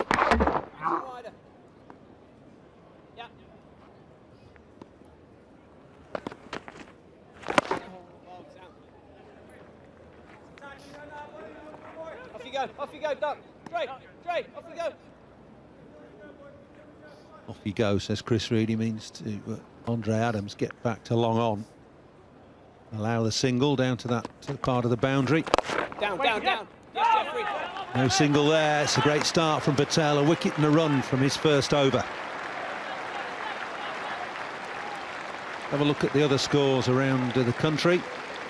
Durham against Gloucester, low-scoring affair up at Chestler Street. Gloucester 119, Durham 86 for 5. Could go either way.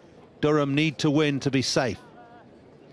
Middlesex 253 for 6 against Worcester 99 for 3. Worcester need to win there. Middlesex already relegated. Lancashire scrambled to 156. Somerset 67 for 3 in reply. Whoever loses that match will be relegated.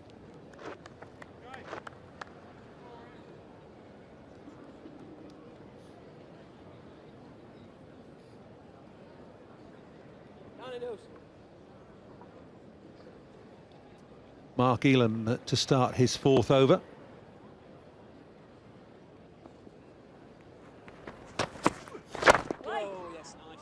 So straight, isn't he? Elam bowls right in at the stumps, wicket to wicket. A little bit of movement either way. That's the table. Whoever wins this contest wins the title. Going to go to that now. It could be a tie, of course, in which case Sussex would still win the title. That's no good for Nottinghamshire.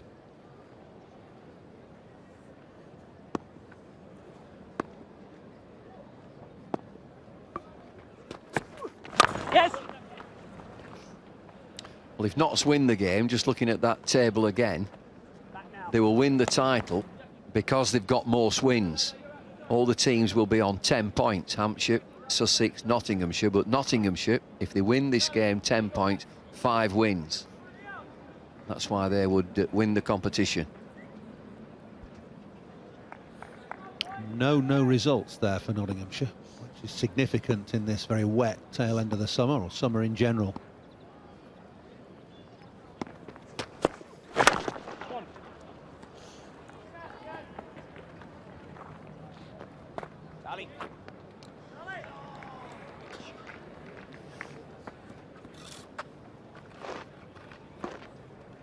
Just looking at the head-to-head, Nottinghamshire were 86 for 3 at this stage.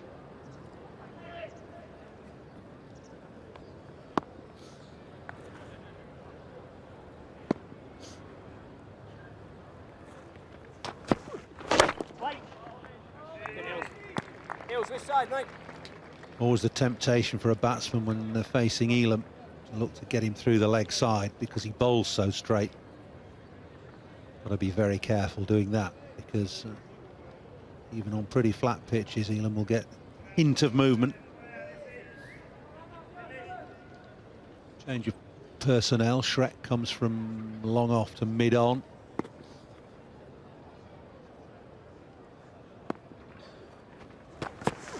Yours.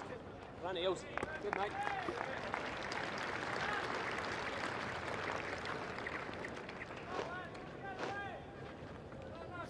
Required rate just creeping up. Very nearly a run and over more now than was originally needed.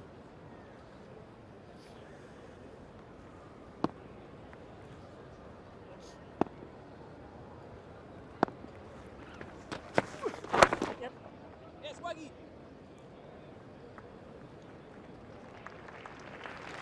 91 for 3.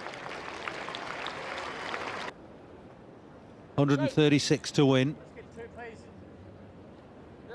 from 126 balls. So at required rate of 6.5 runs per over. Nothing to worry Sussex as yet. But the timing will be critical from Chris Reed when he brings his other spinner, Graham Swan, into the attack. He's got Samit Patel, immediate success for Patel.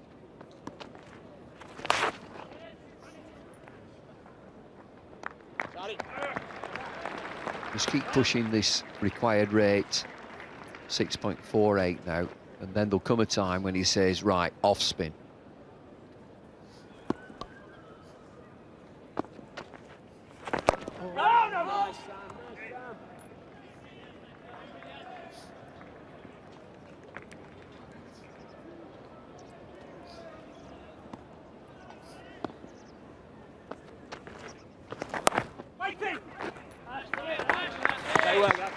Very key position, that at backward point.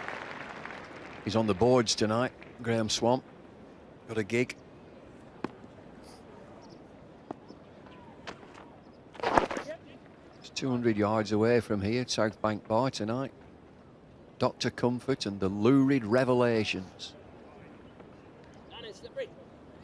This is a band, isn't it? Dr. Comfort, he is Dr. Comfort. Is he the one with the lurid revelations? He's the lead singer. 20 overs have gone, 95 for 3. On the boards tonight, so he's got a big day today to maybe win the championship here and celebrate with a bit of guitar.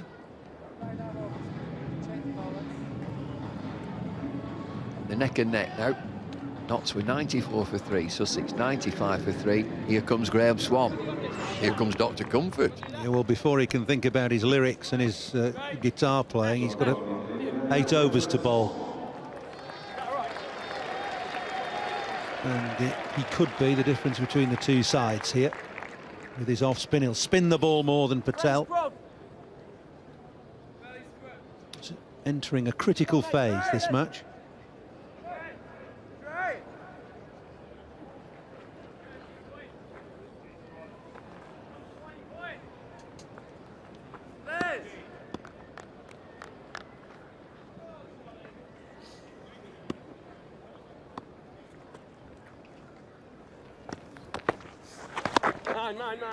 Spin, first ball, and a nod from Chris Adams.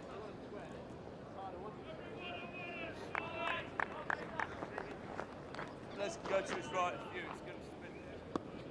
Stand back a couple, Les. A good look round now. Adams surveying that leg side, having seen that ball spin. Oh, top edge, is that out? No, says Peter Hartley. Adams stands there, hand on hip. There wasn't really much conviction in the appeal either. Well, this is a game right here. Ball spinners on. Can Chris Adams and the batsman take advantage of this spin? Takes him on the arm, I think. Not a great appeal, not a great appeal. Good decision.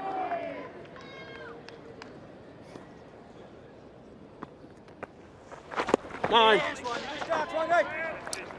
Bit of spice in this contest as well, isn't there? Oh, yeah. Well, there will be. It's winner takes all.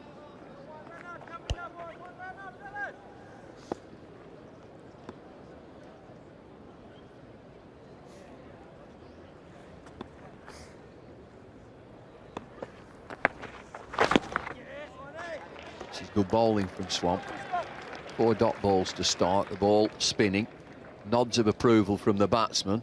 He's always good for the bowler. Always think of putting a catcher in somewhere on the line, on the offside. Ooh, reverse sweep. Peter Hartley, the man under pressure as the umpire. Another nod from Chris Adams.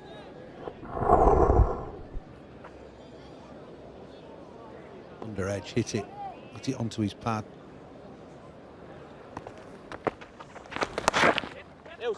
A great start from Swan, just a single from his first over, and problems posed with big spinning off breaks.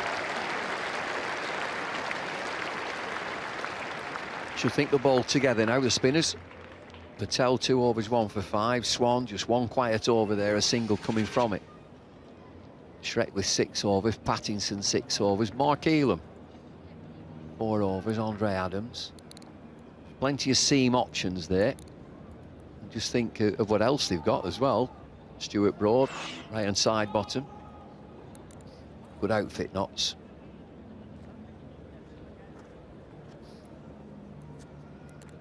Cheeky face, hasn't he?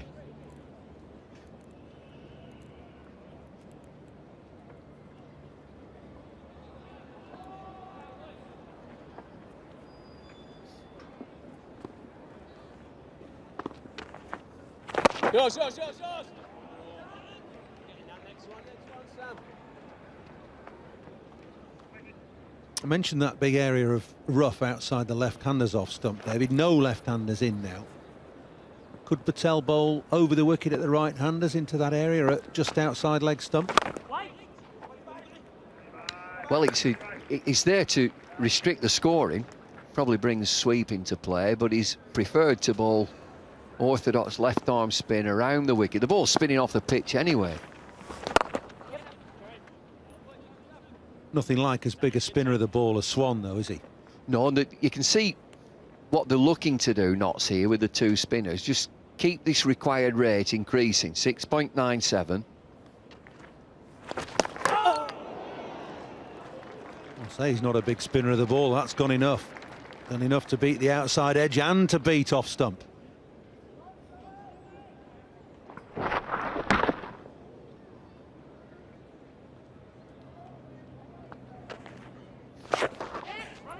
in the air but safe. The reverse sweep played pretty well by Adams. He'll pick up 2, 3, 4.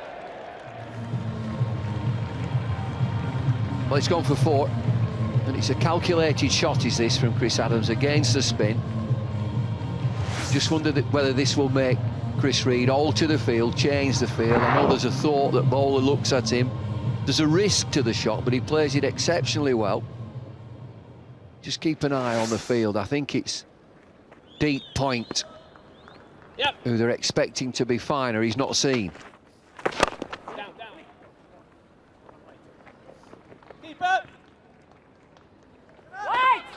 7 from the over, 103 for 3. I think it's so important at this stage of the game, after 22 overs, you've got the 2 spinners on. Both of these will have clear heads.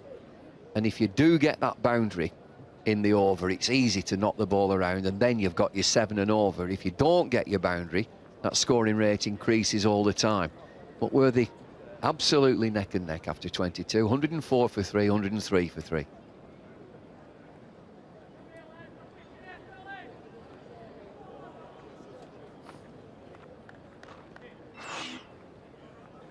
No temptation for Reed or Swan to have a catcher in.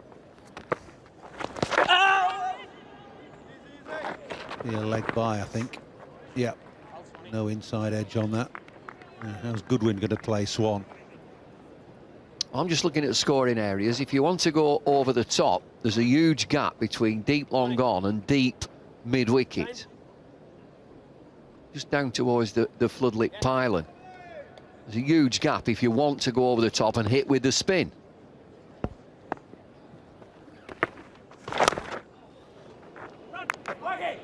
Had a go there. It's an inside edge that's got him a single. Good, G. You're looking at this area here, David, aren't you? Well, yeah, if you're looking to hit with the spin, you use a bit of footwork. The sweep will be on as well, and I think that reverse sweep is a scoring option with that risk of the ball popping in a bit of rough areas or extra bounce and spin. Just watch the top edge. That's what you've got to watch with that extra bit of bounce. With the reverse sweep, well played, well fielded. Ashwell Prince with a full-length dive. And knowing that it's an option shot for Chris Adams, get one of your best fielders there, Ashwell Prince. There's also a single down the ground, a pretty easy single down to mid-on. Use your feet, just push the ball down the ground to mid-on, you get your single. All bowled in. Little bit of flight, plenty of turn, and that's done for Adams, who's furious with himself. Swan isn't, he's happy. Beautiful piece of bowling from Swan, 53 miles an hour. And you can see what he's thinking, Chris Adams, to get down the pitch, get to the pitch of the ball. He comes early, he drops it a little bit short, does him all, ends up bowled middle stump. Classy piece of bowling from England's man, Nottinghamshire's man. Look at the spin. Oh, we've got a proper game on here. Swan strikes. Adams goes for 24, 105 for 4.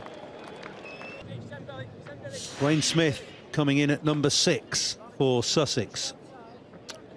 Don't bother with that domestic summary there, averaging 18, striking at 72. This guy can light the blue touch paper. Scored 100 in a test match. Well, his first test match off 93 balls. Shows he can hit a bit. Going to have to contend with some spin here, though. Swan has struck in his second over. Finished second over 1 for 2, and he's got rid of Sussex's captain. So the spinners have now bowled 5 overs between them, 2 wickets for 14 runs, so there's a big influence from spin. Beautiful piece of bowling. Pitches and turns and comes through the gate. Very important wicket.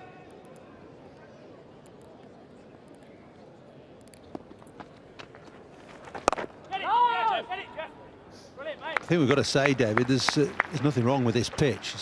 It's a good pitch, good for batting, good for bowling. It offers something for everybody. No, it's absolutely fine. Jeff, go get it. Certainly got batting to come. I don't think there's any case to panic, but you look at the required rate, it's exactly as I said, that they're pushing it up, 7.32 now. Yep. Wait. If Murray Goodwin's in from 35 overs onwards, I think we've got a cracking game. And he's well capable of doing that. He'll stay clear-minded. We talk about very important wickets. He's crucial to Notts. If they get him, they'll feel that they're 3/4 of the way there.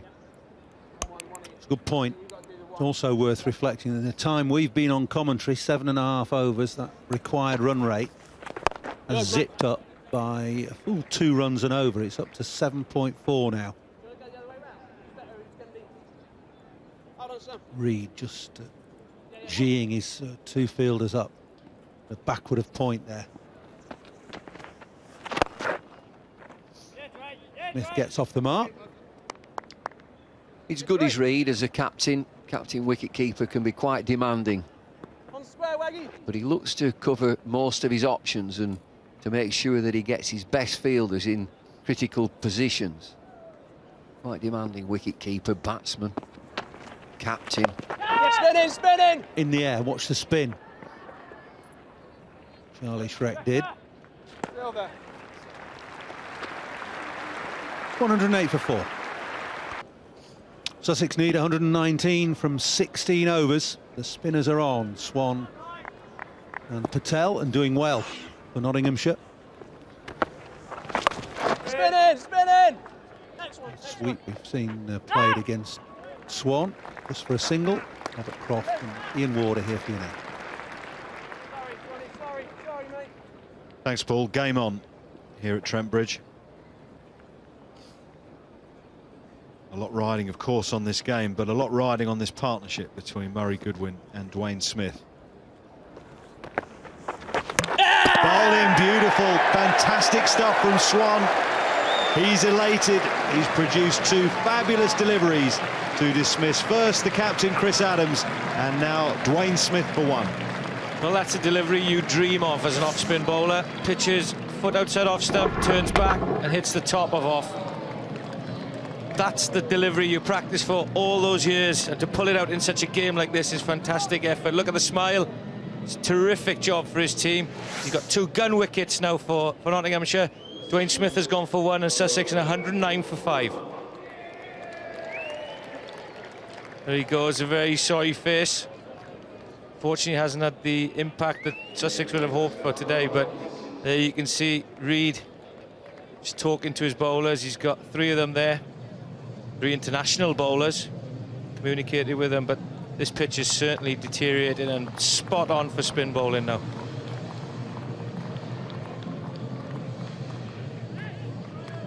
Beautifully flighted delivery. Big turn as well from Swan. He puts a lot of revelations on the ball. Neck and crook. Problems for the visitors now. Carl Hopkinson is the new batsman. He will be facing Graham Swan, who's in some real form. He's found some nice rhythm. So what would your advice be to the batsmen here, Robert, if they were facing you? So you're in Graham Swan's shoes. What would throw you, in this case Graham Swan, off his line and length? Take guard and middle and off. Get across the crease. Forget about the offside of the field. That type of shot. Move. Well, that should be 2. That's beautifully weighted from Carl Hopkinson and well run from Murray Goodwin. So why does that cause you problem? Well, as an off-spinner ball on this type of pitch to a right-handed batsman, what you want is that right-handed batsman trying to hit you through the offside. And you're going to aim to do that if you've got a middle and leg stump guard, because of the angle of the ball. You're going to be playing towards the offside. Hence, as they say, you're opening up the gate and to get bowled through it.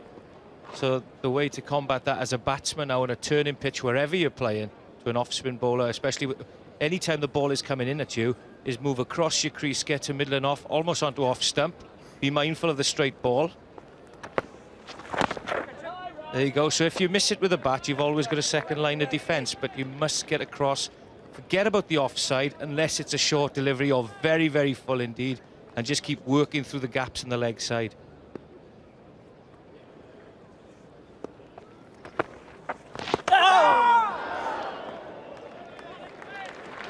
Well, an excellent over from Swan. 25 gone, 111 for 5.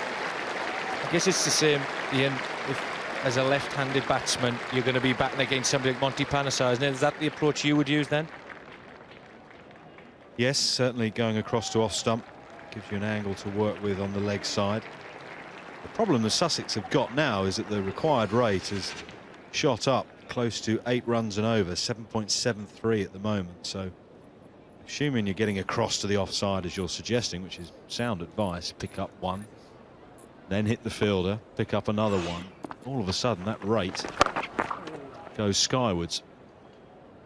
That's the problem. In the next 5 overs, if Sussex don't find the odd boundary, they're just picking up 1s and 2s and going at 4 and over, that rate will be close to 9. Certainly will, and that's the style of play that Reid wants now. He's got 2 spinners working in tandem, off spin, left arm spin. They'll be rushing through the overs. I would expect each over to take in the region of about 2 minutes. That's really putting pressure on the opposition batsman. Yes. And with that, the Sussex batsman will look up, and all of a sudden 6 overs will have gone. They'll be rushing through the overs, straight back to his mark. Don't give the batsman time to settle, and straight in again.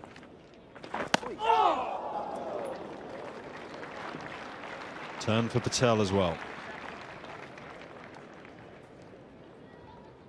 Look at this. Here you go. Perfect delivery. Stay in leg side this time. Not going to hit that type of delivery unless you go forward. Down, down, down. Great squeezing, isn't it? This is good cricket to watch. I think you make an excellent point about rattling through a few overs. Yours, yours. The advantage of spinners bowling in tandem. It is. You don't see a lot of it because a lot of captains around the circuit like to see one seamer bowling with a spinner, but when you get 2 bowling on a pitch like this, it certainly rattles the opposition batsman, and it's got to be a spot-on shot to get a boundary. Well, we didn't have the stopwatch on that over from Samit Patel, but it didn't take very long, that's for sure. 2 runs from the 26. And 13 for 5. The first to go was Matthew Pryor, caught behind. The second was Luke Wright, who was caught at square leg by Ashwell Prince. Michael Yardy was bowled by a spitting delivery from Samit Patel out of the rough. Beautiful flight and dip and turn from Graham Swan to defeat the Sussex captain. And that's your perfect off-spinner's dismissal, isn't it? Yeah, 2 champagne deliveries. I mean, you look back on this game, whatever happens, and know that those are 2 of the best deliveries you'll ever bowl.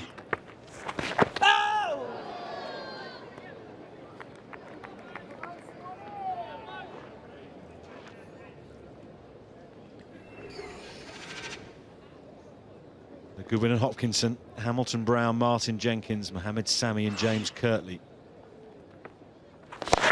Down, Sam. Those men have to do it for the Sussex Sharks. That's the shot you're after.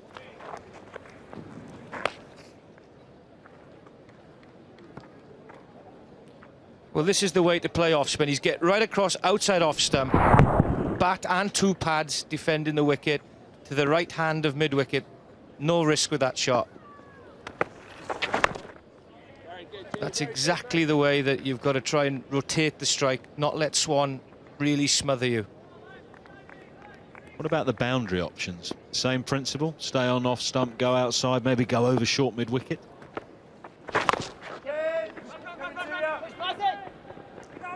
Well, there's a sweep that he's bisected the field out there for 2. But yes, I mean, the area to look at now is the gap between deep mid wicket and long on. There it is, deep mid-wicket and long on. That gap there is huge. I mean, to the club cricket, it's known as cow corner. There's nothing wrong with looking in that area. If we remember watching how Grant Flower played Treadwell yesterday, that was the area he targeted a lot. Get outside the line of off stump and pick that gap. There's 2 a ball. 9. Only 3 runs from that over. Required rate is 8.5. Sussex needing 111 to win Pro 40 here at Trent Bridge. Durham have beaten Gloucestershire by 5 wickets. That result means that Durham are safe. They will be in Division 1 next season. It means that Gloucestershire do not finish second. Division 1 of the NatWest Pro 40. Hampshire finished second, despite this game going on here at Trent Bridge. So Hampshire will take £22,000 for finishing second. Sussex battling out now with Nottinghamshire. Whoever wins now here will finish top. Whoever loses here cannot finish second.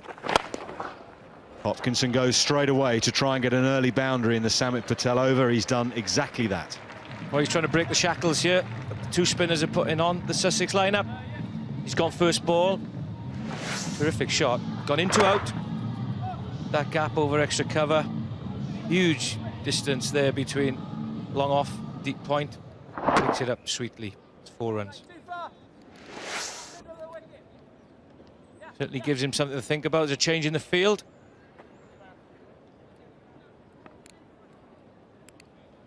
Another man on the offside. He's got point and backward point now. Superb delivery. You can't ask for better. Again, the classical left armer's dismissal. Change of field, smart thinking, good thinking out there. Ball pitches on the line of stumps, and then turns away. Here we go, drags him in. Hopkinson down the wicket, looking towards mid-on. A beauty read. He doesn't miss them. They're smiling. Terrific delivery there.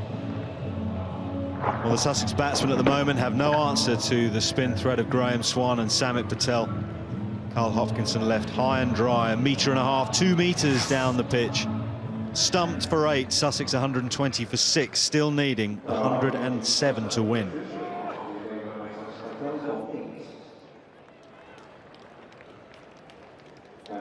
But what I liked about that was that there was some real good thinking cricket going on there. And the ball before had been hit over extra cover, so there was a little bit of a thought process going between bowler and keeper. Change of field, change of line, change of trajectory. Draws out the perfect result. This is a classic dismissal again for a left-arm spinner. Look at this, good release, perfect seam position, grips on the surface, and that's through. Hopkinson knew halfway down that shot that he was in trouble. What did Patel do there? Take the pace off the ball, drag his length back? Dragged his length back, and you could see with the angle of the shot, he was looking to the leg side. Now that's smart cricket, because just before that ball was bowled, they took a man from the leg side, put him on the offside, offered the gap to the right-handed batsman on the leg side, which is higher risk. And he's gone for it, he's taken the bait, and Sussex are happy. And not happy, correction. Nottinghamshire very, very happy. Sussex not happy. Rory Hamilton-Brown has a lot of ability. He's 21 years of age. And on a positive note, here is an opportunity for him to make a real name for himself at his new county. Started his career at Surrey. Facing Patel now. Oh! The one way of describing the way that was set up was with a quick bowler bowling a way swing to a right-handed batsman, leaving that gap at extra cover, inviting him to drive with the extra slip in there. Eventually you take the bait and you get caught.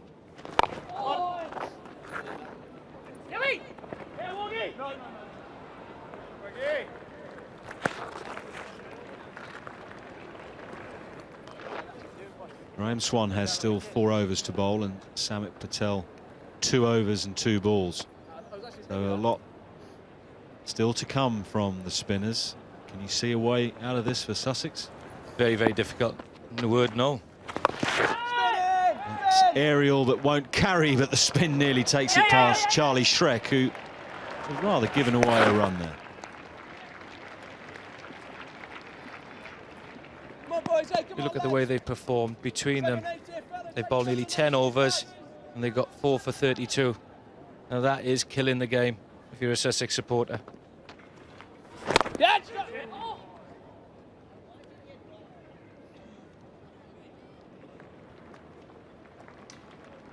28 overs have been bowled, 124 for 6. 4 wickets have fallen to the spinners.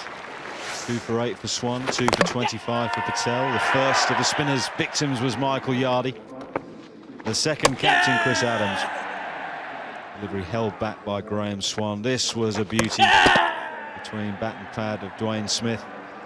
And then Carl Hopkinson left high and dry as he came down the pitch to Samit Patel. So 10 overs, no maidens. 4 wickets for the spinners for 33 runs. Well, if they're ever feeling low in the future, just get a tape of this and show it before they start.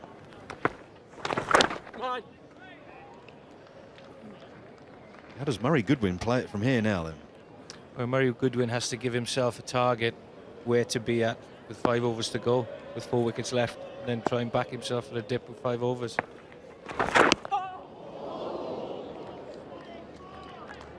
Well, there's huge spin there again from Swan. It's created all sorts of problems for the Sussex batsmen, and we're talking experienced Sussex batsmen here. Perfect bowling, cramping Goodwin for room. Don't know what they've done to this pitch at half-time. Nice to see an off-spinner turning the ball. You're right.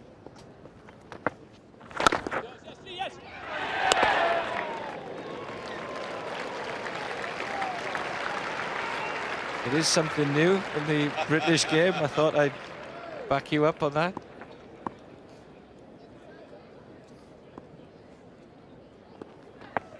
Oh, look out, there's another one, surely. Hamilton Brown trudges away from the stumps. Swan's control of his line, and particularly his length, just gets better and better today. Well, he didn't look that inexperienced with the ball in his hand. Hamilton Brown, he had a good day, but with a bat, I think he's been undone by some experience. Wider delivery, doesn't turn that much, sees him come in, whips off the bails again, draws him down. That's a shorter delivery. Poor shot. Understandable inexperience. Swan takes another wicket. He's got 3 for 9 now. Hamilton Brown is on his way back for 1. Sussex 125 for 7. Robin Martin-Jenkins is the next batsman for the Sussex Sharks. Comes in with his side in real trouble. 102 required, 68 balls in which to get the runs. Required rate 9.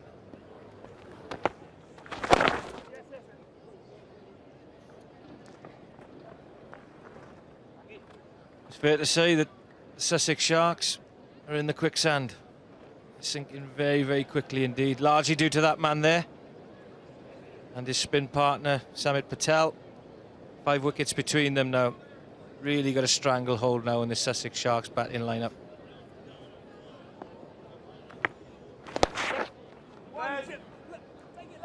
Goodwin is herring up the wicket, and he's going to come back for 2. He'll get there comfortably because the throw from Darren Pattinson is wide. One thing Martin Jenkins will have is a game plan. He's experienced. 32 years of age now. Goodwin obviously has experience and a game plan. He's a top quality batsman. It virtually represents the last chance for Sussex, this partnership.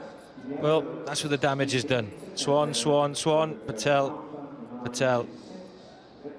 Sussex got off to a decent start.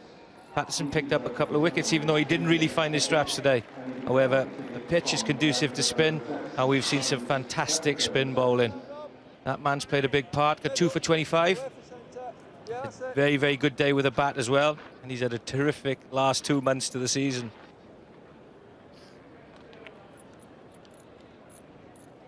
Be very difficult here for Martin Jenkins. Really renowned as a terrific player of spin, tall man as well. It's going to be quite difficult for him, especially coming in at this stage. No, he's a good man to have in later in a one-day, and he's against the seamers. Yes, Sam, yes, Sam. Natural timer of a cricket ball, Martin Jenkins. Hits the ball very hard off the seamers, but difficult for him to find his range and his rhythm against the spinners. 9.2 runs and over needed now.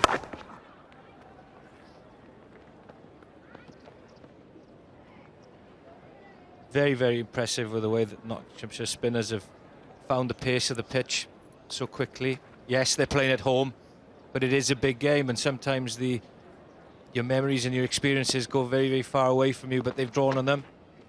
Yep. Very, very smart indeed. Goodwin just works that out. Picks up another single. Good seam presentation from these lads as well. Consistent spin. Variation of pace, making it very, very difficult for Sussex. Was there an edge on that? Something came through the effects microphones behind the stumps. Does he nick it? Look at that, good release, terrific seam position, spin, edge. Reed, Captain Reed just misses one. Now he's gone, he's pulled it straight to short mid-wicket. Will Jefferson makes no mistake. It's quite comical watching Samit Patel give Will Jefferson a hug. Little and large, it doesn't matter. Sussex are 8 down. Well, even though he's 6'9", he doesn't have to reach too far for this one. Not a great delivery, in fact. Just short. It's pulled away by Martin Jenkins. Straight to him. Takes a reasonable catch. Now Martin Jenkins is on his way back. For 2, Sussex 130 for 8. Writing is on the wall for Sussex. Mohammed Sami, the new batsman. Nottinghamshire should have this game in the bag. You never know, though. Talk you through to the end of the game. Michael Atherton, David Lloyd.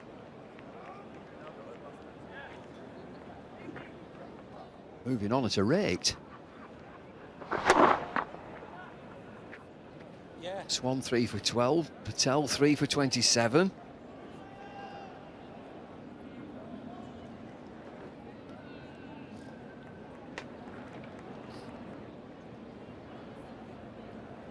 .97 from 60 deliveries. Goodwin still there. We thought it'd spin.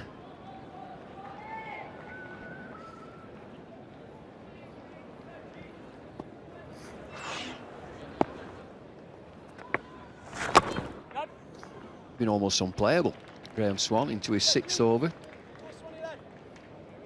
No real answer to him.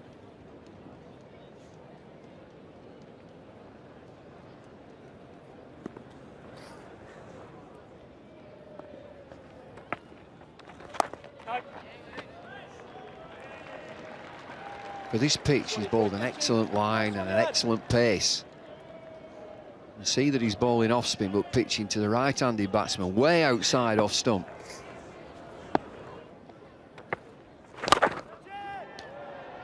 Into the deep. Fielder out there, Shafayat goes for 4. 1 bounce 4. Well, Goodwin's still there. And this is good cricket. He's hitting with the spin, and there is a lot of spin. And it wasn't that far away from Bilal Shafayat, but at least Goodwin has got the basics right here, which is to try and take an element of risk out of the equation and hit with that spin. Through mid-wicket again, Shafayat's a fielder. They should come back for 2. Take him, Shwani! And get there. It's the 8 wickets that are a massive problem. If you look at Notts at this same stage, 153 for 4, 136 for 8. Winner take all. Yeah.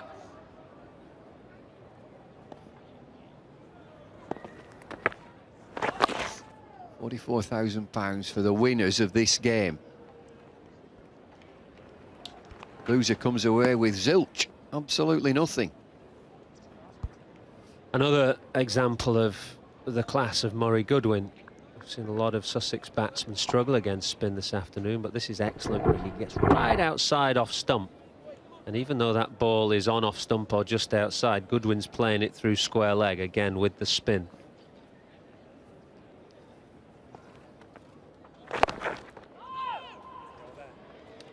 So 137 for 8.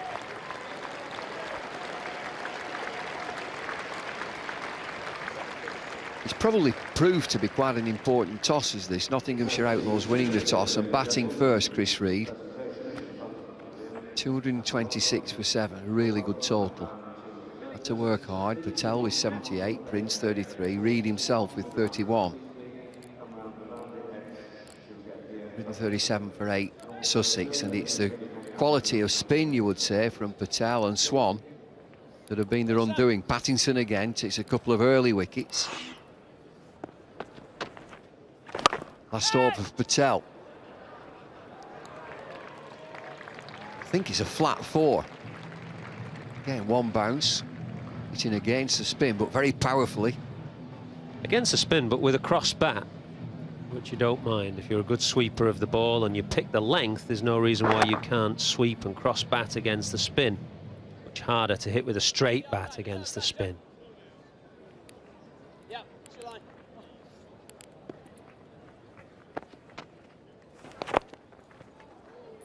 Much slower delivery from Patel, under 50 miles an hour.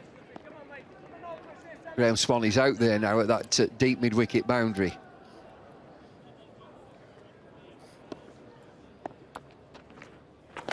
Reverse this time.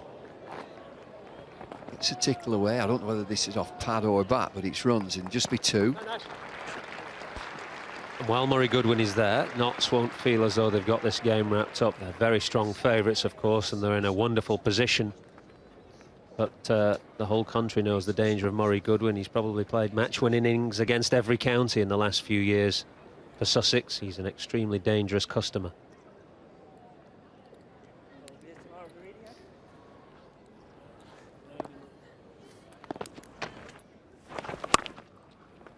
Must be a single here. I just have something in my mind that a couple of 3 years ago that Mohamed Sami scored runs in an international match. Well, he's got a highest test match score of 49 and one-day international score of 46. So he's no mug. Slip in now. Yes, right.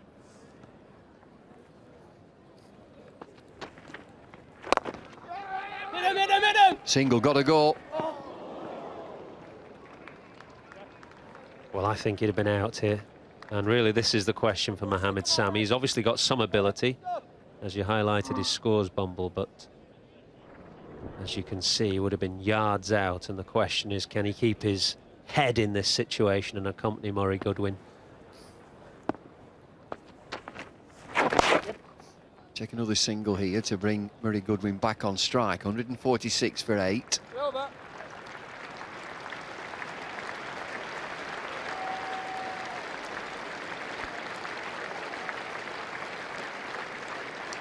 Will Jefferson, he's been growing as the day's gone on. I heard earlier in commentary he was 6'8", then he was 6'9", but if you read the stats, he's 6'10".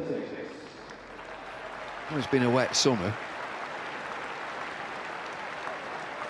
Officially 6'10". I think they're going to change the ball, as we did in the first innings of the game. Notts' ball was changed at 32 overs.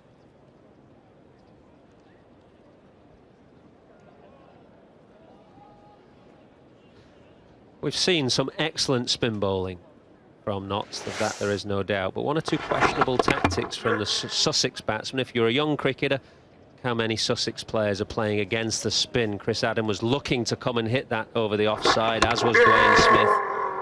And even Murray Goodwin, when he first came to the crease, was guilty of looking to hit against the spin.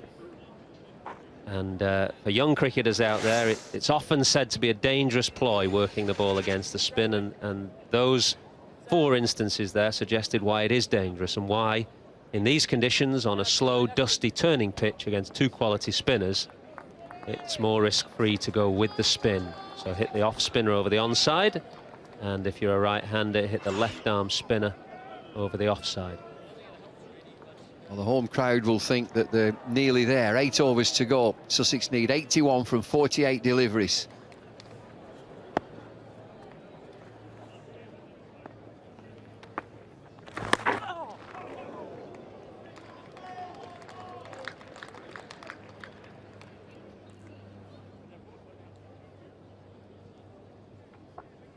Well, this doesn't spin.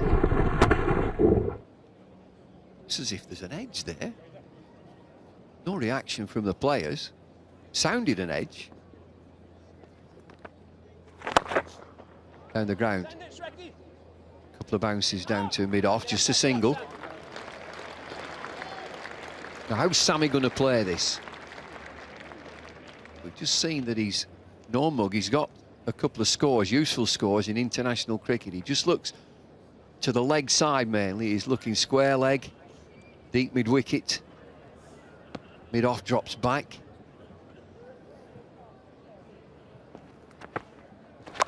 Leg side, worked away, quite fine, should be 2.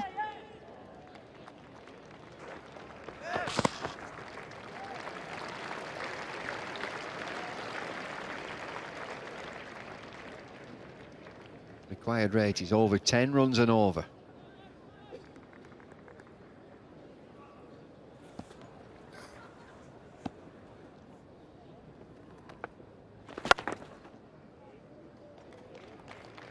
The undercutter from Swan, the ball that just skids on rather than turning back into the right-hander.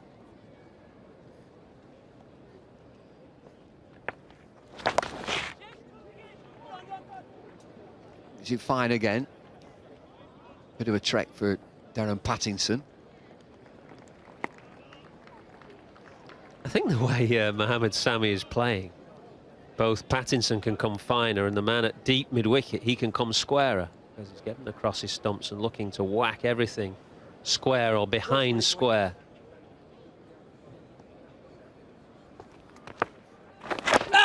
Reverse and a big appeal, no. End of the 33rd over, 151 for 8.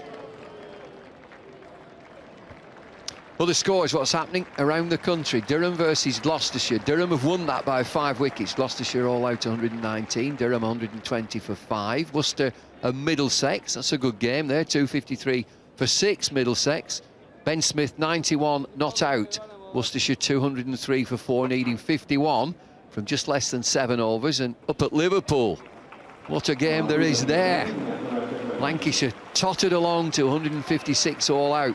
And Somerset, 106 for 6. The loser of that game drops down.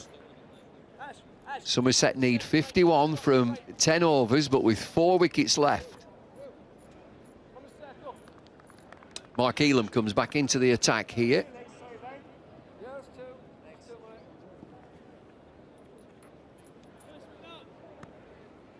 Patel, 8 overs, 3 for 36. Swan has got 1 more over to bowl. 7 overs, 3 for 24.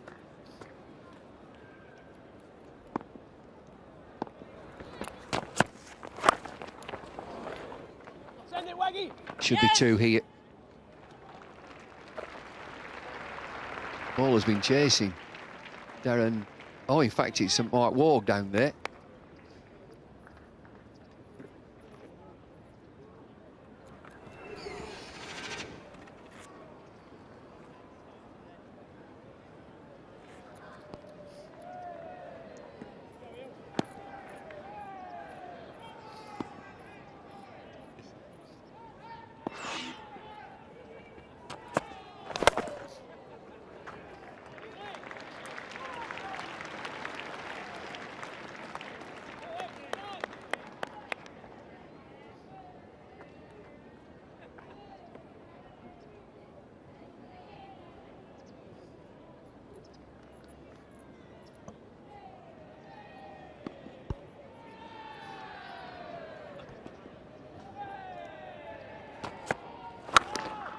Oh, that's runs. Oh, that's runs. There was a resounding clunk the moment the ball left Murray Goodwin's piece of willow then. He just knew that he'd really found the sweet spot. 44 from 44, 2 4s, 1 6 for Murray Goodwin. 68 from 39.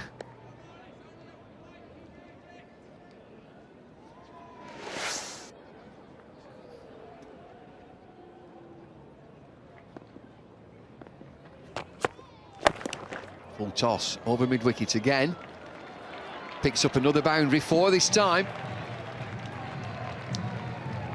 I think there's going to be an adjustment to the field here. Mark Elam knows that Murray Goodwin is eyeing up the deep mid-wicket boundary, as he does here. So 3rd man will come up. That will allow Elam to drop mid-wicket out to the boundary. But it does open up an opportunity for Goodwin if Elam strays wide of off stump. Well, he's just kicking this innings on again. 12 from the over so far, 2 deliveries to go. Worked away, that's unlucky. Third man just come up inside the circle, open face.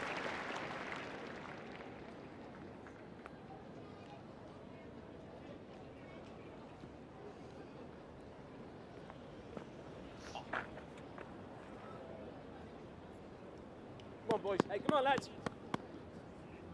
Come on here, fellas.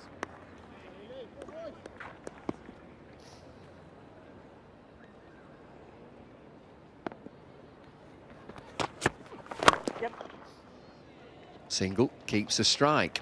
34 have been bowled, 164 for 8. 63 required from 36. Graham Swan to start his final over, 7 overs, 3 for 24. Bit of stick for Mark Elam in that last over. Game is still on here. Murray Goodwin has got the strike, 49 from 47.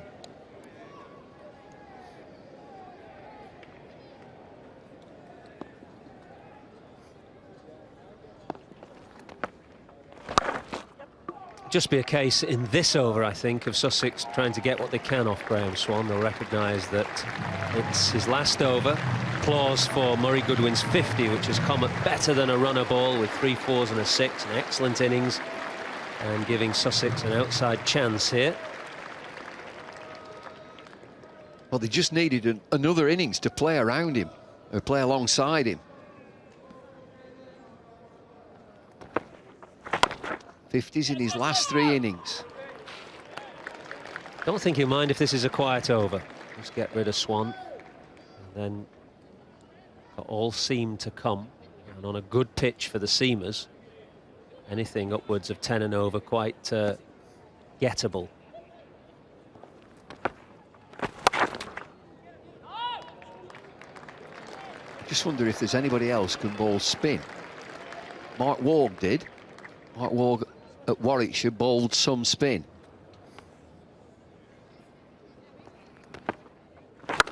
Oh, that's huge. Fielder out there, comes under it, forget it. 6. I thought he could play. It's in the memory bank, I've seen him. Yeah, it's a terrific shot. A long part of the ground, so this is a big hit from Mohammed Sami. He picked the length perfectly and swung it away with the spin. 56 from 32 required now.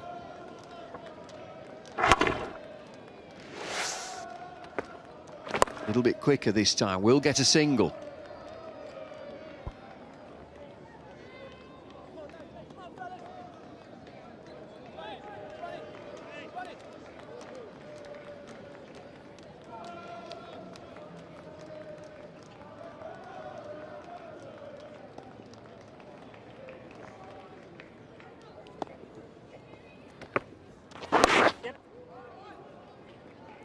Just a leisurely single to finish the over. Fielders are down all over the place, but they just wanted a single. 35 have gone. It's 173 for 8 and 50 for Murray Goodwin. He's a terrific player and has been for a long time for Sussex. And he's played an array of glittering strokes today as well, particularly good against the spin. He's shown the rest of the Sussex batsmen the way to do it, really. And then when Mark Elam came back, he pumped him over mid-wicket, first for 6, then for 4. And quite an expensive over for Mark Elam to bring up that 50 for Murray Goodwin, and that will mean a change in bowling now, with Darren Pattinson coming back into the attack at a time when Sussex need 54 from 30.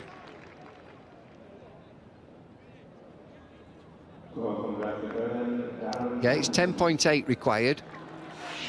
But it's batsmen at the crease. Just look at this partnership, 43 from 30 deliveries, so we're not over yet. Bit of concern from Notts Outlaws. Darren Pattinson comes back into the attack, 6 overs, 2 for 33. Just looking at this field that is being set, it's being set jointly with Mark Elam and Chris Reed. Looks as if they're going to opt for a third man. Third man was actually inside the circle, and there was a deep mid-wicket.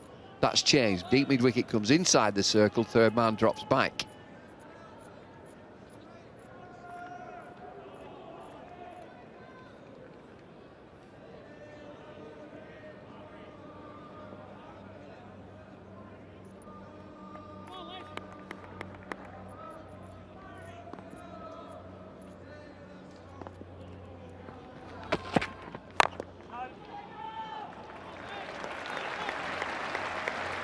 So I don't think there's any more spin left in these last 5 overs. I can't think that Chris Reed would spring another surprise and bring a spinner in. I can't think that there is one.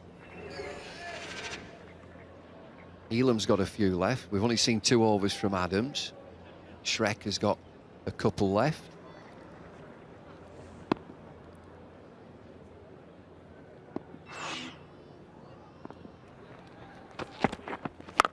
Slow ball, pumped away. Stand and admire, 6 more. What a catch, what a catch. Well held, Dad. And take a bow. What a shot this was, though. Slower ball, he waited and waited and slapped it away over wide long on. Where does he catch this?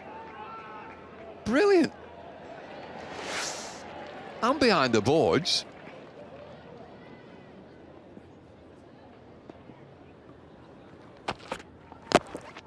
Good bowling.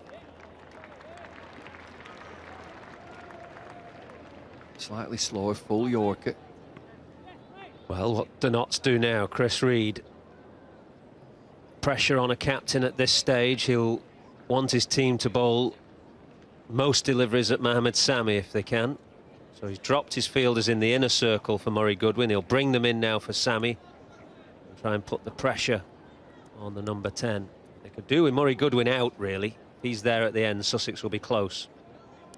Well, I think they're worried about that shot that we saw Mohamed Sami play over the leg side, and they're looking at deep mid-wicket where there is a fielder position. Fine leg drops back. Now mid-off comes inside the circle. So it looks as if they're protecting the leg side at deep backward square leg, deep mid-wicket, deep long on.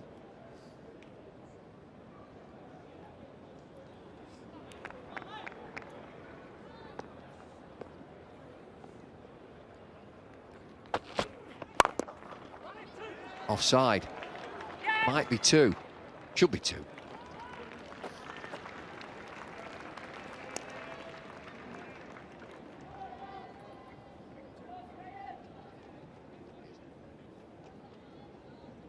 That rate has just been hovering around 10, just over 10. It's not gone up.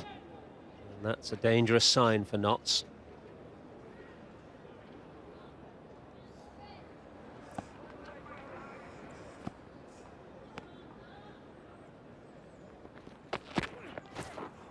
Swing and a miss, dot ball. There's that leg side shot.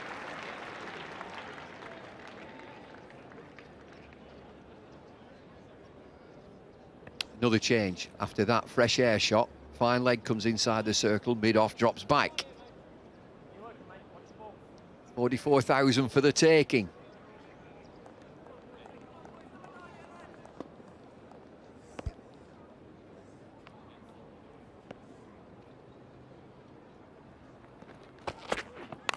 Oh, that's 4. Oh, that's different. 186 for 8.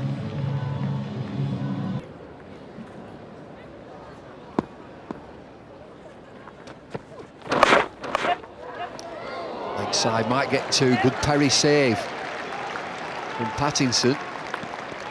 Yeah, it's like a game of chess. Reed's still got to have some fielders inside the circle, so fine leg is 1. Murray Goodwin knows that. And an orthodox glance. He just needed to get a yard past Pattinson, who did really well, palmed it round. Well, a captain at this stage, any stage of a cricket match, a one-day match, you're always wanting one more fielder. Looking around the field, I need one there, I've got to have one there. Offside, that will be 4. Cut away, scythed away for 4. Trying to find Yorker length. Didn't quite get it right up there. And the fact that it was just outside off stump as well offered Murray Goodwin a bit of width to scythe it away. Rate comes below 10. 35 from 22. Goodwin racing on now. 64 from 54.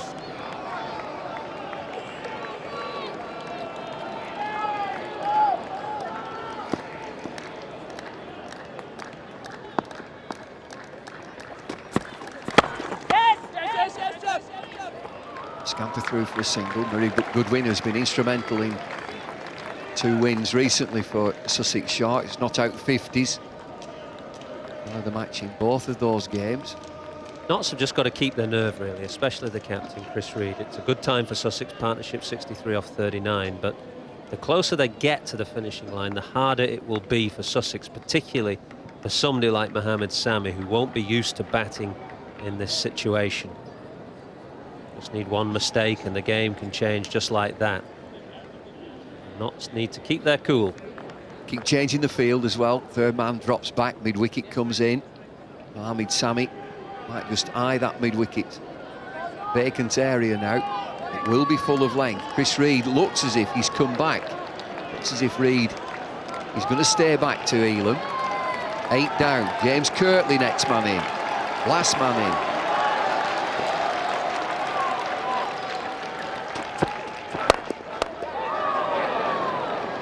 Should be 2. Get through with Murray Goodwin. 2 more. What's happening around the grounds?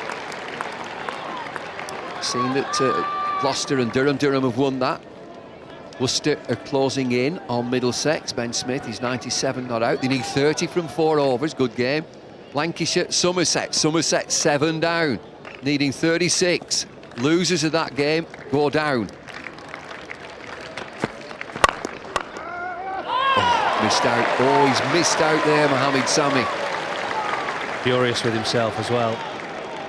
Big juicy full toss, and he only needed to miss that man an extra cover, a yard either side, and there were runs to be taken. 32 from 19, right? Rate is above 10 again, 10.11. Eland's last delivery of the 37th over.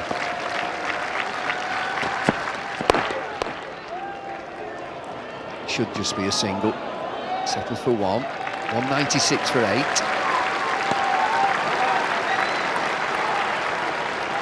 10 from the over. 31 required from 18. Looks very calm in there. It's very calm, says who? Well, I just saw James Kirtley at the front there. He's last man in. Hand on his chin, just watching proceedings. Partnership is 66 from 42. This is excellent cricket. Just a reminder, and we've mentioned it often enough, winner wins the NatWest Pro40 Division 1 title. Winner take all, £44,000 for the winning team. The 22,000 runners-up has already been decided. Hampshire County Cricket Club, Hampshire Sharks have trousered 22,000. Hampshire Hawks. Getting me Sharks and my Hawks mixed up here. Sharks are here. 1 flies and 1 swims, so I believe. 31 from 18. Both give you a heck of a bite.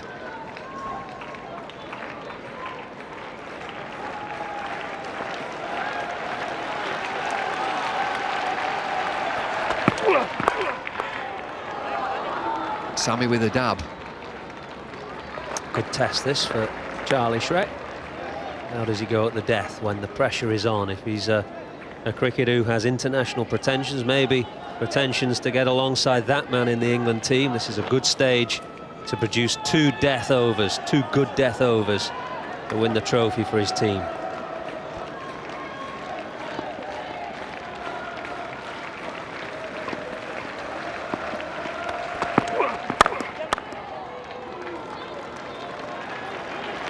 Round about that pace for Charlie Shrek, just about 80 miles an hour, very tall again.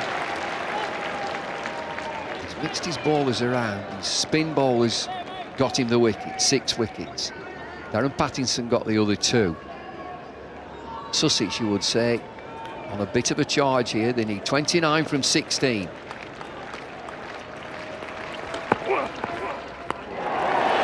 Dot ball applauded by this crowd. Excellent delivery, but would have been even better had it been straight. I think they need to be as straight as possible to Mohamed Sami, because he's not going to hit every ball. He'll miss some, and wickets are important for Notts. He's really close on that front foot, Charlie Shrek. Very Ledbetter has just marked that front line in.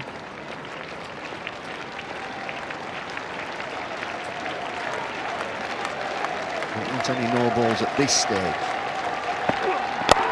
Oh, good delivery, excellent delivery. Yeah, very good from Shrek. Full in the block hole, tailing in slightly. There's a bit of reverse swing at the moment. Chat here between these two. Excellent bowling, down to you. Played brilliantly as Murray Goodwin, 66 for him. Mohamed Sami, 22. 12.43 required rate. Need a boundary or two. Last two deliveries. This 38th. Oh, it's away. Might get four here. Absolutely in the gap. It'll be a couple. Good fielding. Only two. Top-class cricket. It was a good delivery from Shrek. Sami did well. Fielded it even better. Ashwell Prince, none quicker in the game. Just four from the over. Last delivery coming up from Charlie Shrek. The 38th over. No change to the field. 200 on the board. 27 from 13. It's that tight.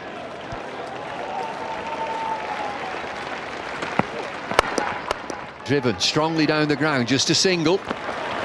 Excellent over from Shrek. 201 for 8. Top-class over. Just shows you how quickly things can change. One good over at this stage, and that rate now has shot up to 13. Sussex require 26 from 2. Just looking who will bowl the 39th. Mark Elam comes in for his 7th over. 26 from 12. Mohamed Sami is on strike. I mentioned you always want another fielder. I'm looking round, and fine leg is inside the circle. Opportunities there. Elam will bowl straight. Mid-wicket is wide open. Yeah, that's the area, I think, for Mohamed Sami, that deep mid-wicket area. Excellent bowling again from Elam. Full. Settle for one. Yeah, I think that's right. Over to Murray Goodwin. Good fielding as well, because that ball was hit hard. Shafayette kept his nerve, got the ball in smartly. Got to concentrate in the field here. 25 from 11. Got to be thinking that every ball is coming to you.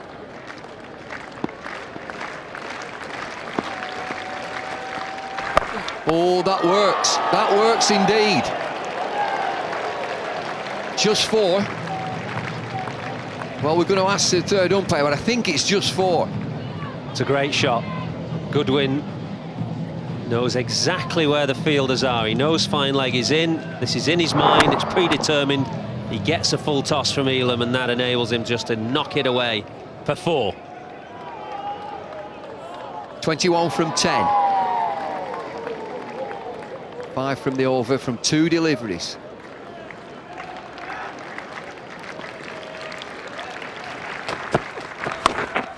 Offside this time, very, very fine. Will it get the boundary? No, must be 2.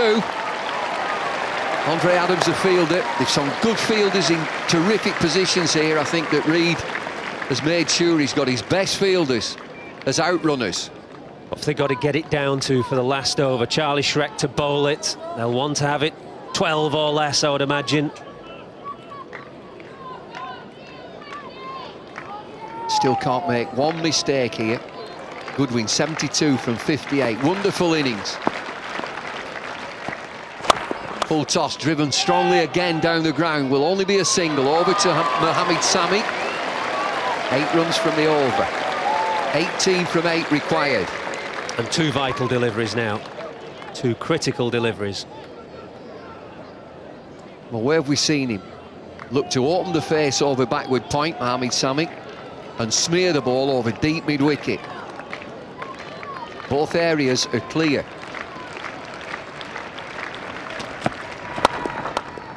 Fallen straight from Elam, will be a single. Shafayat in the thick of things down there at long off. And he's done well. He's had to go either side, he's got to the ball quickly, kept his nerve. Over to Goodwin for this last delivery. Has to be a boundary. Ball very well, although going for 9 runs in this over, Mark Elam. Michael Atherton talking about 12 off the last. It's that tight is this game, 17 from 7. Sometimes a bowler just wants everybody to clear off, just leave me to it. Yeah, I think Goodwin will feel he needs a boundary here, or 3 to get himself on strike. Anything less than that, and you'd feel Notts would be strong favourites.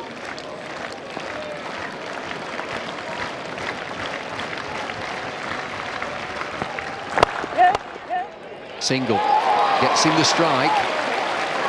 Fielded, he needed a boundary. Sussex needs 16 off this last over. Player of Murray Goodwin's quality can certainly do it, but you'd think Notts would be favourites. Charlie Shrek bowls a good over. 16 is a lot to get. Well, he went for 5 off his last, Charlie Shrek. Excellent bowling. There seems to be quite a big committee meeting, and there'll be a message here. Chris Liddell, the 12th man, he's telling them that look at the board, 16 required, but 15 is enough. 15 gets a tie, gets the championship. That would move on to 11 points. What bat's that then? The boundary hitting bat? You're better off with a round bat now. Just all edges. Nottinghamshire keep your nerve. Nottinghamshire concentrate. Goodwin, 74 from 60. Fine leg, he's inside the circle. Worked away, leg side, 4! Terrific start for Murray Goodwin and Sussex. James Kirtley, the next man in, looking calm. The rest going crazy around him. What an innings this is from Murray Goodwin. Excellent batting. Still be thinking if somebody else had stayed with me. 12 from 5. Mid-wicket again. Has he done it again? Swan out there, just be a single. Mohammed Sami gets the strike. Oh, he plays that so well, Murray Goodwin. 11 from 4. Hit it sweetly. Depth in the crease to make what was a Yorker into a half volley.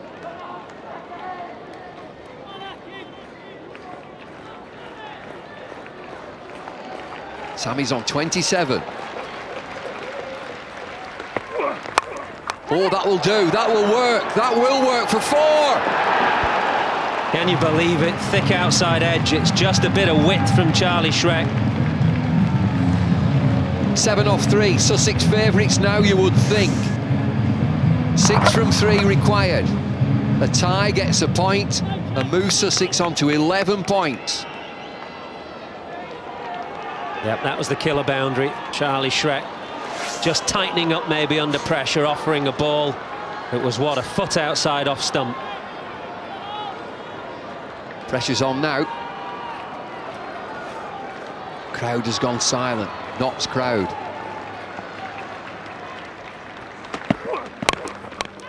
Well, that would be a single. Could have been 4. Either side, a yard either side, it's 4, it's 1. 5 for a tie for Sussex will win them the championship. They'll have enough points to win it. It says 6 from 2 to win, but 5 will bring them a tie and the silverware and the 44 grand. Unbearable for plenty in this crowd. And it's Goodwin on strike. Goodwin on 79 from 62. Look at this partnership 91 from 58 deliveries. Gets it away, flies it away, it's only a single. Are they coming back? They're going back for two, and they get there. Got to go, and in! Pressure on the fieldsman out at deep cover. He would have wanted to come in quick to prevent the two, but he knew he had to have a clean pickup as well.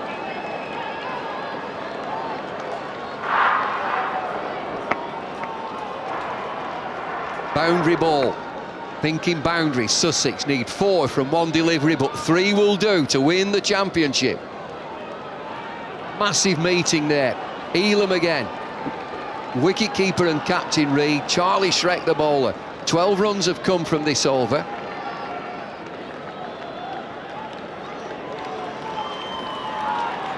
Umpires have got together. There's a little delay here. Charlie Shrek at the end of his run prowls.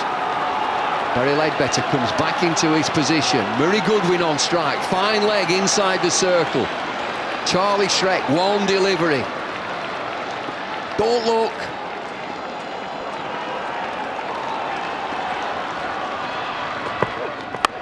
And away. Big shot. Huge shot. All the way shot.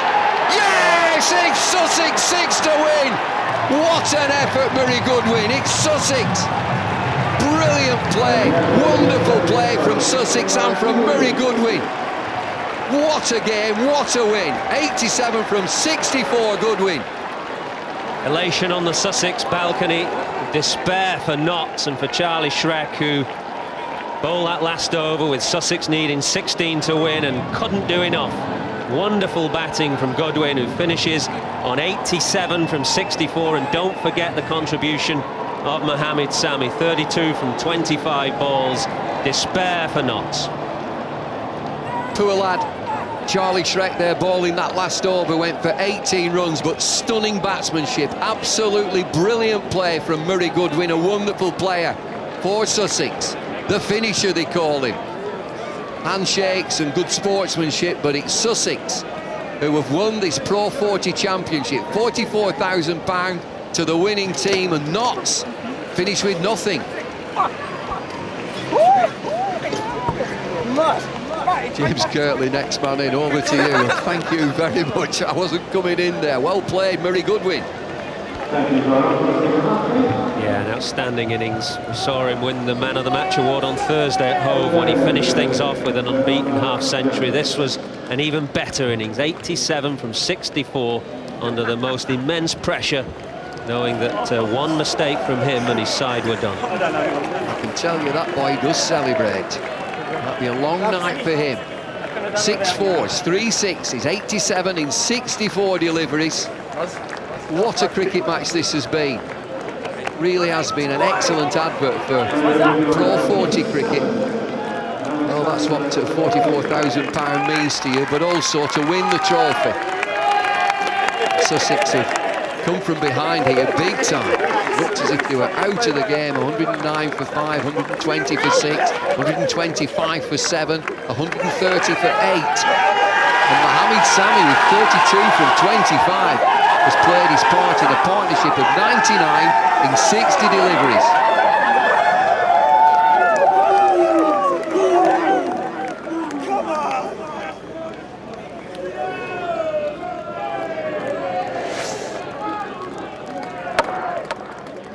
Well, a calculated shot, and Michael Atherton's mentioned going deep in the crease. He knows it's going to be a full ball. Watch him go back.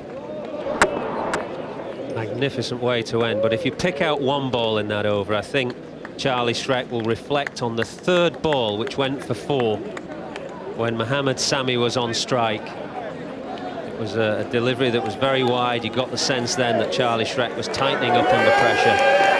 What a way for Goodwin and for Sussex to finish. And a fitting end to Chris Adams' captaincy at Sussex. Now it's time for the NatWest Pro40 Man of the Match Award. It could have been Samit Patel. In fact, it probably was going to be Samit Patel right up until the last couple of overs. But there's only one man who could have been Man of the Match now, and that is Murray Goodwin.